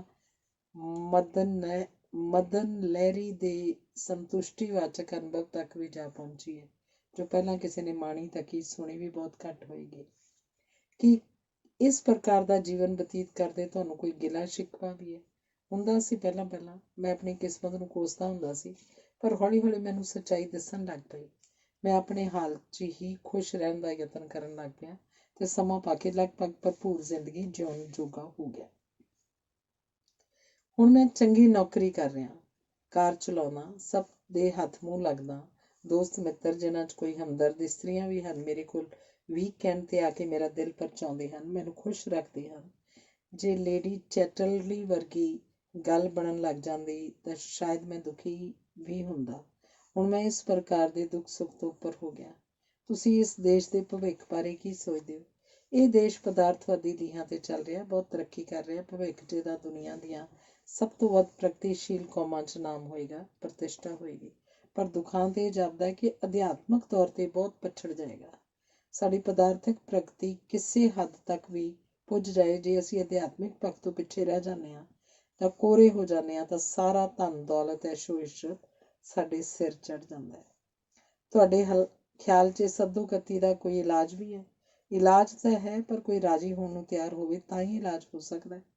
ਡਾਕਟਰ ਕੋਲ ਸਾਰੇ ਇਲਾਜ ਹੁੰਦੇ ਹਨ, ਚੰਗੇ ਤੋਂ ਚੰਗੇ, ਪਰ ਜੇ ਮਰੀਜ਼ ਇਲਾਜ ਲੋੜੇ, ਪਰਹੇਜ਼ ਕਰੇ ਤੇ ਦੱਸੇ ਅਨੁਸਾਰ ਦਵਾਈ ਖਾਏ ਤਾਂ ਹੀ ਇਲਾਜ ਹੋ ਸਕਦਾ ਹੈ।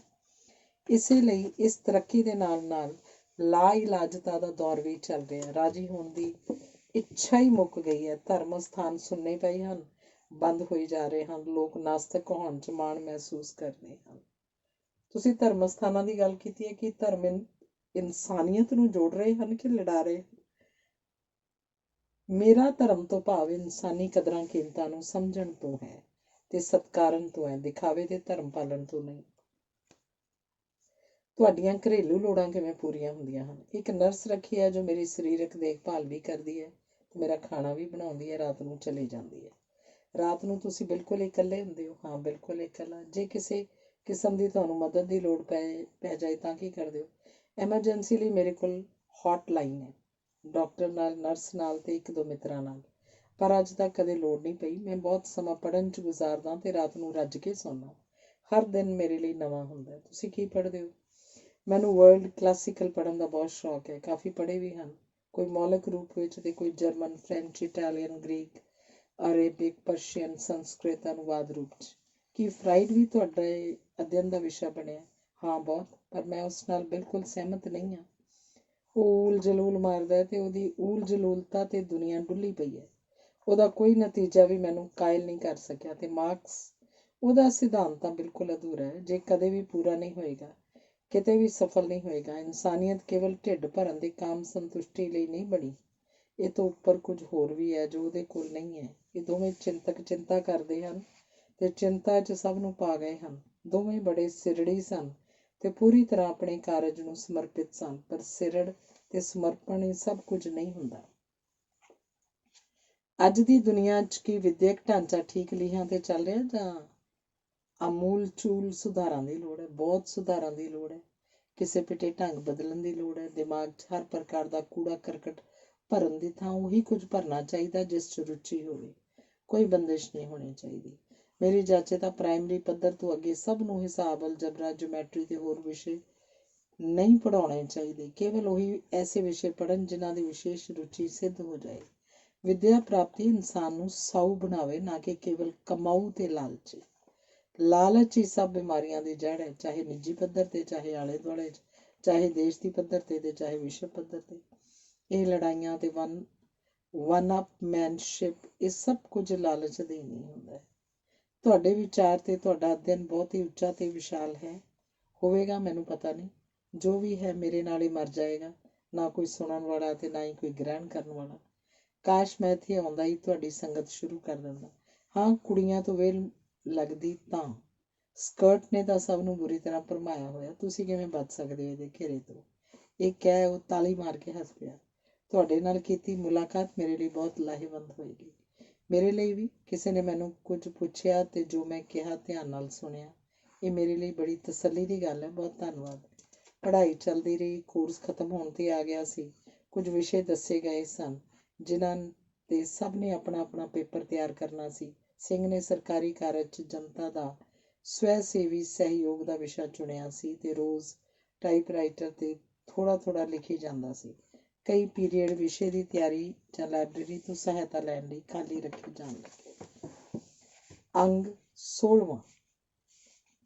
ਅਗਲਾ ਸਪਤਾਹ ਅੰਤ 2 ਕੰਮਾਂ ਲਈ ਭਾਰਤੀ ਟੋਲੀ ਨੇ ਮਿੱਥ ਲਿਆ।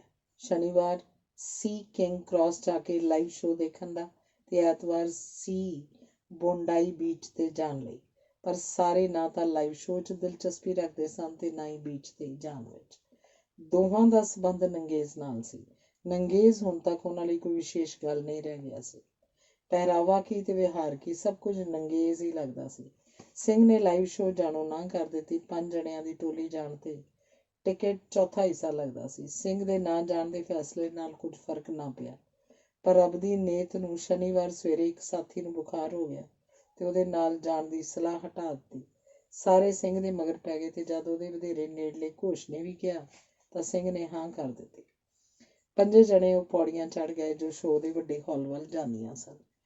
ਅੰਦਰ ਹਨੇਰਾ ਜਿਹਾ ਸੀ। ਮਿਊਜ਼ਿਕ ਬਹੁਤ ਉੱਚੀ ਵੱਜ ਰਿਹਾ ਸੀ। ਭਾਂਤ ਭਾਂਤ ਦੇ ਰੰਗਾਂ ਦੀਆਂ ਰੌਸ਼ਨੀਆਂ ਕੀਤੀਆਂ ਜਾ ਰਹੀਆਂ ਸਨ। ਅਜੇ ਸ਼ਾਮ ਹੋਣ 'ਚ 2 ਘੰਟੇ ਰਹਿੰਦੇ ਸਨ। ਸਾਹਮਣੇ ਪਰਦੇ 'ਤੇ ਇੱਕ ਅਸ਼ਲੀਲ ਫਿਲਮ ਦਿਖਾਈ ਜਾ ਰਹੀ ਸੀ। ਫਿਲਮ ਦੁਆਰਾ ਸਭ ਕੁਝ ਬਹੁਤ ਸਪਸ਼ਟਤਾ ਤੇ ਉਕਸਾਊ ਢੰਗ ਨਾਲ ਸਾਹਮਣੇ ਆ ਰਿਹਾ ਸੀ। ਸ਼ਾਇਦ ਆਇਆਂ ਨੂੰ ਉਤੇਜਿਤ ਕਰਨ ਦਾ ਇਹ ਸੌਖਾ ਢੰਗ ਸੀ। ਇੱਕ ਫਿਲਮ ਮੁੱਕੀ, ਦੂਜੀ ਸ਼ੁਰੂ ਹੋ ਗਈ। ਉਹ ਇਹ ਤੋਂ ਵੀ ਵੱਧ ਸੀ ਤੇ ਨਿਰਲੱਜਤਾ ਦੀਆਂ ਸਿਖਰਾਂ ਛੂਹ ਰਹੀ ਸੀ। ਫਿਲਮਾਂ ਬੰਦ ਹੋਈਆਂ ਤੇ ਦੂਸਰੇ ਪਾਸੇ ਸਟੇਜ 'ਤੇ 2 ਨਾਚੀਆਂ ਆ ਗਈਆਂ। ਇੱਕ ਨੇ ਅਜੇ 16 ਦੀ ਵੀ ਨਹੀਂ ਹੋਣੀ ਇੱਕ ਤਾਂ ਅਜੇ 16 ਦੀ ਵੀ ਨਹੀਂ ਹੋਣੀ ਤੇ ਦੂਜੀ 4-5 ਸਾਲ ਵੱਡੀ। ਉਹ ਸਰੀਰ ਦੇ ਵੱਖ-ਵੱਖ ਅੰਗਾਂ ਨੂੰ ਹਿਲਾ ਕੇ ਆਪਣੀ ਮਸਾਂ ਕੁਝ ਲੁਕਾਉਂਦੀ ਪੁਸ਼ਾਕ ਵਿੱਚੋਂ ਸਭ ਕੁਝ ਪ੍ਰਦਰਸ਼ਿਤ ਕਰ ਰਹੀਆਂ ਸਨ। ਉਹਨਾਂ ਦਾ ਇਹ ਪ੍ਰਦਰਸ਼ਨ ਢੰਗ ਬਹੁਤ ਹੀ ਉਕਸਾਊ ਸੀ। ਮਿਊਜ਼ਿਕ ਬਹੁਤ ਤੇਜ਼ ਵੱਜ ਰਿਹਾ ਸੀ। ਉਹਨਾਂ ਦੇ ਖੁੱਲ੍ਹੇ ਅੰਗ ਪ੍ਰਦਰਸ਼ਨ ਨੂੰ ਹੋਰ ਭੜਕਾਊ ਬਣਾਉਣ ਲਈ ਉਹਨਾਂ ਦੇ ਅੰਗਾਂ 'ਤੇ ਰੰਗ-ਬਿਰੰਗੀ ਰੌਸ਼ਨੀ ਸੁੱਟੀ ਜਾ ਰਹੀ ਸੀ। ਇਸ ਤੋਂ ਅਗਲਾ ਪੜਾਅ ਆਇਆ ਤੇ ਉਹ ਨੱਚਦੀਆਂ ਨੱਚਦੀਆਂ ਅੱਗੇ ਹੀ ਬਹੁਤ ਮਹੀਨ ਤੇ ਸੰਖੇਪ ਪਹਿਰਾਵੇ ਨੂੰ ਹੌਲੀ-ਹੌਲੀ ਤਜਣ ਲੱਗ ਪਈਆਂ। ਘੁੰਮ-ਘੁਮਾ ਕੇ ਆਪਣਾ ਕੌਸ਼ਲ ਦਿਖਾਉਣ ਲੱਗ ਪਈਆਂ। ਫਿਰ ਇੱਕ ਨੌਜਵਾਨ ਵੱਲ ਵੱਡੀ ਨਾਚੀ ਨੇ ਇਸ਼ਾਰਾ ਕੀਤਾ ਤੇ ਕੁਝ ਬੰਦੇ ਉਹਨੂੰ ਚੁੱਕ ਕੇ ਸਟੇਜ 'ਤੇ ਲੈ ਗਏ। ਮਾਈਕ 'ਤੇ ਦੱਸਿਆ ਗਿਆ ਕਿ ਅਗਲਾ ਨਜ਼ਾਰਾ ਅਸਲ ਕਾਮ ਕਿਰਿਆ ਦਾ ਨਜ਼ਾਰਾ ਹੋਏਗਾ। ਸ਼ਾਮ ਹੋ ਚੱਲੀ ਸੀ। ਸਿੰਘ ਨੇ ਮੁੜ ਜਾਣ ਦਾ ਸੰਕੇਤ ਦਿੱਤਾ ਸਾਥੀਆਂ ਨੂੰ। ਨਾਲ ਜਾਣ ਲਈ ਜੈਨਾ ਵੀ ਉੱਠ ਪਿਆ। ਬਾਕੀਆਂ ਦੇ 'ਤੇ ਅੱਧੀ ਰਾਤ ਨੂੰ ਆਏ। ਪਤਾ ਨਹੀਂ ਕੁਝ ਖਾਧਾ ਵੀ ਕਿ ਨਹੀਂ ਕਿ ਨਜ਼ਾਰੇ ਦੇਖ ਦੇਖ ਕੇ ਢਿੱਡ ਭਰਦੇ ਰਹੇ। ਬੋਂਡਾਈ ਬੀਚ 'ਤੇ ਕਈ ਸਾਥੀ ਕਈ ਵਾਰ ਜਾ ਚੁੱਕੇ ਸਨ। ਐਤਵਾਰ ਦਾ ਪ੍ਰੋਗਰਾਮ ਢਿੱਲਾ ਹੀ ਰਿਹਾ। ਸਾਰੇ ਉਨੀਂਦਰੇ ਸਨ ਤੇ ਬਹੁਤ ਦੇਰ ਤੱਕ ਸੁੱਤੇ ਰਹੇ। ਘੋਸ਼ 11 ਕੁ ਵਜੇ ਸਿੰਘ ਕੋਲ ਆ ਗਿਆ। ਦੋਹਾਂ ਨੇ ਪੀਲੀਆਂ ਟੀ-ਸ਼ਰਟਾਂ ਤੇ ਨੀਲੀਆਂ ਜੀਨਾਂ ਪਾਈਆਂ ਸਨ। ਬੀਚ ਵੱਲ ਰਵਾਨਾ ਹੋਏ। ਪਹਿਲਾਂ ਰੇਲ ਗੱਡੀ, ਫਿਰ ਬੱਸ ਤੇ ਫਿਰ ਬੋਟ। ਅਖੀਰ ਜਾ ਪੁੱਜੇ। ਬਹੁਤ ਲੰਮਾ ਚੌੜਾ ਸੁਨਹਿਰੀ ਰੇਤ ਵਾਲਾ ਬੀਚ ਸੀ। ਅਜੇ ਰੌਣਕ ਖਾਸ ਨਹੀਂ ਸੀ ਹੋਈ। ਉਹਨਾਂ ਨੇ ਇੱਕ ਆਲੂ ਚਿਪਸ ਦਾ ਪੁੜਾ ਤੇ ਪੈਪਸੀ ਦੇ ਕੈਨ ਲੈ ਲਏ। ਇੱਧਰ ਉੱਧਰ ਘੁੰਮ ਕੇ ਬੀਚ ਦੇ ਸਟਾਲ ਦੇਖਣ ਲੱਗ ਪਏ। ਇੱਕ ਪਾਸੇ ਨਹਾਉਣ ਵਾਸਤੇ ਸ਼ਾਵਰ ਨਲਕੇ ਲੱਗੇ ਸਨ। ਸਟਾਲਾਂ 'ਤੇ ਖਾਣ ਪੀਣ ਦਾ ਸਮਾਨ ਵੀ ਸੀ ਤੇ ਮਿਊਜ਼ਿਕ ਦੀਆਂ ਕੈਸਟਾਂ ਵੀ। ਰਿਕਾਰਡ ਪਲੇਅਰ ਵੀ ਕਿਰਾਏ 'ਤੇ ਮਿਲ ਰਹੇ ਸਨ ਤੇ ਵਿਕ ਵੀ ਰਹੇ ਸਨ। ਇੰਨੀ ਦੇਰ ਨੂੰ ਟਾਵੇਂ-ਟਾਵੇਂ ਲੋਕ ਆਉਣੇ ਸ਼ੁਰੂ ਹੋ ਗਏ। ਬੀਚ ਤੌਲੀਏ ਵਿਛਾ ਕੇ ਉਹ ਆਪਣਾ ਨਿੱਕ ਸੁੱਕ ਰੱਖਣ ਲੱਗ ਪਏ। ਇਹ ਦੋਵੇਂ ਵੀ ਕਾਫੀ ਪਰੇ ਹੋ ਕੇ ਬੈਠ ਗਏ। ਹੌਲੀ-ਹੌਲੀ ਹੋਰ ਲੋਕ ਆਉਣੇ ਸ਼ੁਰੂ ਹੋ ਗਏ। ਜੋ ਵੀ ਆਉਂਦੇ ਕੱਪੜੇ ਲਾਹ ਕੇ ਪਿੰਡੇ 'ਤੇ ਕੁਝ ਤਰਲ ਕਰੀਮ ਜਿਹੀ ਬਾਡੀ ਲੋਸ਼ਨ ਮਲਦੇ ਤੇ ਸਾਰੀ ਦੇਹ ਨੂੰ ਧੁੱਪੇ ਸੇਕਦੇ। ਭੀੜ ਵੱਧ ਰਹੀ ਸੀ। ਇੱਥੋਂ ਤੱਕ ਕਿ ਇਹਨਾਂ ਦੋਹਾਂ ਕੋਲ ਵੀ ਤੌਲੀਏ ਵਿੱਚ ਗਏ। ਆਉਂਦੇ ਹੀ ਵਸਤਰ ਤਿਆਗ ਤੇ ਲੇਪ ਲਪਾਈ, ਕੋਈ ਇਸਤਰੀ ਇਕੱਲੀ, ਕੋਈ ਮਰਦ ਇਕੱਲਾ। ਦੰਪਤੀ ਬਹੁਤ ਹੀ ਘੱਟ ਕਿਤੇ ਦਿਸਦੇ ਸੀ। ਹੋਰ ਅਜੀਬ ਗੱਲ ਇਹ ਸੀ ਕਿ ਜੇ ਕੋਈ ਬੱਚਾ ਹੁੰਦਾ ਤਾਂ ਉਹ ਜਾਂ ਕੇਵਲ ਮਾਂ ਨਾਲ ਤੇ ਜਾਂ ਪਿਓ ਨਾਲ। ਅਣਕੱਜੀਆਂ ਦੇਹਾਂ ਤਾਂ ਸਾਰੀਆਂ ਹੀ ਸੁੰਦਰ ਹੁੰਦੀਆਂ ਹਨ, ਪਰ ਫਿਰ ਵੀ ਕੁਦਰਤ ਨੇ ਹਰ ਇੱਕ ਦੇ ਦੂਜੀ ਤੋਂ ਵੱਖਰੀ ਬਣਾਈ ਹੁੰਦੀ ਹੈ। ਬਹੁਤੀਆਂ ਦੇਹਾਂ ਤਾਂ ਤਨਾਸਬ ਤੇ ਨਿਯਮ ਪਾਲਦੀਆਂ ਲੱਗਦੀਆਂ ਸਨ, ਪਰ ਕੋਈ ਬੇਹਿਸਾਬੇ ਵਧਾ ਸਦਕਾ ਯੋਗ ਥਾਵਾਂ ਤੇ ਭਰਪੂਰ ਸਨ। ਬੀਚ ਦੀਆਂ ਸੁੰਦਰ ਲਹਿਰਾਂ, ਰੇਤ ਦੀ ਸੋਨੇ ਵੰਨੀ ਭਾਅ ਤੇ ਤੱਟ ਉੱਪਰੀ ਹਵਾ ਮਾਣਨ ਦਾ ਸਭ ਤੋਂ ਵੱਡਾ ਉਤਸ਼ਾਹ ਸੀ। ਆਲੇ ਦੁਆਲੇ ਨਿਗਾਹ ਮਾਰਿਆ ਸਾਡੇ ਸਰੀਰ ਅਲਫ ਹੋਏ ਲੱਗ ਰਹੇ ਸਨ। ਘੋਸ਼ ਨੇ ਸਲਾਹ ਦਿੱਤੀ ਕਿ ਉਹ ਸਾਰੇ ਕੱਪੜੇ ਤਾਂ ਲਾਹ ਨਹੀਂ ਸਕਦੇ, ਘੱਟੋ ਘੱਟ ਟੀ-ਸ਼ਰਟਾਂ ਹੀ ਲਾਹ ਦੇਣ। ਦੋਹਾਂ ਨੇ ਟੀ-ਸ਼ਰਟਾਂ ਲਾਹ ਦਿੱਤੀਆਂ ਤੇ ਮਜ਼ੇ ਨਾਲ ਚਿਪਸ ਖਾਣ ਲੱਗ ਪਏ। ਥੋੜ੍ਹੀ ਦੇਰ ਬਾਅਦ ਨੰਗੀ ਪਿੱਠ ਤੇ ਤਪਸ਼ ਲੱਗਣ ਲੱਗ ਪਈ। ਤਾਂ ਹੀ ਇਹ ਕੁਝ ਤਰਲ ਕਰੀਮ ਲਾਉਂਦੇ ਹੋਣਗੇ। ਖੈਰ, ਤਪਸ਼ ਸਹਿੰਦੇ ਉਹ ਨਜ਼ਾਰਾ ਦੇਖਦੇ ਰਹੇ। ਇੰਜ ਕਾਫੀ ਸਮਾਂ ਬਿਤਾਇਆ। ਦੋਵੇਂ ਉੱਠ ਖੜੇ ਹੋਏ ਤੇ ਫਿਰ ਤੁਰ ਕੇ ਮੇਲਾ ਦੇਖਣ ਲੱਗ ਪਏ। ਪਿੱਛੇ ਇੱਕ ਪਾਸੇ ਵਾਲੀਬਾਲ ਖੇਡੀ ਜਾ ਰਹੀ ਸੀ। ਦੋਹੀਂ ਪਾਸੇ ਇਸਤਰੀਆਂ ਜਨਮਦਿਨੀ ਪੁਸ਼ਾਕ ਵਿੱਚ ਉਛਲ ਕੇ ਬਾਲ ਨੂੰ ਜ਼ੋਰ ਨਾਲ ਦੂਜੇ ਪਾਸੇ ਸੁੱਟਦੀਆਂ ਸਨ। ਉਹਨਾਂ ਦੇ ਬੱਚੇ ਖੜੇ ਮਾਵਾਂ ਦੀ ਖੇਡ ਪ੍ਰਤੀ ਰੁਚੀ ਨੂੰ ਸਲਾਹੁੰਦੇ ਤਾਲੀਆਂ ਮਾਰ ਰਹੇ ਸਨ। ਇਸੇ ਤਰ੍ਹਾਂ ਹੋਰ ਕਈ ਥਾਈਂ ਕੋਈ ਨਾ ਕੋਈ ਖੇਡ ਖੇਡੀ ਜਾ ਰਹੀ ਸੀ। ਪੂਰੀ ਤਰ੍ਹਾਂ ਮੋਕਲੇ ਹੋ ਕੇ ਜਿਸ ਇਸਤਰੀਆਂ ਦੀ ਬਹੁਤਾਤ ਸੀ, ਮਰਦ ਚੰਗੀ ਗਿਣਤੀ ਵਿੱਚ ਆ ਕੇ ਵੀ ਖੇਡਣ ਮੱਲਣ 'ਚ ਬਹੁਤ ਕਿਰਿਆਸ਼ੀਲ ਨਹੀਂ ਲੱਗ ਰਹੇ ਸਨ। ਇੱਕ ਸਟਾਲ ਤੇ ਬੈਠ ਕੇ ਦੋਹਾਂ ਨੇ ਸੈਂਡਵਿਚ ਖਾਧੇ, ਕੌਫੀ ਪੀਤੀ। ਵਾਪਸ ਆਏ ਤਾਂ ਕਾਊਂਟਰ ਤੇ ਐਲੀਸਨ ਬੈਠੀ ਸੀ। ਉਹਨੂੰ ਪਤਾ ਸੀ ਕਿ ਕੱਲ੍ਹ ਰਾਤ ਅਸੀਂ ਲਾਈਵ ਸ਼ੋਅ ਤੇ ਅੱਜ ਨਿਊਡ ਬੀਚ ਤੇ ਗਏ ਸਾਂ। ਉਹਦੀਆਂ ਅੱਖਾਂ 'ਚ ਵਧੇਰੇ ਚਮਕ ਆ ਗਈ। ਘੋਸ਼ ਦੇ ਸਿੰਘ ਸਾਹਮਣੇ ਕਾਊਚ ਤੇ ਬੈਠੇ ਸਨ। ਉਹ ਕਹਿਣ ਲੱਗੀ, ਪਤਾ ਲੱਗਿਆ ਤੁਸੀਂ ਬਹੁਤ ਸਾਰੀਆਂ ਇਸਤਰੀਆਂ ਨਾਲ ਭੇਟ ਵਾਰਤਾ ਕੀਤੀ ਹੈ, ਪਰ ਮੇਰੇ ਨਾਲ ਤਾਂ ਕਦੀ ਕੀਤੀ ਨਹੀਂ। ਤੁਹਾਡੇ ਨਾਲ ਤਾਂ ਰੋਜ਼ ਹੀ ਹੁੰਦੀ ਹੈ, ਪਹਿਲੇ ਦਿਨ ਤੋਂ ਹੀ ਭੇਟ ਵੀ ਤੇ ਵਾਰਤਾ ਵੀ। ਤੁਸੀਂ ਬੜੇ ਹਾਜ਼ਰ ਜਵਾਬ ਪ੍ਰਤੀਤ ਹੁੰਦੇ ਹੋ। ਤੁਹਾਡੇ ਇਸ ਸਨਮਾਨ ਲਈ ਸ਼ੁਕਰੀਆ। ਅੱਜ ਜੇ ਹੋ ਜਾਏ ਮੈਨੂੰ ਵੀ ਵੇਲ ਹੈ। ਲਗਭਗ ਸਾਰੇ ਬਾਹਰ ਗਏ ਹੋਏ ਨੇ ਤੇ ਤੁਸੀਂ ਵੀ ਰੁਝੇਵੇਂ ਤੋਂ ਖਾਲੀ ਹੋ। ਕਿਸ ਵੇਲੇ? ਬਸ ਹੁਣੇ। ਕਿਤੇ? ਸਾਡੀ ਬੈਠਕ 'ਚ। ਮੈਂ ਕੱਪੜੇ ਬਦਲ ਕੇ ਆਉਣਾ। ਠੀਕ ਹੈ। ਘੋਸ਼ ਤੇ ਆਪਣੇ ਕਮਰਿਆਂ ਵੱਲ ਤੁਰ ਪਏ। तुम तो यार कमाल हो, किताबों को भी पढ़ते हो और इनको भी। बात कुछ जरूर है। नहीं, बात कोई नहीं, ऐसी रुचि सी जो पूरी होती जा रही है, कभी कोशिश से तो कभी अपने आप, जैसे आज। हल्की बुशर्ट ते पतली पैंट पा के ਸਿੰਘ ਮੁੜ ਪਿਆ। ਪਹਿਲੀ ਮੰਜ਼ਿਲ ਤੇ ਉਹਨਾਂ ਦੀ ਰਿਹਾਇਸ਼ ਸੀ। ਸਿੰਘ ਪਹਿਲਾਂ ਵੀ ਕਈ ਵਾਰ ਮੈਨੇਜਰ ਕੋਲ ਗੱਪਸ਼ਪ ਮਾਰਨ ਆਇਆ ਸੀ। ਟਕ ਟਕ ਕੀਤੀ, ਬੂਹਾ ਖੁੱਲਿਆ। ਮੁਸਕਰਾਉਂਦੀ ਸਵਾਗਤ ਕਰਦੇ ਐਲਿਸਨ ਨੇ ਸੋਫੇ ਵੱਲ ਇਸ਼ਾਰਾ ਕੀਤਾ। ਉਹਦੀ ਮਿੰਨੀ ਸਕਰਟ ਤੇ ਮਹੀਨ ਬਲਾਊਜ਼ ਪਾਇਆ ਸੀ। ਪੱਟ ਧਰ ਕੇ ਉਹਦੇ ਸਾਹਮਣੇ ਬੈਠ ਗਈ। ਤੁਸੀਂ ਕੀ ਪੁੱਛਦੇ ਹੋ ਨਾ ਇਸਤਰੀਆਂ ਤੋਂ? ਮੁਲਾਕਾਤਾਂ ਇਸਤਰੀਆਂ ਨਾਲ ਵੀ ਕੀਤੀਆਂ ਨੇ ਤੇ ਮਰਦਾਂ ਨਾਲ ਵੀ। ਸ਼ਿਸ਼ਟਾਚਾਰ ਦੇ ਨਾਤੇ ਇਸਤਰੀਆਂ ਨੂੰ ਪਹਿਲ ਦਿੱਤੀ ਤੇ ਮਰਦਾਂ ਨਾਲ ਵੀ ਇਹੀ ਲੜੀ ਚੱਲਦੀ ਪਈ ਹੈ।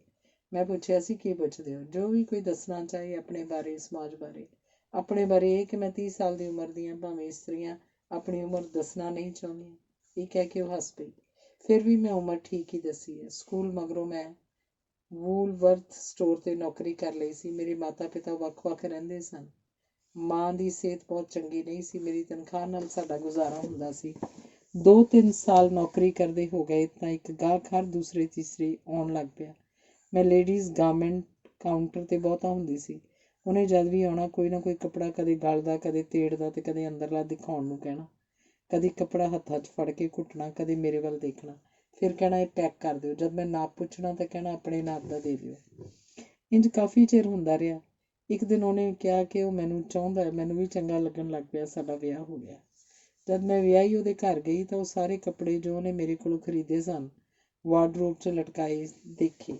ਮੈਨੂੰ ਲੱਗਾ ਕਿੰਨੀ ਮਿਹਨਤ ਨਾਲ ਮੇਰੇ ਆਉਣ ਦੀ ਤਿਆਰੀ ਕਰਦਾ ਰਿਹਾ। ਚੁੱਪ ਚੁਪੀਤਾ ਹੀ ਆਪਣੇ ਚਾਹੁਣ ਦੀ ਵਿਉਂਤਬੰਦੀ ਕਰਦਾ ਰਿਹਾ। ਸਾਡਾ ਵਿਆਹਤ ਜੀਵਨ ਬਹੁਤ ਸੁਖਾਵਾਂ ਸੀ। ਉਹ ਬੈਂਕ 'ਚ ਕੰਮ ਕਰਦਾ ਸੀ। ਬਹੁਤ ਪਿਆਰ ਨਾਲ ਮੈਨੂੰ ਰੱਖਦਾ ਸੀ। ਹਰ ਲੋੜ ਪੂਰੀ ਕਰਨ ਲਈ ਤਤਪਰ ਰਹਿੰਦਾ ਸੀ। ਅਸੀਂ ਦੋਵੇਂ ਮਾਂ ਨੂੰ ਵੇਖਣ ਹਫ਼ਤੇ 'ਚ 1-2 ਵਾਰ ਜ਼ਰੂਰ ਜਾਂਦੇ ਸਾਂ। ਮਾਂ ਇਕੱਲਾਪਨ ਮਹਿਸੂਸ ਕਰਦੀ ਸੀ। ਉਹ ਚਾਹੁੰਦੀ ਸੀ ਕਿ ਅਸੀਂ ਉਹਦੇ ਕੋਲ ਹੀ ਰਹਿਣ ਲੱਗ ਪਈਏ, ਪਰ ਜੈਕ ਦੀ ਮਰਜ਼ੀ ਨਹੀਂ ਸੀ। ਮਾਂ ਦੇ ਉਦਰੇਵੇਂ ਨੂੰ ਦੇਖਦੇ ਅਸੀਂ ਰੋਜ਼ ਹੀ ਉਹਨੂੰ ਮਿਲਣ ਲਈ ਜਾਣ ਲੱਗ ਪਏ। ਮਾਂ ਬਹੁਤ ਖੁਸ਼ ਹੁੰਦੀ। ਫਿਰ ਮੈਨੂੰ ਟੋਨੀ ਹੋਣ ਵਾਲਾ ਹੋ ਗਿਆ। ਮੇਰਾ ਪਤੀ ਬਹੁਤ ਖੁਸ਼ ਹੋਇਆ ਕਿ ਸਾਡੀ ਸਾਂਝੀ ਮਿਹਨਤ ਨੂੰ ਫਲ ਲੱਗਣ ਲੱਗਾ। ਮਾਂ ਵੀ ਧੀ ਦੀ ਗੋਦ ਹਰੀ ਹੋਣ ਤੇ ਇਸ ਸੰਕੇਤ ਤੋਂ ਖੁਸ਼ ਹੋਈ। ਟੋਨੀ ਦਾ ਜਨਮ ਬਿਲਕੁਲ ਆਸਾਨੀ ਨਾਲ ਹੋਇਆ। ਕੁਝ ਮਹੀਨਿਆਂ ਮਗਰੋਂ ਮੈਂ ਟੋਨੀ ਨੂੰ ਮਾਂ ਕੋਲ ਛੱਡ ਕੇ ਕੰਮ ਤੇ ਜਾਣ ਲੱਗ ਪਈ। ਇੰਜ ਮਾਂ ਦੋਹਤੇ ਦੇ ਆਹਰ ਵਿੱਚ ਰਹਿੰਦੀ ਤੇ ਅਸੀਂ ਸ਼ਾਮ ਨੂੰ ਜਾ ਕੇ ਉਹਨੂੰ ਲੈ ਆਉਂਦੇ। ਟੋਨੀ ਪਲਦਾ ਰਿਹਾ, ਨਾਨੀ ਦਾ ਪਿਆਰ ਦੁਲਾਰ ਮਾਣਦਾ ਰਿਹਾ। ਅਸੀਂ ਵੀ ਉਹਨੂੰ ਬਹੁਤ ਪਿਆਰ ਕਰਦੇ ਸਾਂ। ਸਮਾਂ ਪਾ ਕੇ ਉਹਨੂੰ ਕੈਨਬਰਾ ਦੇ ਚੰਗੇ ਸਕੂਲ ਵਿੱਚ ਦਾਖਲ ਕਰਾ ਕੇ ਹੋਸਟਲ ਵਿੱਚ ਛੱਡ ਦਿੱਤਾ। ਅੱਜ ਉਹ ਤਕਰੀਬਨ 8 ਸਾਲ ਦਾ ਹੈ। ਅਗਲੇ ਐਤਵਾਰ ਆਏਗਾ ਤੇ ਮੇਰੇ ਕੋਲ ਤਾਂ ਮਿਲਾਵਾਂਗੀ। ਬਹੁਤ ਪਿਆਰਾ ਤੇ ਮਾਸੂਮ ਜਿਹਾ ਬੇਟਾ ਹੈ। ਜੈਕ ਦਾ ਵਤੀਰਾ ਕੁਝ ਬਦਲਣ ਲੱਗ ਪਿਆ। ਪਹਿਲਾਂ ਤਾਂ ਮਾਂ ਨੂੰ ਮਿਲਣ ਜਾਂਦਿਆਂ ਮੇਰੇ ਨਾਲ ਜਾਣੋਂ ਹਟ ਗਿਆ। ਫਿਰ ਉਹ ਝਿੜਕਾਉਣ ਦੇ ਬਹਾਨੇ ਕਰਨ ਲੱਗ ਪਿਆ। ਤੰਗ ਆ ਕੇ ਮੈਂ ਉਹਦੀ ਬੈਂਕ ਤੋਂ ਪਤਾ ਕਰਨ ਦੀ ਕੋਸ਼ਿਸ਼ ਕੀਤੀ ਤਾਂ ਵਾਚਮੈਨ ਨੇ ਦੱਸਿਆ ਕਿ ਉਹਦਾ ਝੁਕਾਅ ਉਹਦੀ ਨਵੀਂ ਆਈ ਆਫਿਸਰ ਵੱਲ ਵੱਧ ਰਿਹਾ। ਮੈਨੂੰ ਚਿੰਤਾ ਹੋਣੀ ਸ਼ੁਰੂ ਹੋ ਗਈ। ਜਦ ਮੈਂ ਪੁੱਛਣਾ ਤਾਂ ਕੰਮ ਬਹੁਤ ਵੱਧ ਜਾਣ ਦਾ ਬਹਾਨਾ ਕਰ ਦਿੰਦਾ। ਜਦ ਦੀ ਨਵੀਂ ਅਫਸਰ ਆਈ ਹੈ, ਨਵੇਂ ਢੰਗ ਤਰੀਕੇ ਅਪਣਾ ਰਹੀ ਹੈ, ਇਸ ਲਈ ਦੇਰ ਹੋ ਜਾਂਦੀ ਹੈ। ਇੱਕ ਦਿਨ ਮੈਥੋਂ ਰਿਹਾ ਨਾ ਗਿਆ ਤੇ ਜਦ ਉਹਨੇ ਨਵੇਂ ਢੰਗ ਤਰੀਕੇ ਵਾਲੀ ਗੱਲ ਦੁਹਰਾਈ ਤਾਂ ਮੈਂ ਕਹਿ ਬੈਠੀ, ਨਵੇਂ ਢੰਗ ਤਰੀਕੇ ਦਫ਼ਤਰ ਵਿੱਚ ਕਿ ਵਿਛਾਉਣੇ 'ਤੇ? ਉਹਨੂੰ ਬਹੁਤ ਬੁਰਾ ਲੱਗਾ। ਮੈਨੂੰ ਗੰਦੀ ਗਾਲ ਕੱਢੀ ਤੇ ਚਪੇੜਾਂ ਨਾਲ ਮੇਰਾ ਮੂੰਹ ਭੰਨ ਦਿੱਤਾ। ਫਿਰ ਵੀ ਮੈਂ ਦੰਪਤੀ ਜੀਵਨ ਬਚਾਈ ਰੱਖਣ ਦਾ ਯਤਨ ਕਰਦੀ ਰਹੀ। ਮਾਂ ਨੂੰ ਵੀ ਆਪਣੀ ਸਮੱਸਿਆ ਦੱਸੀ। ਉਹਨੇ ਵੀ ਇਹੀ ਸਲਾਹ ਦਿੱਤੀ ਕਿ ਧੀਰਜ ਤੋਂ ਕੰਮ ਲਵਾਂ। ਉਹ ਆਪ ਵੀ ਪੁਰਖ ਵਿਵਹਾਰ ਦੀ ਕਠੋਰਤਾ ਦਾ ਸ਼ਿਕਾਰ ਹੋ ਚੁੱਕੀ ਸੀ। ਉਹਦਾ ਖਿਆਲ ਸੀ ਕਿ ਆਦਮੀਆਂ ਦੇ ਸਿਰ ਕਦੇ ਕਦਾਈ ਪਰ ਇਸਤਰੀ ਗਮਨ ਦਾ ਭੂਤ ਸਵਾਰ ਹੋ ਜਾਂਦਾ ਤੇ ਜਦ ਭੂਤ ਉਹਨਾਂ ਦਾ ਕਲਬੂਤ ਛੱਡ ਦਿੰਦਾ ਤਾਂ ਤੀਰ ਵਰਗੇ ਸਿੱਧੇ ਹੋ ਜਾਂਦੇ ਹਨ। ਨਾਲੇ ਉਹ ਬਾਹਰ ਖੇ ਖਾਂਦੇ, ਘਰ ਟੱਬਰ ਵੀ ਬਣਾਈ ਰੱਖਣਾ ਚਾਹੁੰਦੇ ਹਨ, ਅਸਥਿਰਤਾ ਤੋਂ ਬਹੁਤ ਡਰਦੇ ਹਨ। ਉਹ ਛੇਤੀ ਆਏਗਾ। ਮੱਛੀ ਜਦ ਤੱਕ ਪੱਥਰ ਨਾ ਚੱਟ ਲੈ ਮੁੜਦੀ ਨਹੀਂ। ਦੇਖੀ ਜਾ ਕਿੰਨਾ ਕੁ ਚਿਰ ਆਪਣੀ ਅਫਸਰੀ ਦੇ ਤਲਾਅ 'ਚ ਤਾਰੀਆਂ ਲਾਉਂਦਾ। ਮੈਂ ਧੀਰਜ ਵਿੱਚ ਰਹੀ। ਘਰ 'ਚ ਕਲੇਸ਼ ਵੱਧਦਾ ਗਿਆ। ਤਲਾਕ ਦੀ ਗੱਲਬਾਤ ਹੋਣ ਲੱਗ ਪਈ ਪਰ ਕਾਰਵਾਈ ਨਾ ਸ਼ੁਰੂ ਹੋਈ। ਬੈਂਕ 'ਚ ਮੁੜ ਪਤਾ ਕੀਤਾ, ਪਤਾ ਲੱਗਾ ਕਿ ਉਸ ਘਰ ਤੋੜਨਹਾਰੀ ਦਾ ਤਲਾਕ ਕੇਸ ਚੱਲ ਰਿਹਾ ਤੇ ਇਹ ਉਹਦੇ ਫੈਸਲੇ ਦੀ ਉਡੀਕ 'ਚ ਹਨ। ਅੰਤ ਉਹੀ ਗੱਲ ਹੋਈ, ਸਾਡਾ ਤਲਾਕ ਹੋ ਗਿਆ। ਮੈਂ ਮਾਂ ਕੋਲ ਪਰਤ ਆਈ। ਟੋਨੀ ਮੇਰੀ ਸੰਭਾਲ 'ਚ ਰਿਹਾ। 3 ਕੁ ਸਾਲ ਹੋਏ ਮੇਰੇ ਹੋਣ ਵਾਲੇ ਪਤੀ ਨਾਲ ਸੰਪਰਕ ਹੋਇਆ। ਇਹ ਆਇਰਲੈਂਡ ਤੋਂ ਆਇਆ ਸੀ। ਉੱਥੇ ਇੱਕ ਕੈਥੋਲਿਕ ਪ੍ਰੀਸਟ ਹੁੰਦਾ ਸੀ ਤੇ ਵਿਆਹਿਆ ਨਹੀਂ ਸੀ। 40 ਸਾਲ ਦੀ ਉਮਰ 'ਚ ਇਹਨੇ ਪਾਦਰੀ ਦੀ ਪੁਸ਼ਾਕ ਤਿਆਗ ਦਿੱਤੀ ਤੇ ਵਿਆਹ ਬੰਧਨ 'ਚ ਬੱਝਣ ਦੀ ਸੋਚਣ ਲੱਗ ਪਿਆ। ਨਾਲ ਹੀ ਇਹਦੀ ਤੀਬਰ ਇੱਛਾ ਇੱਥੇ ਆ ਜਾਣ ਦੀ ਸੀ। ਚਰਚ ਛੱਡ ਕੇ ਇਹ ਉਸੇ ਥਾਂ ਤੇ ਘਰ-ਬਾਰੀ ਹੋ ਕੇ ਨਹੀਂ ਰਹਿਣਾ ਚਾਹੁੰਦਾ ਸੀ। ਸਾਡਾ ਸੰਪਰਕ ਵੀ ਹੋਇਆ ਐਸੇ ਢੰਗ ਨਾਲ ਕਿ ਅਸੀਂ ਇੱਕ ਦੂਜੇ ਨਾਲ ਬੱਝ ਹੀ ਗਏ। ਇਹ ਇੱਕ ਬੁੱਕ ਸ਼ਾਪ ਤੇ ਖੜਾ ਕੁਝ ਕਿਤਾਬਾਂ ਦੇ ਪੰਨੇ ਫੋਲ ਰਿਹਾ ਸੀ। ਮੈਂ ਮਲਕੜੇ ਜਿਹੇ ਝਾਤ ਮਾਰੀ। ਕਿਤਾਬਾਂ ਦੇ ਟਾਈਟਲ ਧਾਰਮਿਕ ਜਿਹੇ ਲੱਗ ਰਹੇ ਸਨ। ਮੇਰੇ ਹੱਥ ਵਿੱਚ ਹੈਰੋਲਡ ਰਾਬਿਨਸ ਦਾ ਬੜਾ ਗਰਮ ਨਾਵਲ 'ਚ ਫੜਿਆ ਹੋਇਆ ਸੀ, ਜਿਸ ਵੱਲ ਇਹਨੇ ਵੀ ਝਾਤੀ ਮਾਰੀ ਤੇ ਹੱਸ ਪਿਆ। 1-2 ਵਾਰ ਸਾਡਾ ਮੇਲ ਫਿਰ ਉਸੇ ਦੁਕਾਨ ਤੇ ਹੋਇਆ। ਇਹਦੇ ਕੋਲ ਹਮੇਸ਼ਾ ਧਾਰਮਿਕ ਜਿਲਦਾਂ ਹੁੰਦੀਆਂ ਤੇ ਮੇਰੇ ਕੋਲ ਇੱਕੋ ਜਿਲਦ ਉਸੇ ਲੇਖਕ ਦੀ ਹੁੰਦੀ ਜਿਹਦੀਆਂ ਮੈਂ ਸਾਰੀਆਂ ਰਚਨਾਵਾਂ ਪੜ੍ਹਨੀਆਂ ਚਾਹੁੰਦੀ ਸੀ। ਮੈਂ ਤਾਂ ਸੱਚੀ ਗੱਲ ਹੈ ਆਪਣੀ ਨੀਰਸ ਜ਼ਿੰਦਗੀ ਵਿੱਚ ਕੁਝ ਉਤੇਜਨਾ ਭਰਨ 'ਚ ਪੜ੍ਹਦੀ ਸੀ।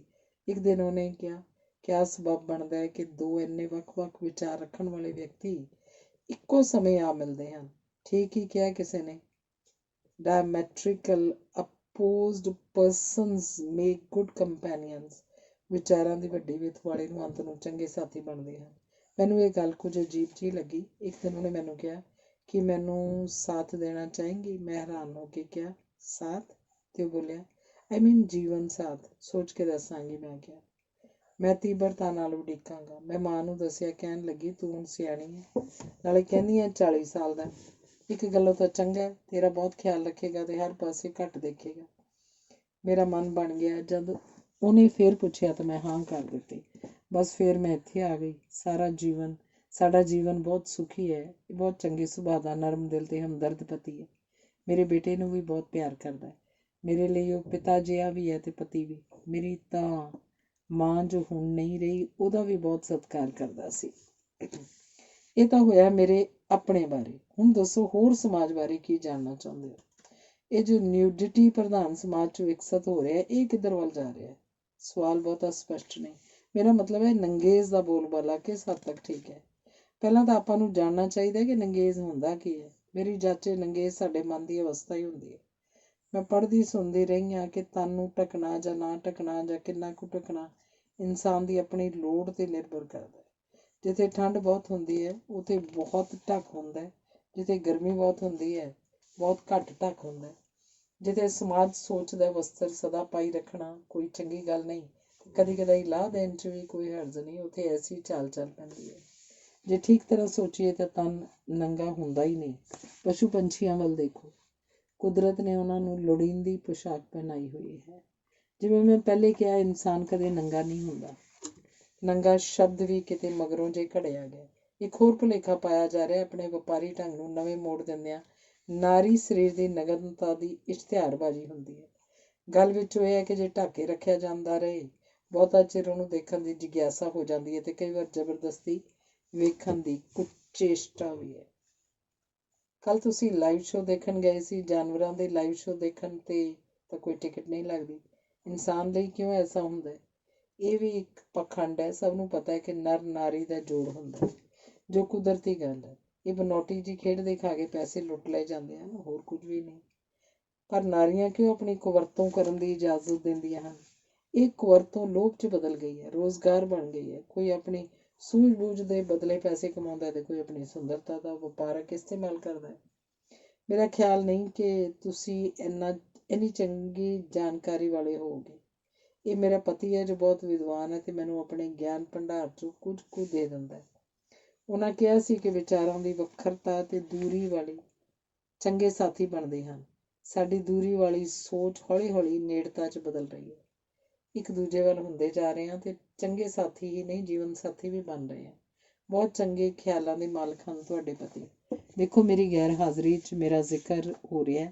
ਇਹ ਕਹਿੰਦੇ ਆ ਮੈਨੇਜਰ ਅੰਦਰ ਆ ਗਿਆ। ਬਹੁਤ ਦੇਰ ਗੱਲਬਾਤ ਹੁੰਦੀ ਰਹੀ। ਗੁੱਡ ਫਰਾਈਡੇ, ਈਸਟਰ ਅਗਲੇ ਹਫ਼ਤੇ ਸੀ। ਸਿੰਘ ਨੇ ਕਿਹਾ ਕਿ ਉਹ ਇਸ ਸ਼ੁਭ ਮੌਕੇ 'ਤੇ ਗਿਰਜਾ ਘਰ ਜਾਣਾ ਚਾਹੀਦਾ। ਪਤਨੀ ਨੇ ਤਾਂ ਝਟ ਕਹਿ ਦਿੱਤਾ ਕਿ ਉਹਨੂੰ ਚਰਚ ਵਿੱਚ ਕੋਈ ਦਿਲਚਸਪੀ ਨਹੀਂ, ਪਰ ਪਤੀ ਨਾਲ ਜਾਣ ਨੂੰ ਮੰਨ ਗਿਆ। ਇੱਥੇ ਬਹੁਤ ਘੱਟ ਗਿਣਤੀ ਲੋਕਾਂ ਦੀ ਹੈ ਜੋ ਆਪਣੇ ਆਪ ਨੂੰ ਆਸਤਕ ਕਹਿੰਦੇ ਹੈ ਤੇ ਚਰਚ ਜਾਂਦੇ ਹੈ। ਪਤੀ ਨੇ ਆਹ ਭਰ ਕੇ ਕਿਹਾ। ਚਰਚ ਗਏ ਤਾਂ ਐਡੇ ਵੱਡੇ ਦਿਨ ਦਾ ਮਹੱਤਵ ਜਾਣ ਕੇ, ਪਰ ਤਕਰੀਬਨ ਸਾਰਾ ਪ੍ਰਾਰਥਨਾ ਹਾਲ ਖਾਲੀ ਸੀ।